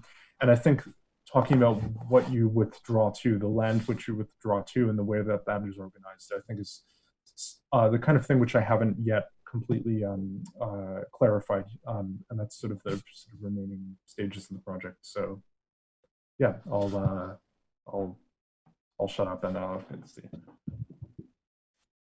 Thank you, Noah. Open to the panel.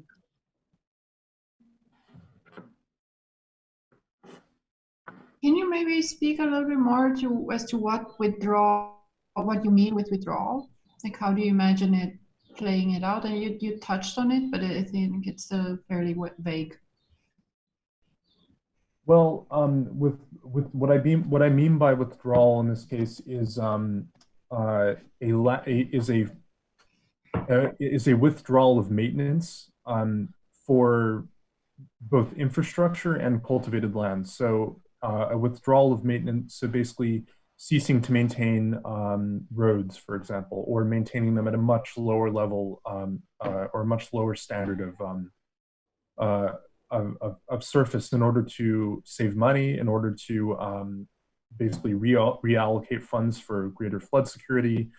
And another form of withdrawal is basically ceasing to cultivate certain areas of land which are at a higher flood risk and present a greater threat from soil erosion. So it means a ceasing an active use of both infrastructure and certain areas of land, particularly those used for intensive agriculture. So I'm just trying to understand through it what it is that you're proposing or where you want to move forward with it. You said a lot of these forms of quote-unquote withdrawal are already happening, right? Are you then trying to propose a comprehensive plan of deployment for more, just comprehensive withdrawal strategies or maps, or? Well, I'm still, to be honest, I'm still a little bit going back and forth between how exactly I want to talk about it, because this was something I kind of I did for my technical studies project to a certain extent, and the idea of creating a sort of centralized plan for this, I think I was a little bit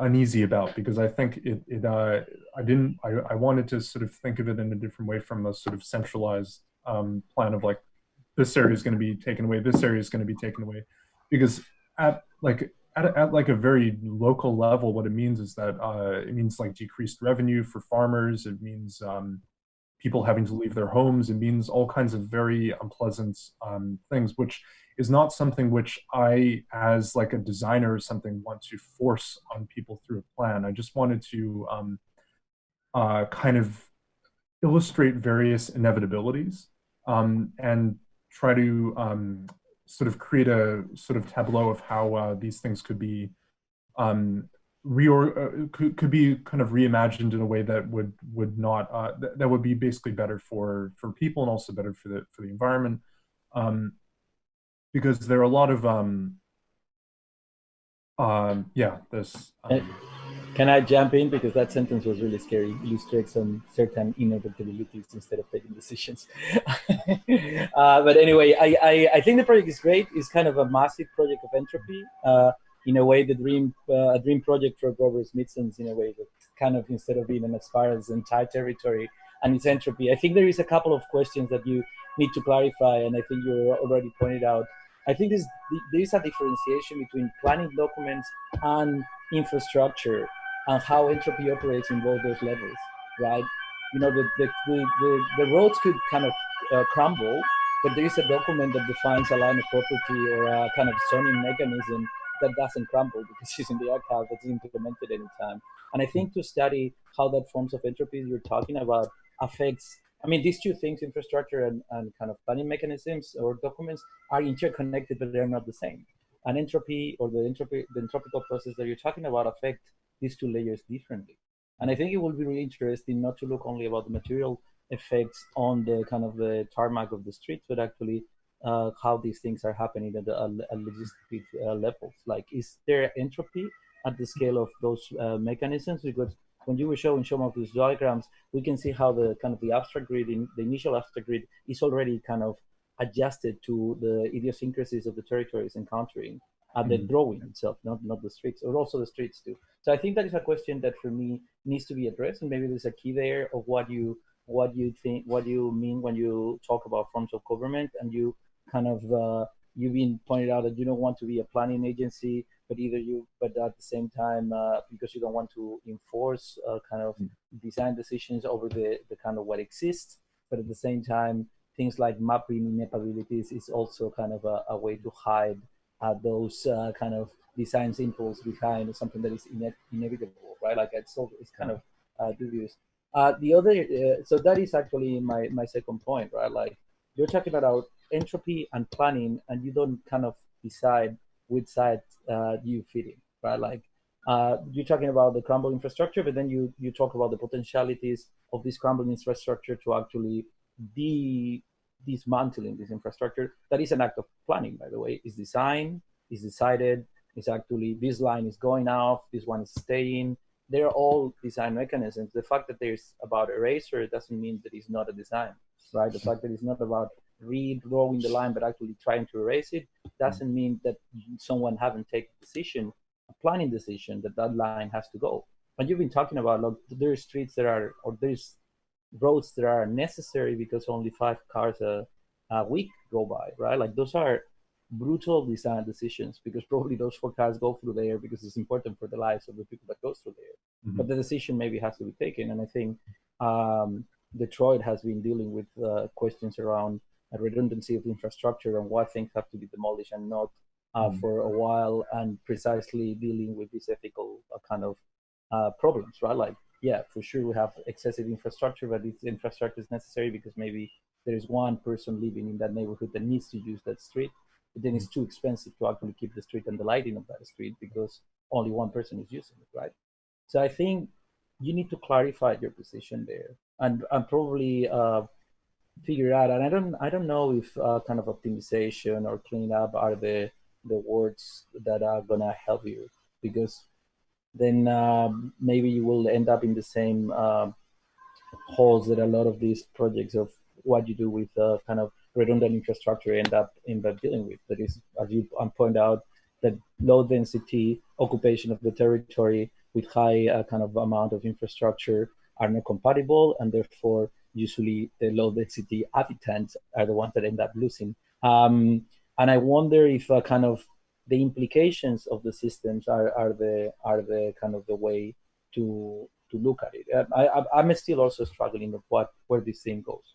But just to get kind of a quick summary, I think there is a tension between entropy as a thing that you're mapping, how these systems of infrastructure are dissolving, and kind of an impulse to manage or planning this kind of dismantling infrastructure.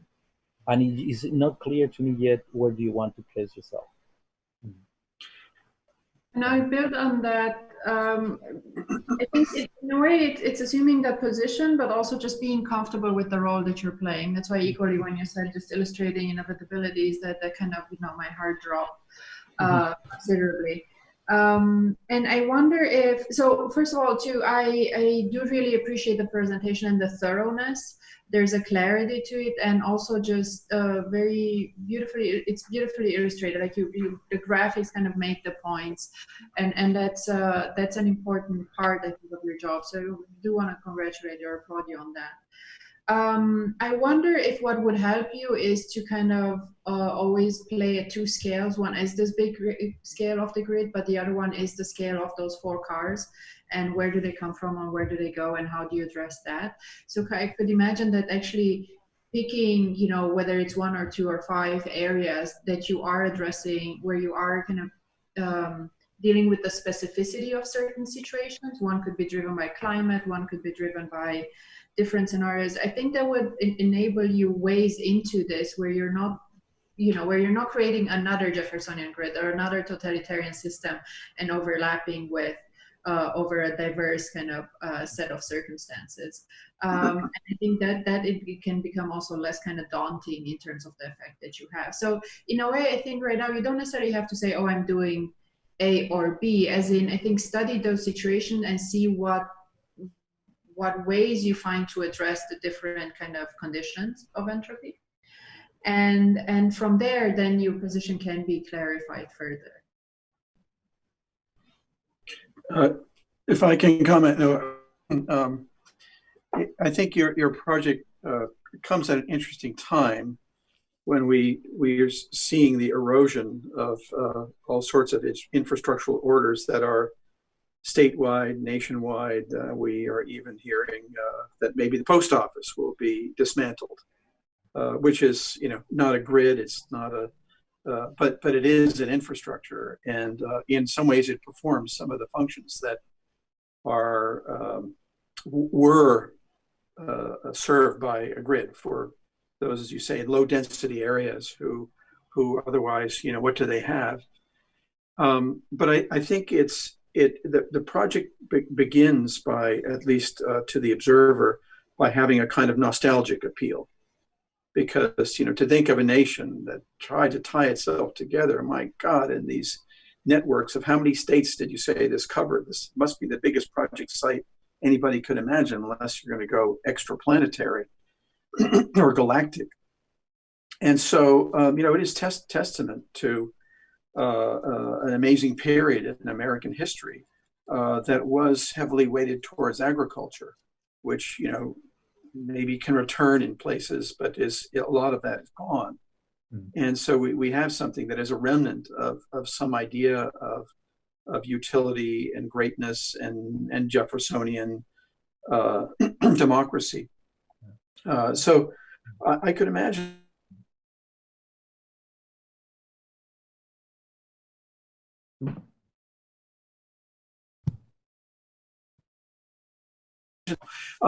a couple of different directions. One might be in the micro, a little bit the way railroad tracks have been reclaimed in this country, in the United States, during the stimulus package period of President Obama. Large stretches of tracks that were dysfunctional got made into bike paths and health trails, and it was of great help to parts of the nation where there were no trains left, but it's great the track beds are there. But that's kind of a micro tweaking of what can you do with this mile or that mile. I think it also, on the conversely, it'd be interesting to think about, if you were the head of the Department of Agriculture or the Department of Transportation, or maybe even more important, the Department of Labor, and you did an inventory of how many of these square grid coverages of or the Department of the Environment, such as it exists anymore, and you were to do an inventory of how many millions of acres covered by this area of this network of grid roads is needed anymore. Why not just let it go to pot? Treat the issues of flooding and erosion as some other way. Is this Eisenhower / Jefferson creation just a bit of nostalgic memory of some former greatness? Should we just let it go? And I think, again, to finish up, in particular in this period of huge government deficits of trillions of dollars, at least 3 of them, thrown at covering the problems that now come with sequestration and the halting of the economy, rebuilding this country in that way is even more a kind of, I would imagine, a pipe dream. It's not going to, not that you're proposing that, but I would sort of try to say, what if you're a proponent of these grids, but these 3 department heads, agriculture, labor, transportation, and maybe environment, are telling you they're going to get rid of it? What's the purpose in saving it? And should you, maybe you've done it already, but start an inventory of the utility to how many people is facilitated by this grid of roads. And for those opponents, we don't need it. There are other ways in which the citizenry of the United States and different states here and there need other help and other dollars, because it's so tremendously to even build a mile of road or upkeep a mile of road. So I think it's so thought provocative what you've done. So you go across the country, this is what you run into. And you go back to your memories of North by Northwest, Hitchcock, defined by these lines. But maybe they'll go like Roman ruins. Maybe we'll pick them apart someday. But what could you do to be a proponent for some rejuvenation of these things? Maybe not. Well, I think that Well, one thing that really caught my interest is that New England states like Massachusetts and Connecticut were once agricultural heartlands, really, in the mid 19th century. But as the sort of real center of agricultural production shifted to the Midwest, many of the farms that were formerly located in those two states basically were abandoned and have turned back into forest. So leaving those two states as some of the most heavily forested, right, even despite being some of the most urbanized. So I think that there is definitely it's not a there's a kind of permanence which people see in this, which I really don't think is the case. And I think that I'm really just trying to understand like how one can embrace entropy and what sort of what kind of impacts that would have both on physical and at like a very material level, and I guess like more at a spatial or architectural level, but also in terms of organization of the economy or political units, because right, even because like even in this image, like the roads are grid and it forms the part of a county which is also a square, and that forms a state which is also square. So like the flooding of rivers might actually make the sort of connection of areas that are within the same county or townships, even at like a very local level of governance, difficult or impossible. So that would mean a sort of re-examination of the way of how how government and association is done through sort of looking at the river systems rather than this sort of Cartesian system. Well, it's a fascinating project. Yeah. I hope you have to get in further directions. Maybe just taking on, I mean, I agree with many things that have been said. I found it fascinating, the presentation, and I learned a lot. So thank you so much for that. I really enjoyed it.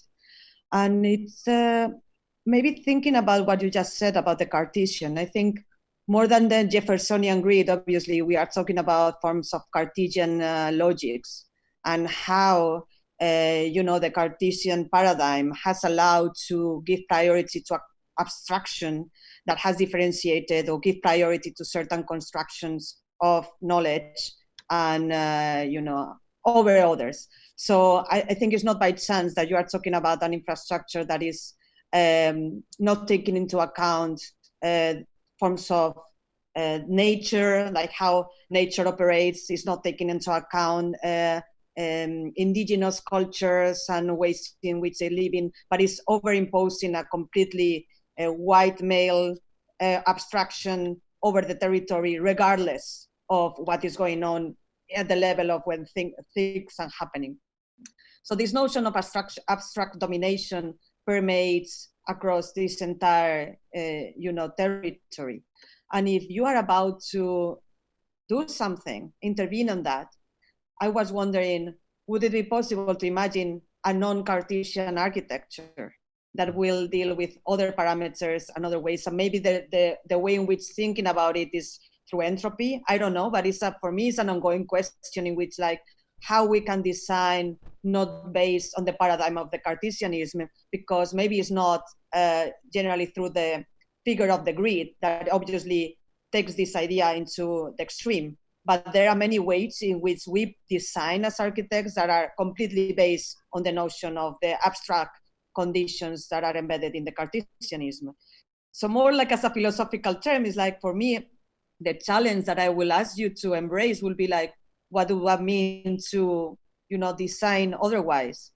And then another question that may help is because you were talking about, the construction of this grid and how it was maintained, but you didn't go so much in depth to actually what were the mechanisms exactly, or the type of energies or economies that allowed for this grid to be implemented and maintained, and what have been the challenges or the changes that have been happening that actually cannot be maintained or is not desired to be maintained anymore.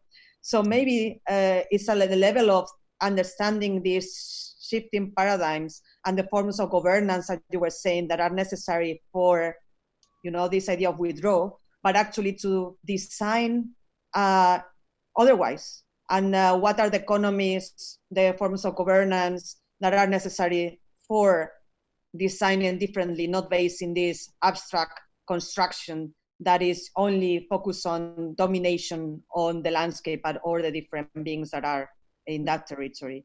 So yeah, I'm excited about what you can do in these next weeks about it. So yeah, good luck. Maybe last quick note on it. I'll let you, Eva, in 1 second. I mean, with the risk of it going in a different direction, I feel, or not from some of the previous conversations, I feel there's an urgency to the issue that you're presenting too, which I think makes your work, therefore your project, more urgent. Meaning, the US is such a strange place and it's such a big country too, and there's such different things happening across the entire country, and especially today, probably more than ever. And I think your project has the ability to address some of those conditions. Like, the way people live, form of communities are kind of falling apart because of the kind of climate changes and so on and so forth. And I think, at local governmental levels, there isn't neither the imagination nor I think things are rarely ever left to chance, and really economy drives things more than ever. But local governments also lack more often than not the imagination and the time or funds to really kind of reconsider their condition. And I think you can contribute significantly to that conversations by adding perspective and by showing how whether it's about a resilient form or just embracing entropy or so on and so forth. I think it's an important conversation to be had, and that's why I think it needs to go further, as everyone else suggested, beyond just the illustration of its inevitability. Thank you, Anna. Joan, some closing comments. We have extended ourselves. Joan? You're muted, sorry. Yeah, I'm trying to unmute it. Here we go. You're back. Yeah, go ahead. Thanks. First, apologies that I was late, so I didn't get the full presentation, and I hope I'm not misunderstanding. My reading of it isn't totally wrong, because it's definitely incomplete. But just to echo some of what the previous panelists just said, I found very interesting the themes of domination and power that I thought were very present in the presentation. And what I think I found most appealing about the project was I thought you were kind of implicitly advocating much more coexistence between the natural and the man-made, so that you were really welcoming this entropy, as opposed to the initial ambition of the human to dominate the landscape, to impose control over the landscape. This is sort of the landscape fighting back. And my sense is that your project, welcomes the scaling down of human ambition that we need to have, that will allow us to reconcile, the landscape with the human. And I just think you might want to bring out some of those themes a bit more, and describe where that could take us. But I thought that was really interesting. Thank you, Joan.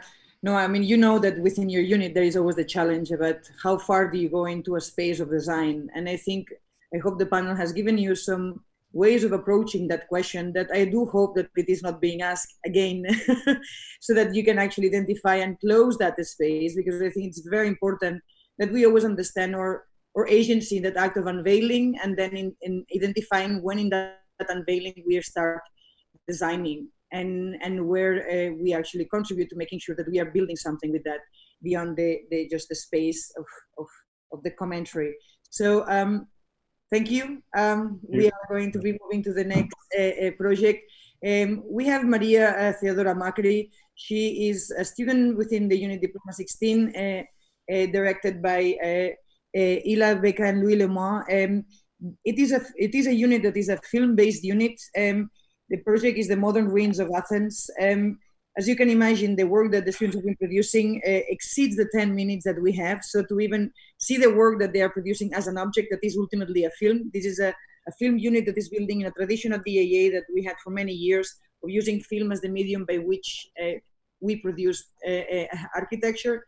And yet I'm sure that that Maria Theodora might be able to actually tell us more about it. Are you here? Yeah, I'm here. Okay, please take us. So I'm a fifth-year student. I'm Theodora. I'm a fifth-year student, taking part in Diploma 16 unit that is entitled Homo Urbanus, Laboratory of Sensitive Observers, under the tutors Ila Becca, Louise Lemoine, and Gil Marin. The unit works at the crossroads of cinema and social sciences, focusing its efforts on methodological observations of the urban dwellers in order to understand its relationship with the city. Within the framework of the unit, each student ventured to a different city across the world, creating a panorama of the global Homo Urbanus. Some chose Mumbai, Tokyo, Jerusalem, or Geneva. I chose to return back to my home country, Greece, with the aim to observe Homo Urbanus in Athens, 10 years after the beginning of the crisis. So the main subject of our unit is, as you said, film. So I would like to ask you to use a Vimeo link so as to watch my film, because through a shared screen, the quality is not that good. So I think you should have the link in the group chat. Can you copy from the group chat? I'm unable to do it. It doesn't allow me to copy. No, but if you click on services, the first option there is search with Google, and then it puts it in a browser essentially. Okay. If you right click instead of copy, it's services, and then you click on search with Google, it should open it in a browser. There's also going to be, I think, a shared screen by the audiovisual department, but I think the quality is not going to be that good. I think it's more about the YouTube live stream. So it would be great if you can use the. Yeah, that's true. I cannot. How did you do it again? You select it, and then you right click. Yes. And it go on services. Yes, and then you search with Google. I only get select out, and I don't get services. Can you email maybe through? I'll email it to everyone. Yeah, that would be it too. I mean, maybe switch it fast.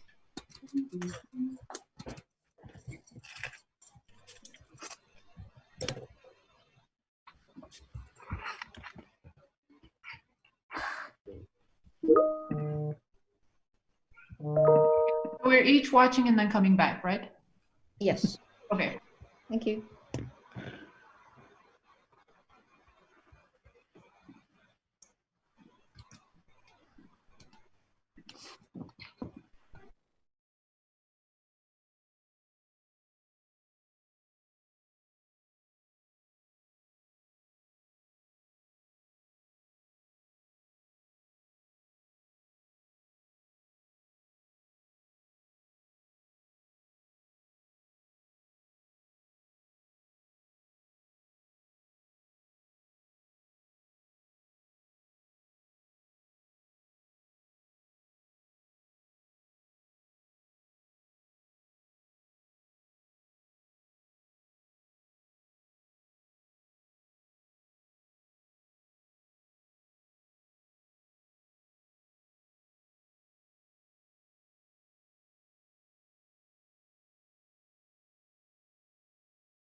The austerity measures had terrible human cost from the beginning of the crisis until now. Poverty and unemployment in Greece increased. In addition to this domestic challenge, there is a refugee crisis, a migrant emergency which is layered on top of inflicted austerity. The scars from all these years of struggle can be understood by observing the ruins of the contemporary city. Ruins are not new to Athens. It is a city that had thrived from the symbolic capital of its glorious history. Tourists climb to the tip of the Acropolis and meander in the ancient Agora, celebrating the remnants of a past civilization. Yet this archaeological axis, which cuts through the urban sprawl, only serves to highlight the ignored ruins of today, a degraded reality of the city structure, its crumbling modern colonnades that are dotted with the despair of its inhabitants. Suspended between the past and present, Athens' classic history is constantly maintained in a state of ruin, while the contemporary had fallen into one, each highlighting the other. Between the cultural value of one and the disastrous character of the other, Athens is paying attention to the wrong ruins, focusing on the ancient rather than the recent past. the contemporary ruins are gaining an increasing presence in the city as symbols of austerity, poverty, and abandoned dream of expansion. Every block of flats is covered with for sale signs. Modern structures are becoming increasingly abandoned, and the streets are lined with empty closed shops, so the facade of the whole city has changed. The ground floor windows create a setting, a backdrop for city life. They shape the urban experience. The walls and facade of the city are transformed into a living archive. The modern ruins of Athens extend to include the residents of the city. The city and the Athenians interact with each other, and they deteriorate together. At 64%, Greece has the highest youth unemployment in the EU. Depression, along with drug and alcohol abuse, has risen dramatically. Prostitution, the easiest way of financing drug addiction, has similarly skyrocketed. Suicides have also shot up, and the spread of HIV infections has assumed epidemic proportions. At the same time, the Greek government was fast to cut social programs and welfare by 40%. In this context of social degradation, the city is divided into the forgotten and those who are trying to forget. Inspired by the photography project of Enric Ganaz, I approached the topic through the spectrum of a direct observation methodology. As a sensorial hunter, I focused on collecting spontaneous moments from Athens through an urban drift. My drift is a transient passage through a historical route, the long walls of Athens, starting from the port of Piraeus and ending in the heart of the city. The urban wander starts when the sun is down and ends when the first ray of light appears. A bike ride, which is usually the symbol of innocence and freedom, is the medium to experience a dark journey to the night. I let myself drawn by the drifting souls of the terrain, searching for the meaning of Homo Urbanus Athenianus. The filming experience was an emotionally intense empirical process. Being a discreet observer, but in a close contact with the subject, I was able to record some of the harsh daily images of degradation and at the same time evoke in a personal level the complex, multi-faced, dark experience of being present within that culture.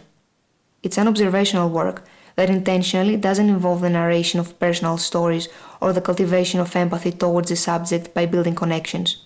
Instead, it brings the viewer into a never-ending nightmare, a distorted loop without a linear narrative. I created a fluctuated ghost story, a miasma of scenes and motifs which prove hypnotic and physically overwhelming. A surrealist stream of consciousness, strengthened by heavy editing, alter sequences, and juxtaposition of image and sound, which I created for the specific project. The aesthetic choices were mainly based on an extensive study of avant-garde and Soviet montage directors, like Kuleshov and Eisenstein, as well as modern filmmakers like Martin Arnold, Takashi Ito, and David Lynch. The title of my film is Drifting Souls.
Okay, I guess. Urchi, you have finished? Yeah. Joan, you have finished as well? Maybe Joan, if you want to start.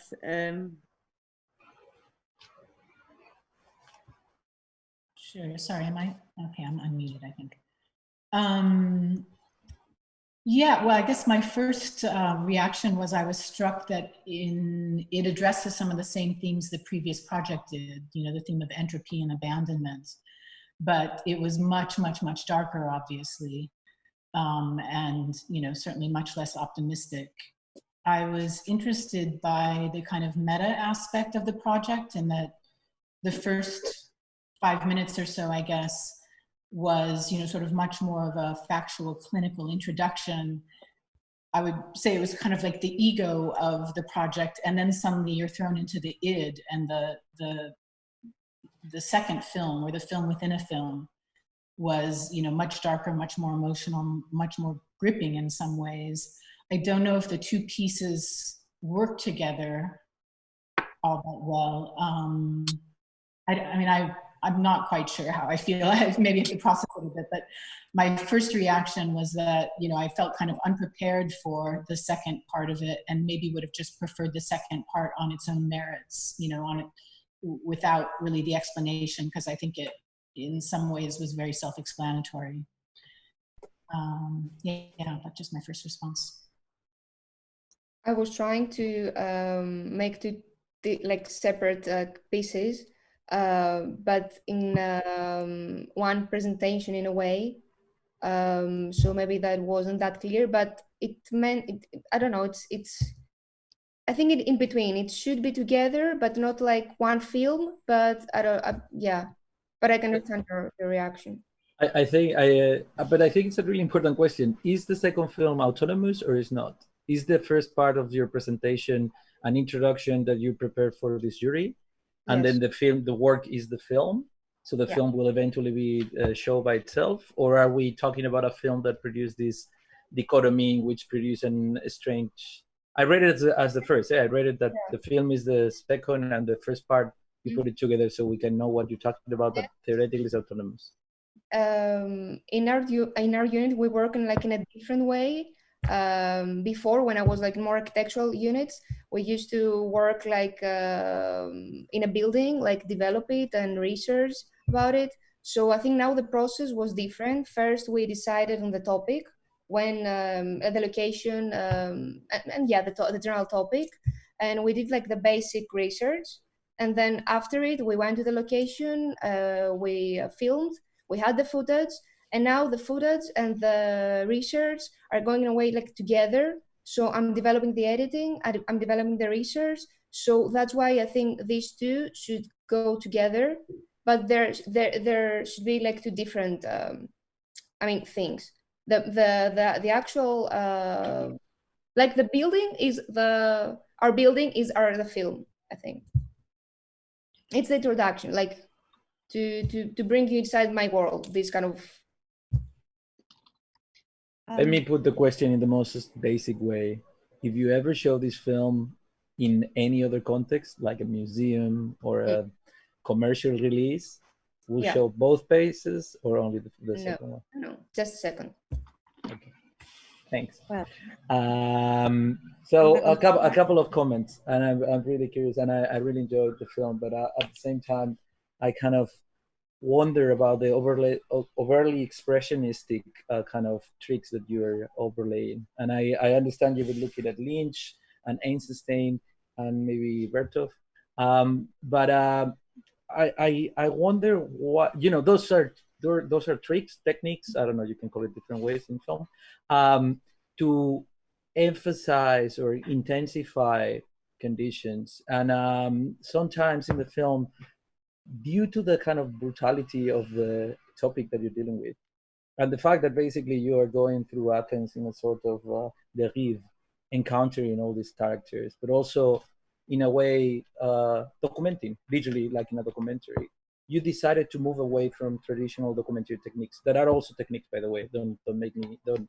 It's not that I believe that documentary is not full of tricks too, but there are kind of conventions around documentary film that allow to basically construct a sense of objectivity in front of these things that are, or certain level of banality that allows to encounter the brutality on some of these dramas, right? And kind of adding an overtly expressionistic layer, like, you know, when someone is shooting heroin, basically turning the image upside down and add on top of it, is a kind of a decision that has a history, right? And could be also undermining the power of those images. So I would like to know why you choose to, you know, when Lynch does it, it's operating in a fictional framework and wants to transmit a really specific feeling to an audience that is just seeing the head of a weird guy, and then it moves weirdly or kind of the light changed twice, and then you have a strange sound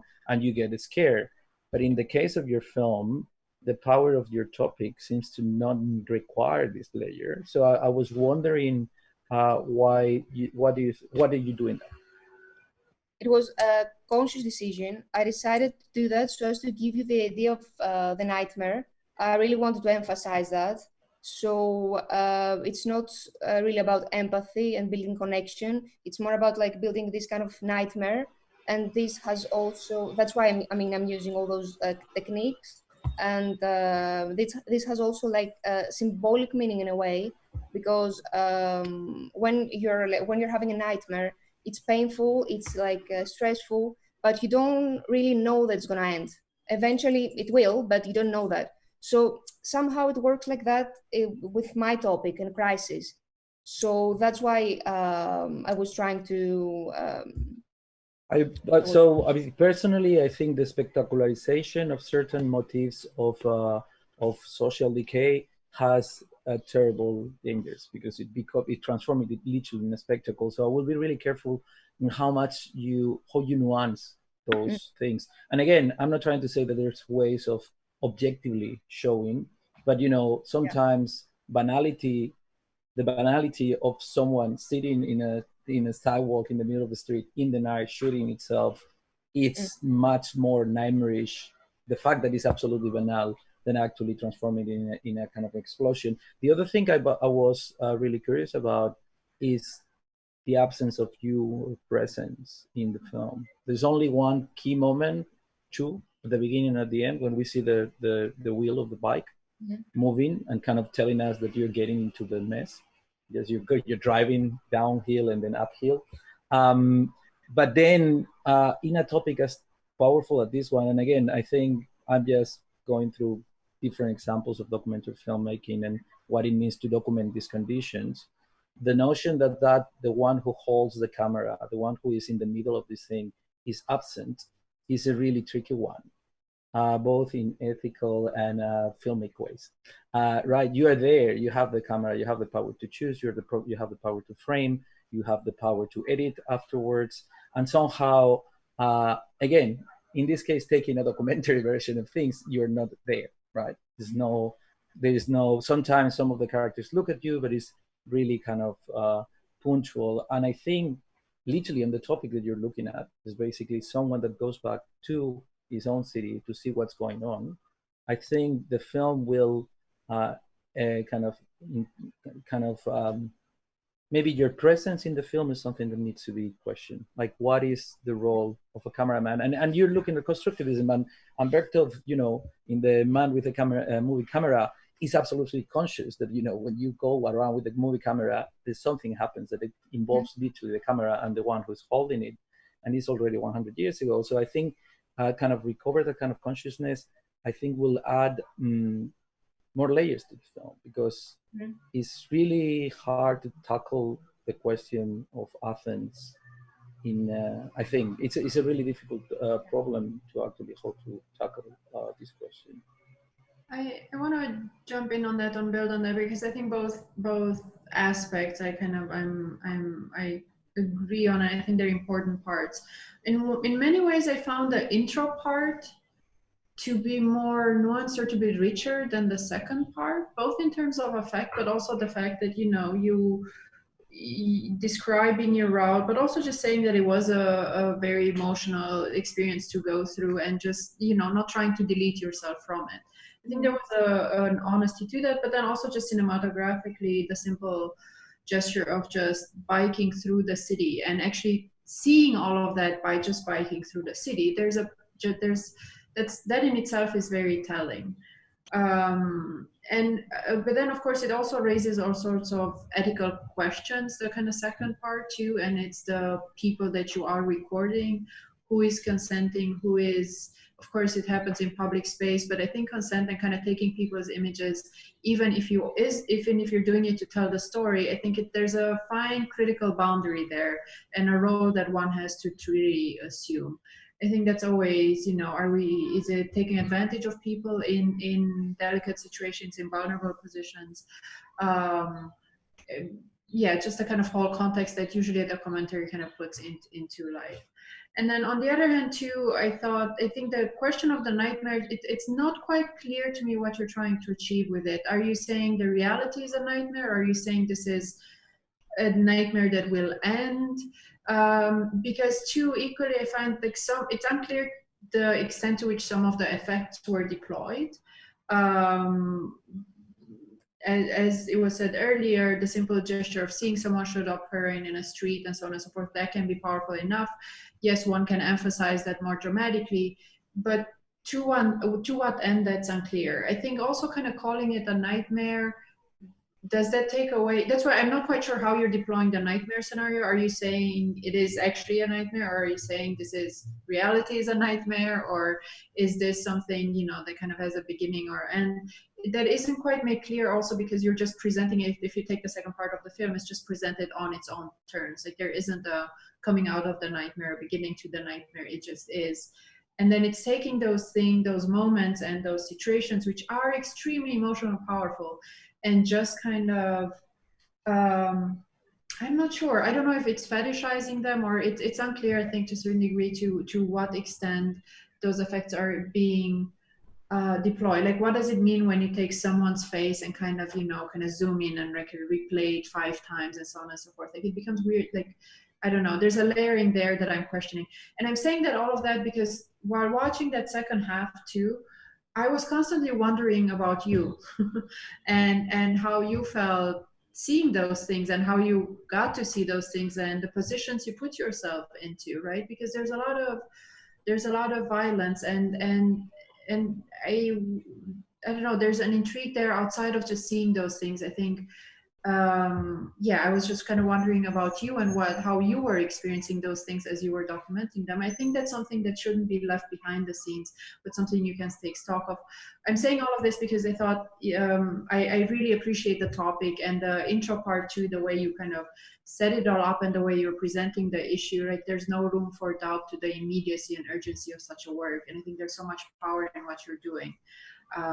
So I kind of want some aspects of that to just be part of the second part, or maybe not separate the two things.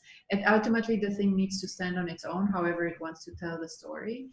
But right now the second part by itself doesn't quite tell a very clear story.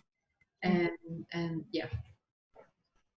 Yeah, I agree with many comments, and I have to confess that I felt quite uncomfortable, which probably is part of what you wanted to achieve, but also being uncomfortable, being turned into a spectator of these sides. And I was also felt a bit at ease with the fact that I didn't know it was consent to record these images and so on. But I think in general, thinking about what you're trying to achieve and the idea of the ruin, so if I try to focus on that, I think there is somehow an idea of nostalgia, notion of nostalgia from something that has been lost. But you talk about modern ruins, but I don't know exactly the ruins of what. I think you should be more precise in saying what has been lost. What are you mourning? What do you think has been lost? Because, are you gonna say I'm mourning the, you mentioned forms of, I don't know if you mentioned something, but to me it's not clear to say it's like welfare or, capitalism or like community or well-being, or what is exactly the ruin that you are missing, like that you are referring to, of what system? And then going on that, this comparison or this metaphor between the ruin of the environment, or like the built environment, and the ruin of the body, and how these two, are seemingly connected to each other. But I found something that when you try to document that, you go very particularly to very particular bodies in the city, which to me poses a question of why exactly, and if you were actually doing a derive in the city, why you decided to do it at night, why you decided to go to these particular neighborhoods, because you can see the ruins of, the system in even very quotidian and apparently non-dramatic gestures that I mess that you, your family, your friend's family, my friend's family have experienced in Greece and in other places in the south of Europe. So to me, it's like why you had the need to go to those places that are the most vulnerable to show these conditions, whereas, the ruins can be found in every single corner, as you can see in the texture of every single wall in the city. So that to me was a question mark, why? And then, at the same time, I was thinking what it means to only document the ruined body, when we know that ruins sometimes, or the ruins are the form of emergence of new systems. So maybe, would it be possible to do the trip again and try to, or even like the footage that you have, and trying to displace the focus? So an exercise I would say, just take your footage again and displace the focus where you have put it, and put it somewhere else, in a corner, in another moment of the film, and so on. What else are you looking at? Because I feel that I've been very much directed to a particular, a particular body, a particular face, a particular gestures, where maybe there is something in between the two that is also interesting. And maybe, I try to be optimistic. That's what I'm like. Didn't you find any form of emergence that in the ruin, like almost thinking about Anna Singh, in the ruins of capitalism, you find this mushroom at the end of the world that is emerging? Is this something, or you just like, your nightmare obviously is nightmare that doesn't have any optimistic part to give us like solace in this moment? So yeah, these are my maybe ruminations right now.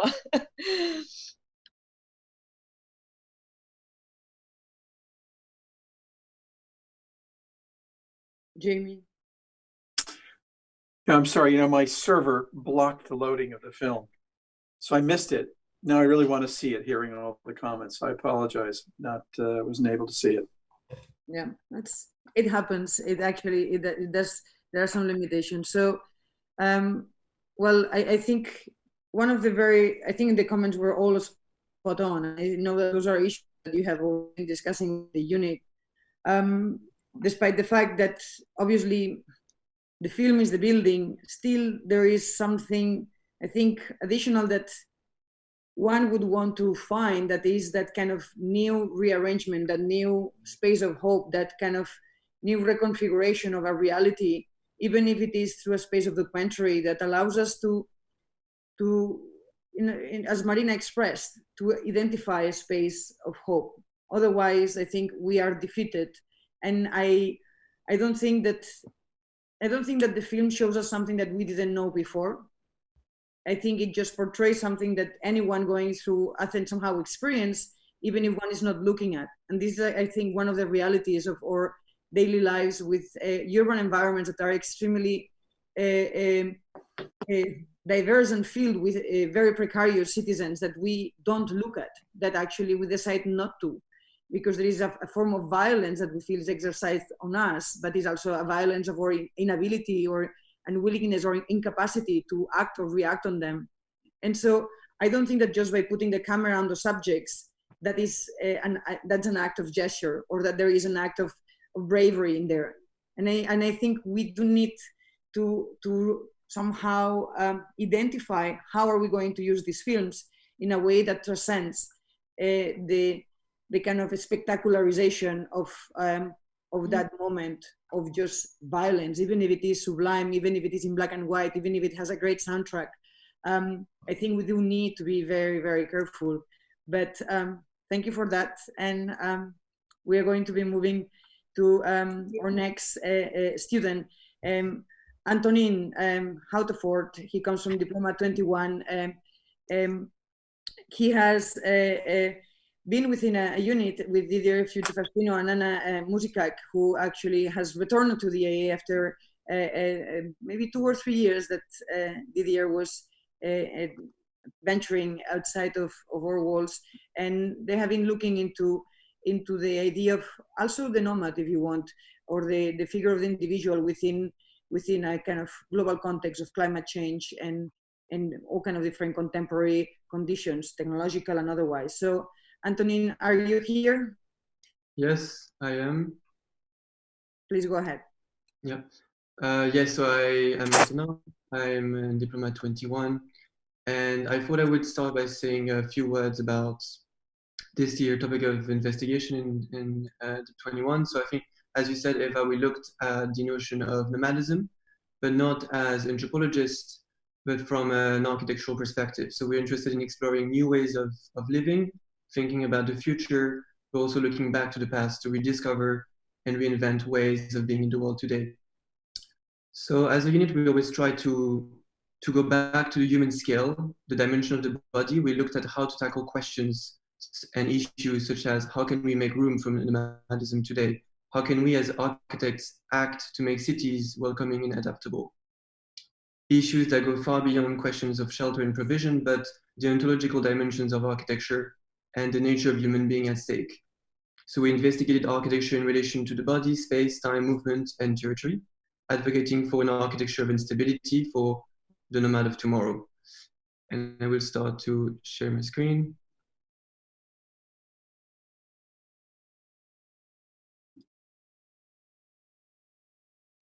Is everybody seeing a black screen?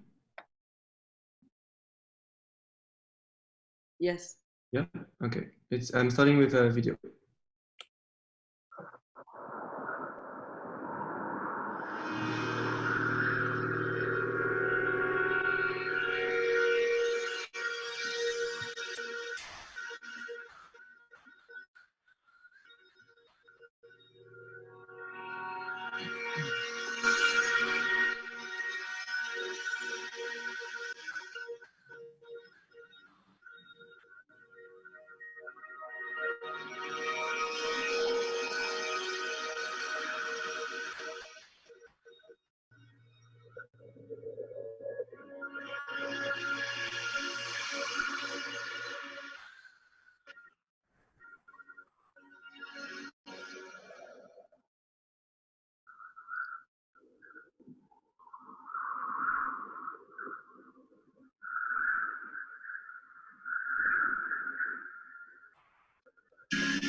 The mind is a place in constant motion, where nothing has a fixed geometry.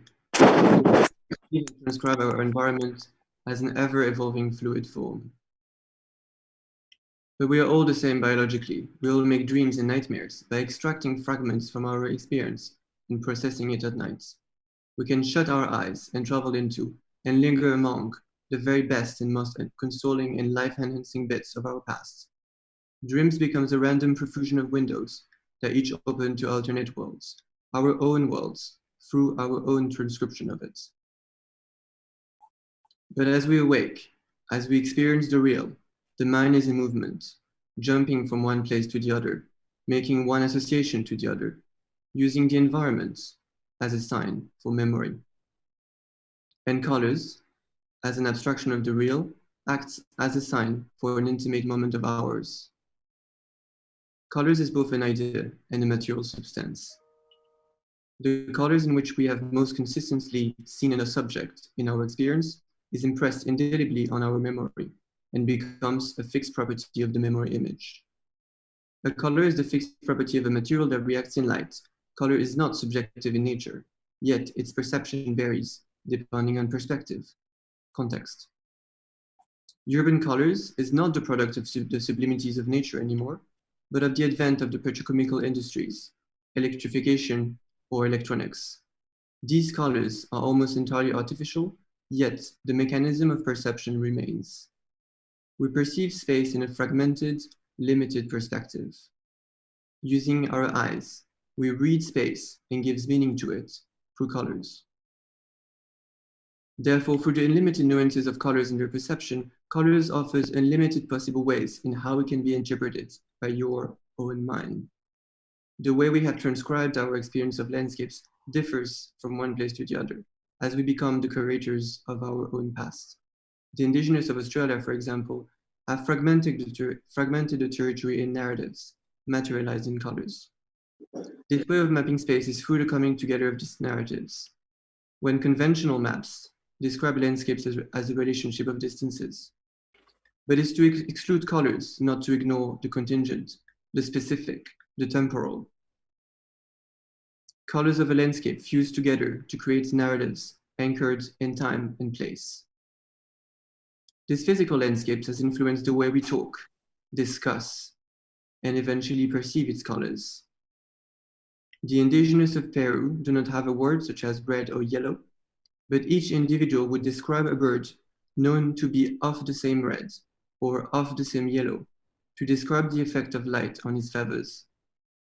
The Eskimos, on the other hand, have dozens of different words that depict the color white, from tangible things such as white as the whales in the ocean, to ephemeral phenomena such as white as the frozen ground or white as a cloudy day. And no matter how much we understand that white clouds are a collection of water and ice particles, we find it somehow difficult to experience them that way. Why do they remain so mysterious to us, no matter how often we see them? No matter where you are on the planet, when you look at those clouds, your thoughts return to those early memories. The whiteness of the clouds opens a door to some of our distant memories.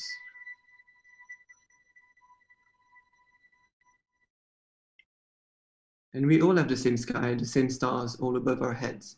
But the way cultures have linked the dots to make what we call constellation, a profusion of mythical figures, animals, objects, varies from one place to the other.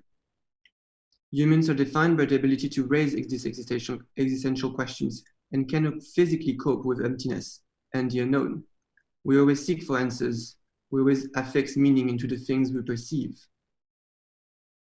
It is this ambiguity of the form we perceive that allows for infinite possible ways in which the gap may be filled between the fragment of the form we perceive in the sky and its completeness, its meaning, through our own imagination.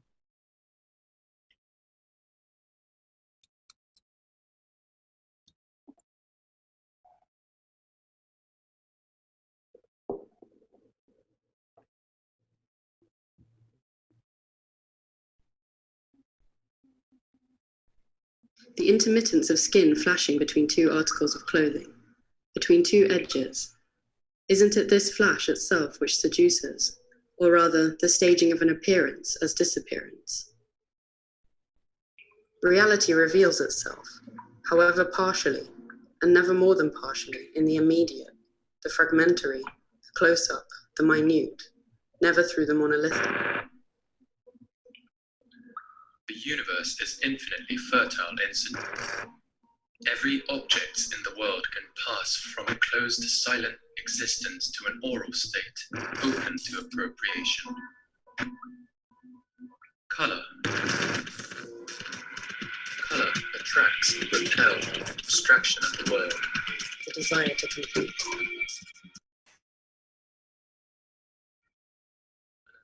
fragmented set of compositions gathered from intuition, memory, and imagination. Can we think of architecture as a sensual form that seduces and attracts, an architecture that is not concerned by the physical, but rather by the potential? A choreographed apparatus for anticipation through the act of desire. Humans have a fundamental need for dreams, imagination, potential. There is no construction without the nomadic movement of the neurons in our brain. So can we produce architecture based on our infinitely fertile minds? Can we use the fluid mechanism of the mind as matter to construct an oasis in the city, a retreat from the physical constraint and monochromatic conformity of our dense urban climates, into our infinite minds, thoughts, desire, dreams, nightmares? Can we suspend time? Instead of building within an environment, the oasis constructs an environment within an existing urban context. It manipulates the now, the present, the real, in order to speculate for the future. It is an immediate response to a context in crisis where dreams have disappeared in favor of a monochromatic conventional. The oasis triggers imagination through colors. It is punctual, surgical, as a temporal moment of light in the dark, polluted city. As it passes through the city, the oasis projects colors through a constructed white cloud, where differences disappear, as the definition of bodies disappear in the clouds. It is a space that transports us in time and place into our own fantasy and imagination. And luminous colors have this particular relationship with the world around them and with their beholders that is unlike any other colors. These are colors that escape their containers and bleed into the streets. This escape of colors, this assertion of its autonomy and independence from the object that they cling to it, is momentous and momentary. The machine that produces the phenomena of the oasis harvests the light from the sky and filters it through a central caustic lens. Its skin is both specular and transparent in order to produce ever-changing light projection depending on the position of the sun. The upper half traps the light in and transfers it through the space to reach the lens, made of a single self-supportive skin that reflects, diffuse, and filter light. The machine is then filled with gas to travel up in the sky. The way the oasis is materialized on the ground is then different every time.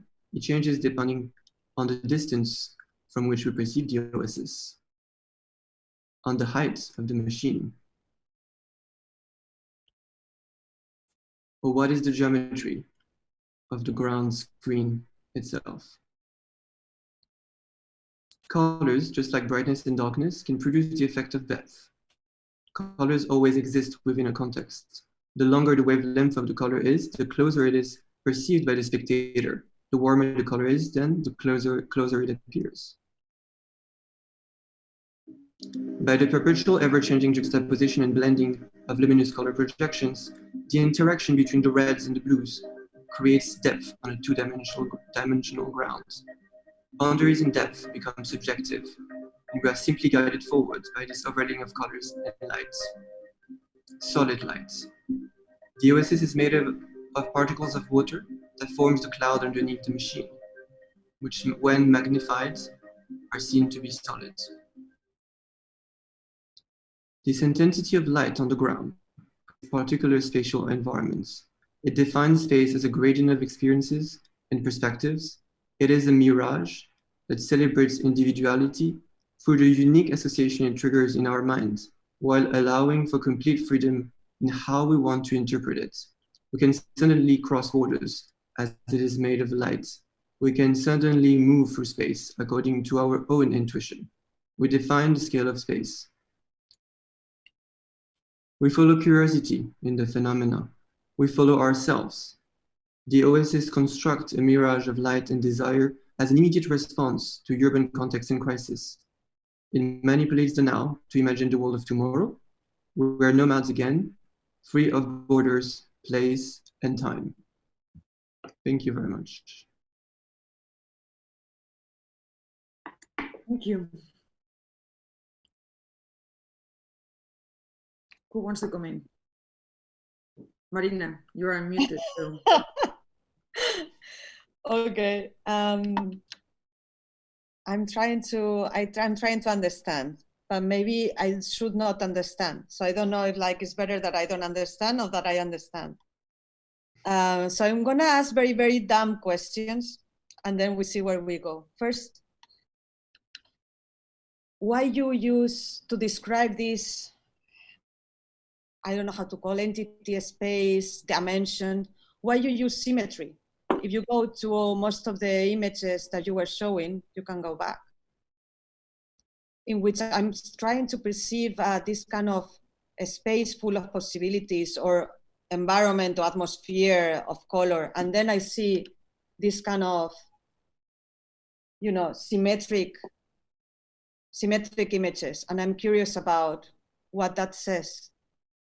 Well, I think what I was interested in is how to create an apparatus, a machine that can produce an infinity amount of shape depending on, you know, the position of the sun, the amount of humidity in the air, etc., environmental parameters. And what I was interested in is this paradox that you're talking about, is how can we create a rigid framework, a very specific I'd say plan or a very specific spatial condition, but then allows for infinite way, how it can be interpreted by the spectator, by the person that's going through the space, through the connection it triggers in its mind, in the spectator mind. So I was interested in this nomadism as this movement in the mind. How can, when we perceive colors, when we go through the environment, it always brings us back into our thought, and this is something we cannot control. We cannot control how our mind think. We can only control the environment it is evolving in. And so, again, all my questions are very quite stupid, so I'm just like, go for it. So I understand the tension there. Like, it's something that you, because I was also intrigued why you are using this. I mean, for most of the presentation were things that were blurry, that were like pixelated, that were, you know, very fluid. And then I see emerging this balloon full of gas, no? Mm-hmm. That actually is constructed through an hexagonal form, so it has this particular structure. So then I was like, okay. So, and then I see the symmetrical. So I think in a way you are trying to achieve something that is multidimensional, plurisensorial, you know, that drive us to many other spaces in our mind through a very, like, in a way, 60s structure, no? Like, could have been designed by Fuller.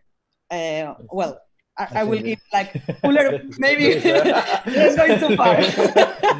But so I was thinking at some point, maybe what you are achieving is not, will be easier to have like some sort of drug, like, you know, LSD or like it's literally that. I mean, you're basically describing, literally, it's quite amazing. Ken Kessley description of the acid tests in the 70s, as, you know, Tom Wolfe portrayed it in the electrical acid test. You know, these guys that go around the States in a bus, stop in one garage, set up a system of lights, put in the center a bowl full of acid. Everybody drinks the acid. There's all sorts of colors, and everybody goes like, "Wow, this is amazing." There's no limits, and it's no, but I'm serious. I mean, I'm not trying. I'm serious too. Yeah, I mean, this is it's, you know, that you're intersecting here two histories that are really important, and I think maybe kind of looking at those histories could help also to kind of have parameters of how many things you're adding to those histories and how many things you're repeating without knowing. But I think one of them is the one of color theory, right? And last year was the 100 years at the Bauhaus. This tons of kind of material came up again about how many discussions once were there, but since then there's been so many stuff around how color influence, you know, what are the effects and how different questions. And I think in your discussion, colors is always treated as an abstract. Colors will have effects, but there's no precision about how you actually achieve certain states in the kind of the visitors of your installation, building, whatever we call this thing, in the precision. And at the end, when one looks at color theory, even if it looks blurry, it tends to be extremely precise. I mean, the only moment when you say that, the moment I really appreciate, was the one when you say like, start to define with precision that actually warm colors will look always on the top, blue, cold colors will always give the feeling of bigness. There's a series, this kind of diagrams, but I think what you are claiming that your machine will do goes much beyond this thing. It goes farther away, and I would like to know what are the techniques, what are the parameters, how you actually achieve what you're claiming. The other kind of line that I think your piece is intersecting is one of the environmental installations that can be traced back to the House of Mirrors, precise, if you will, like kind of this thing when a visitor enters an environment that through a series of visual optic tricks, scopic technologies, you get a kind of an effect over your body, and it goes from Versailles all the way to the history of clubs, or I think like people in the AJ has been working on that for a while, but also Ivan Lopez Muera, where like stroboscopic lights, there's all sorts of technologies, and again, things that are extremely precise to produce kind of those feelings you're talking about, right? And I think looking at those histories will allow you to tune your machine, because you're describing really specific effects on the subjects that are going to enter this kind of UFO that flies around the city. But I think when you get to the thing itself with the technology that allows that thing to happen, a kind of some sort of kaleidoscope, we have a massive glass in the center. We move towards a territory of that is not so interesting for me. I think to these effects need to be carefully designed, the effects themselves. To actually produce the combination of lights that you are showing us, there is a geometry, there is a machinery, there is certain things that work and certain things that don't. And I think Marina was asking about the hexagonal pattern in the skin of your building, which I think is key, right? Like why there's hexagons and it's not continuous, because the hexagons will produce shadows, right? And will produce certain patterns and will produce certain things. Or, I mean, if the project is really about achieving this environment that you're claiming without what I think has been the common way to achieve the state of mind you talk about since the 60s, that is actually adding chemical substance to the kind of experience of highly intensified environments. I'm talking about the Mary Pranskers, but also I'm talking about any club you go when the coronavirus allow you to do it again. That if you're kind of claiming those sections and it's going only through the optic nerve that you are going to be achieving these kind of new spaces of kind of state of being. I don't know how to call it. It's kind of unclear what exactly were you achieving, but these new spaces in your mind. I think it's important that you kind of become quite specific about it, because if not, you could be falling in sort of phenomenology, colorful phenomenology, but a phenomenology of sorts that avoids to give us precision about how you achieve these things. And so I think there is a few things. So just to maybe comment on what you were mentioning about the effect of colors themselves. Through the technical studies report that we were doing this year, I looked at the actual effect of colors on the body, as you were mentioning. So this notion of chromotherapy, and how if colors is just wavelength, then the wavelengths have a specific effect on the body. And it appears that for example, red and blue, so I think this every single colors will have a different effect on the body through the way the wavelength touch us. So that's for sure something that I looked at, and then I sort of selected these colors, red and blue, because of these creation of depth that we mentioned. Mm-hmm. And then the actual geometry of it. So to come back to first the comment on the geometry of the caustic lens itself. I was looking, so if we go, can you see my screen by the way? Yes. So essentially what I was doing is I started to design a lens, which is just the geometry of a lens. I started to understand how, with a specific geometry, with this specific geometry, I can achieve this infinity amount of spatial conditions on the ground. So just like, as you saw in the little stop motion at the end, just by varying the light source, you can create this infinity amount of projection on the ground. That then when I'm able to produce this cloud that I'm talking about, we can experience them as solid boundaries and not just projection on the ground. Then the question of the 60s question about the ATFE and the hexagonal grid, I think I actually tried to look at how can we design this machine with the latest technology possible, which is, so I looked at very, very lightweight materials. So not to construct this lens out of solid glass, like you could imagine, but the entire structure being constructed out of this ATFE. And simply the restriction of the ATFE itself, the material, gave me a specific scale, and therefore this sort of grid on the outside. Sorry, I didn't want to, maybe my comments are misunderstood. I'm not trying to say like, can you clarify why these things are done this way? I'm just trying to point out directions that I think could push the project further, because what I'm missing for me is the link between the techniques that you're talking about, that for me seems kind of straightforward, but the kind of kind of the range of effects that you're producing with lights and the effects you claim are going to have in the uses, right?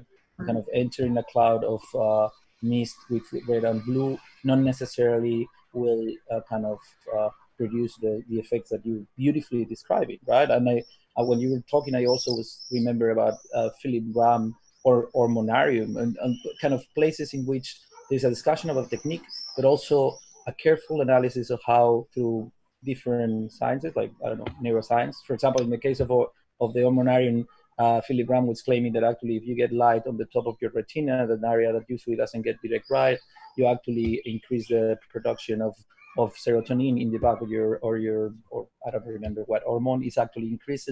So actually enter that room had a really specific effect in your body that is articulated from the direction, or it happens because of the direction of the light and how it's getting into your retina, right? There is a kind of a gap there that I think will help to push this thing further.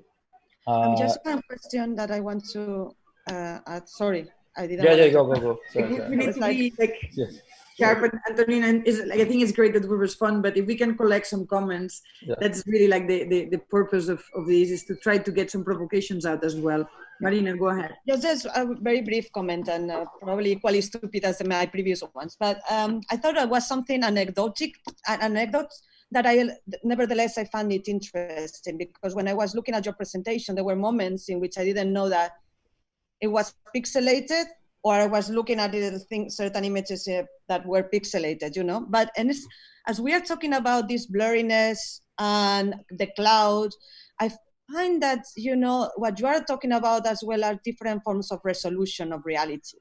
And there is where I think not only the color, but also the resolution is something interesting to take into account, and maybe you can play with. For instance, what happens when, you know, you see the world through other type of resolutions, and it's now that we are like getting higher and higher resolutions, and we are in a battle of resolutions over, like, you know, this digitalized society, but at the same time, you know, are questions about surveillance, and there are questions about you know, as well, like the films are getting have so much resolution that actually look real. So I think this maybe what also certain drugs are allowing, and, you know, your machine seems to do, is to enter in a dimension that has different resolutions of reality. So I think it will be interesting to not only play with color, but also with, you know, that density of pixels. And I say pixels, it could be any other unit, but I mentioned the pixel because it was very present in your videos and your images. So maybe something, an avenue to explore, and I will be intrigued as well. I'll be quick. Antonin, I think it's partially, I see two things. One, it's a question of medium, the way I see it. And two, it's also a question of presentation. And I'm saying medium because you're trying to convince us of effects, and you're talking about experiential things. But it's hard then to really, well, one, I think, convince people of it, but I think we're also intrigued as to what those actually are. The moment they become two-dimensional images, right, one can make endless sort of forms of symmetrical or asymmetrical or different resolution types of explorations. But ultimately, you are talking about working with light and color, and I think you have to find ways to investigate those, like design actual defects. I think it was mentioned earlier too. I think at one point the kind of digital, and I know there's a lot of constraints to how we live and work today, but I think the digital and the kind of just narrative and even video is limited, because in digital you can do absolutely anything. So then it's going to be hard to really buy into it and make that convincing. Ultimately, you're describing an effect. I was also thinking less of LSD and shrooms, obviously, and acid as shrooms. There's this book called How to Change Your Mind that speaks at length actually about the entire kind of set of hallucinogenics. And there's a movie coming out on Netflix on the 11th in a couple of days, which speaks also a lot about that, which I don't know if it's good or bad, but I guess we'll all see. But I think, I mean, there's something there. And, you know, the other aspect that I mentioned, the presentation, I think for a big part of your presentation, I was wondering what is happening and what am I supposed to be getting out of it? And I'm saying that because I think it's a beautiful presentation. There's a lot of really compelling visuals and there's a lot of compelling information. But I think at times also because you're dealing with ambiguous elements like color, which is ambiguous, or the states of dream or things like that. I think being maybe more direct or explicit with what you're trying to do could help your case. Because it was hard to navigate if, you know, are we in a state of dream? Is that what's happening? Or so on and so forth. Like kind of even stating from the beginning, okay, this is what I'm trying to do. Therefore, the entire research then kind of is being filtered through that. But I think that would just help the audience, because otherwise we're spending kind of 5 minutes just trying to guess which aspect, like what are we looking at, where is this going? And I think that's always kind of a guessing game. Last book I'm going to mention, I mentioned it to Eva before, I always talk about it, it's called How Emotions Are Made. It just speaks about kind of how brains work, or kind of how limited we are in understanding how our brains work and how they kind of organize the world around us, and of course how that translates into what we call emotions and so on and so forth. It's just pure, you know, anatomy in many ways, but it could also come in helpful. Thank you, Anna, for that. Since we actually have one more student to go, and I just learned. Okay, that can I make just a quick comment, okay. Eva, since I couldn't the last, just very quickly. I found it the presentation kind of like hearing a piece of poetry, and there were snippets that were really beautiful and compelling. Some I couldn't understand maybe, but in the end, well, in the beginning, it seemed as if it was a kind of a philosophical musing, and I couldn't figure out whether it was epistemological, phenomenological.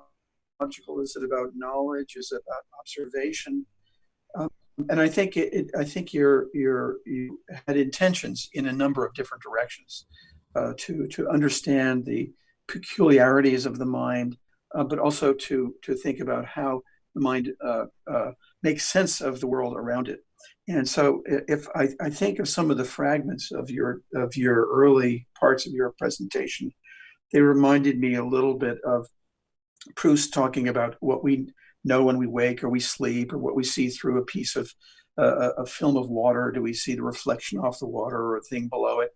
And they're really interesting suggestions and discussions.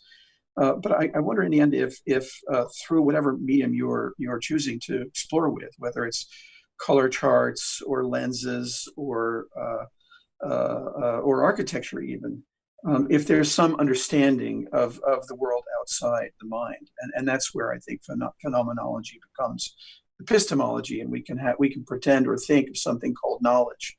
So when we look at the color studies, since the Bauhaus was mentioned, of Paul Klee, we understand there's a sort of an inward search, but there's also a synthesis of something outside that's beautiful, even if it's ineffable.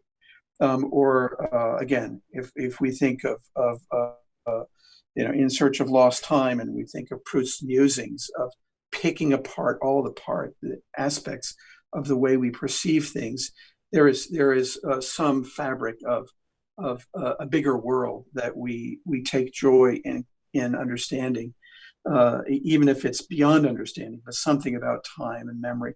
So I would urge you somehow to bring the architectural tools. I don't mean literally materials and columns and beams, but the tools of architectural thinking into your search for understanding about how we perceive things, so that it doesn't become just an acid trip. Because, for those of us who've been tripping or around people on acid trips, there's a sense of emptiness at the end, that people are just kind of, walking around looking, in random directions, talking nonsense. And, they might have had a good time, but what did we all, are we made wiser by the experience? And I'm not saying that you haven't been, but I would just urge you towards thinking about what, again, from phenomenology to epistemology, what can we learn? What can we know? What is knowledge? And how can your thoughts about color and the city beyond lead to something? Thank you, Jamie. I like the idea of what does a collective acid trip entail, and how can architecture contribute? Joanne, do you want to make any comments, or we move we can move to the next project as well? And yeah, I think I don't have a lot to add. Yeah, there is some connection probably. Faye, we do have 15 minutes with you. You can tell us, you can go as fast as you want and give us as much as you want, and we will give you whatever we can. Go ahead. Thank you very much. Hi, I'm Faye. I'm in Diploma 12 with Inigo Mins, Daisy Ginsberg, and Ivan Morrison. The unit focuses on ideas of world building and speculation as a way of bringing about strategies for change. The unit methodology focuses a lot on development of our own practices, and this year the brief is dealing with ideas of wilderness and the notion of the other. So I'm just going to start screen sharing now. Does everyone hear me okay? Yep. Okay. Okay, so the title of my project is, oh, sorry, something went wrong there. Apologies. There we go. Right. Okay, so the title is Land Instrument, Walking, Sound and Infrastructure to Reimagine Landscape as Resource for Well-Being. The project is situated in the countryside, the home and the city.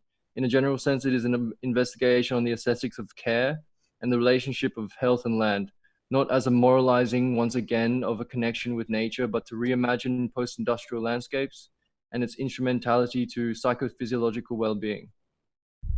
To research the relationships of health and land, I went to the Peak District, England's first national park. Located amongst the first cities of the Industrial Revolution, it is a place of deep value for task, heritage, and recreation, with the country's purest deposit of limestone. The project research question has been, given the relationship between health and landscape, could a sound-oriented ontology be used to reimagine landscape to better facilitate the mental health benefits of the environment? The process is to reimagine the existing layers through findings from interviewing the landscape. This information then informs a series of proposed instruments that aim to reposition, play, and amplify a new listening to the landscape. The instruments are composed by intensities and sequences that construct a guide to an alternative contact with landscape. On the back of each guide, there is information with sound source categories of the findings, observations organized in relation to attention restoration theory and stress recovery theory, along with the titles and authors. This ongoing table provides a systematic reference to physiological and qualitative responses to specific sounds, music, and nature-based therapy. Almost all of the studies I've come across describe the health benefits of nature exposure in the context of attention restoration theory and stress recovery theory. ART proposes that stimulus from natural environments engage with less top-down neural links of directed attention, which says that naturalistic stimuli provide temporal rest or calmness from overstimulation and attentional load. In contrast, SRT proposes that physiological and psychological stress are reduced in naturalistic compared to artificial environments as a consequence of human evolutionary conditioning. This theory is based on the inherent links between the autonomic balance and exposure to naturalistic environments. A recent study found that the amount of change in nervous system activity is dependent on a participant's baseline state. Individuals who showed evidence of the greatest stress before starting the experiment showed the greatest bodily relaxation, while those who were already relaxed actually showed a slight increase in stress when listening to natural compared with artificial sounds. This is where composition and sequence facilitates an attuning of the sensory baseline, and the essential moment is when a proposed instrument or mediated soundscape is reduced to silence.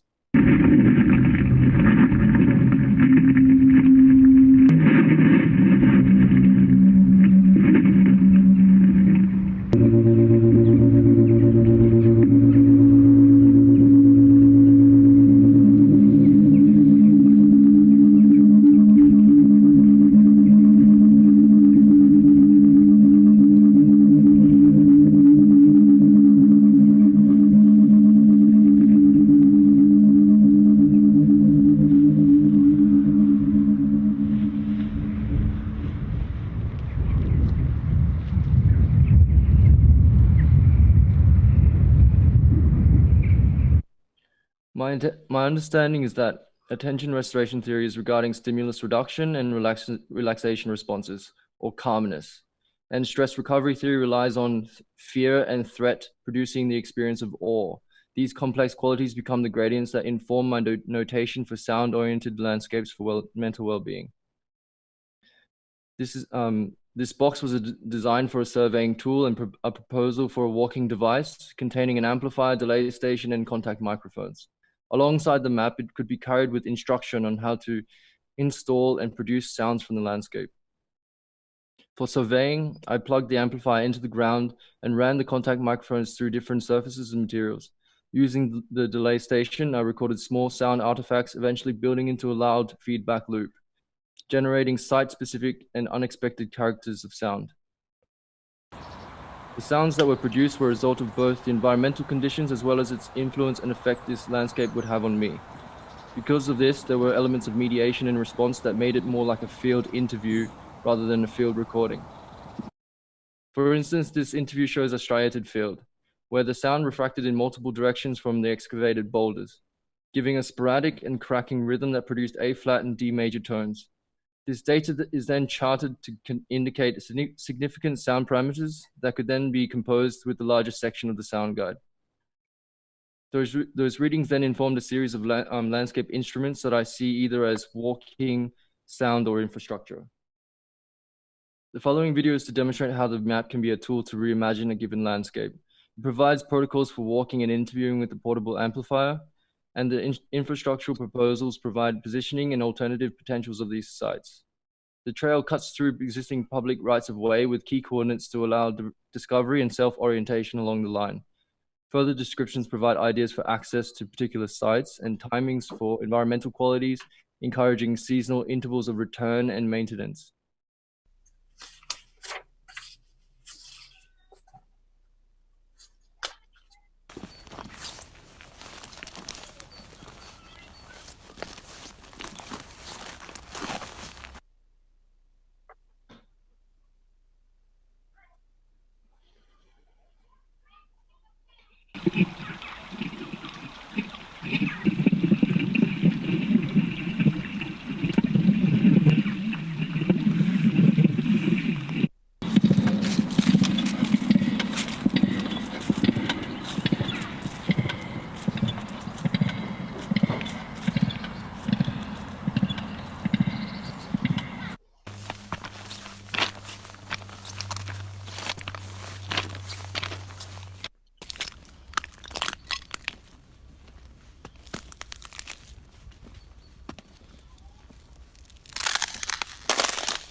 Calmness is difficult to distinguish from apathy per se, as both can result in diminished emotional response.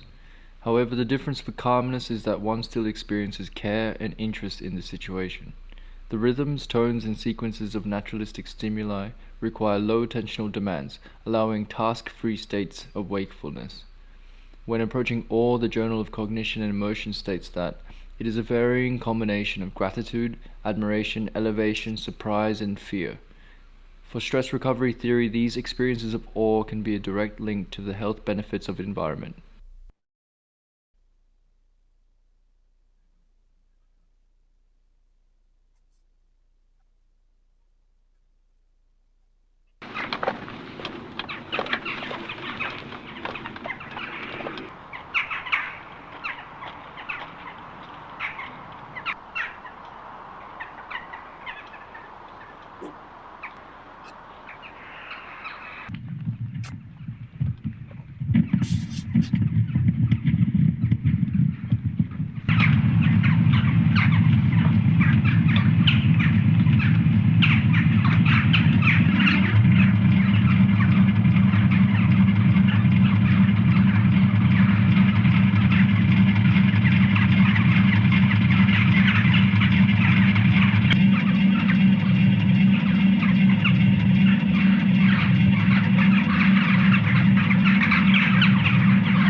The aim has been to revalue and reimagine landscape towards a better ecology of mind. At the end of term 1, I joined a mental health workshop in St. Helens, a town near the Peak District. The plan was to try a workshop of the Peak District sound guide with the artists and participants there, but since the lockdown, I have been working on how I can bring the health benefits of the landscape into the home and to the city.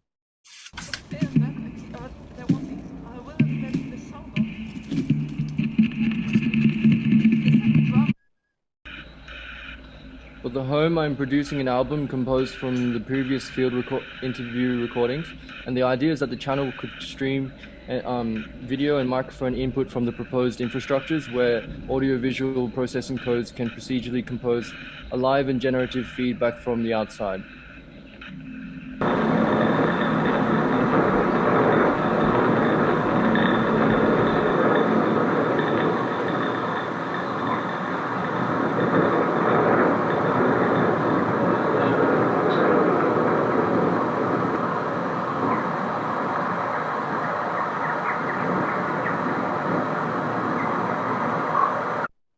In the city, I looked to Canary Wharf, a site very different to the Peak District, but with similarities as a place of resource mining and leisure.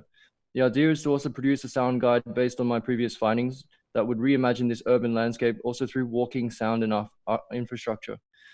The map helps to suggest another way of experiencing the landscape of Canary Wharf, working toward giving agency for people to compose their own health benefit, imagination, and relation to environment. In wilderness or adventure therapy, its main focus is the environment as a device for participants to experience what psychologists call adaptive dissonance. The idea is to confront dissonance by engaging with the challenges, norms, and values of the environmental experience. The therapy embraces conditions of positive stress and unbalancing through the use of an unfamiliar and novel environment to activate underlying inter- and intrapersonal processes to explore alternative ways of addressing them. Rather than simulating the conditions from the Peak District landscape, it is about bringing in its experiential and therefore therapeutic qualities to the home and to the city. For example, the space that I sketched under the DLR bridge that you saw before was called Veil, Not Veil. It derives from a soundscape characteristic of a veil from the peak, which was echo. And according to my understanding of stress recovery theory, this condition of reflection and transition can construct a sense of awe through the experience of a long vista, feedback, and immediacy, which therefore build the parameters that inform a veil, not veil. Canary Wharf, with its emptiness during weekends and lockdowns, heavy surveillance infrastructure, and poorly planned edge conditions, actually provides many opportunities to create reactive digital and acoustic landscapes. These codes can receive live site-specific input and procedurally distort and overlay on itself, creating a disruptive, interactive, and spatial feedback loop. A According to a study with 80 subjects listening to 150 soundscapes, a man hiccuping is ranked one of the most unpleasant sounds to listen to. And besides bird song, a child giggling is one of the most pleasant sounds. Here, a microphone and some LED lights is an example to construct what research states as the environmental contrast that can enable participants to see the generalities in their lives and gain a new perspective on the old routine and familiar behaviors to which they are accustomed and where their lives are situated.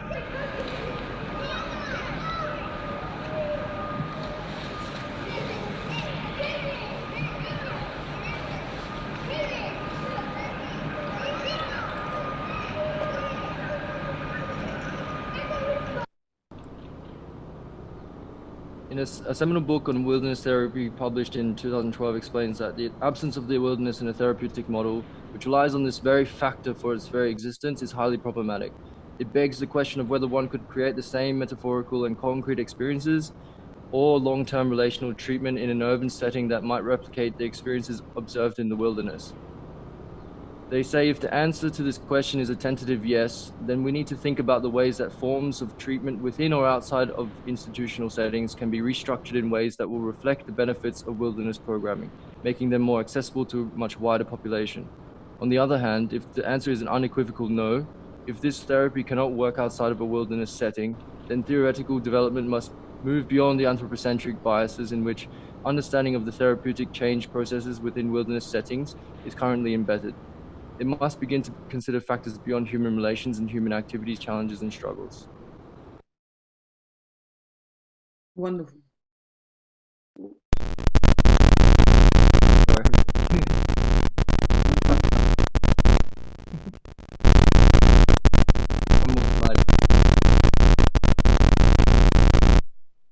My focus now is on improving these interventions and its representation. I'm trying to avoid typologies of public installation and depart from notions of the sublime, where my attention is to create environmental dissonance that can disrupt the position of security and move away from dialectics between object and subject.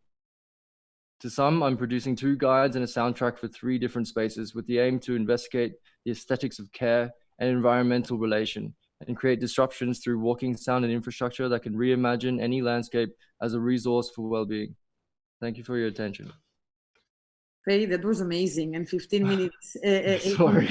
I put a link on the chat so that if I could ask everyone to actually move there to have comments for Faye for this project, that I think everyone might be able to comment briefly, and then be able to make some closing comments. If I can invite everyone to go there and leave this room, it's almost physical that we need to leave this chat, and I see you in that room. The panel also has it in the email. Thank you, everyone. Okay. Thank you. Thanks. So Eva, you'd like us to make comments within the email that was sent? In the email, you have a new link to another room, to another Zoom that we can go now, and we can actually give the comments directly to Faye. Oh, okay. Try. We just need to leave this channel, and we have a lecture from Cedric Price coming in from the past in here. Okay. And we can leave this chat and move to the one that I just put. You have the email.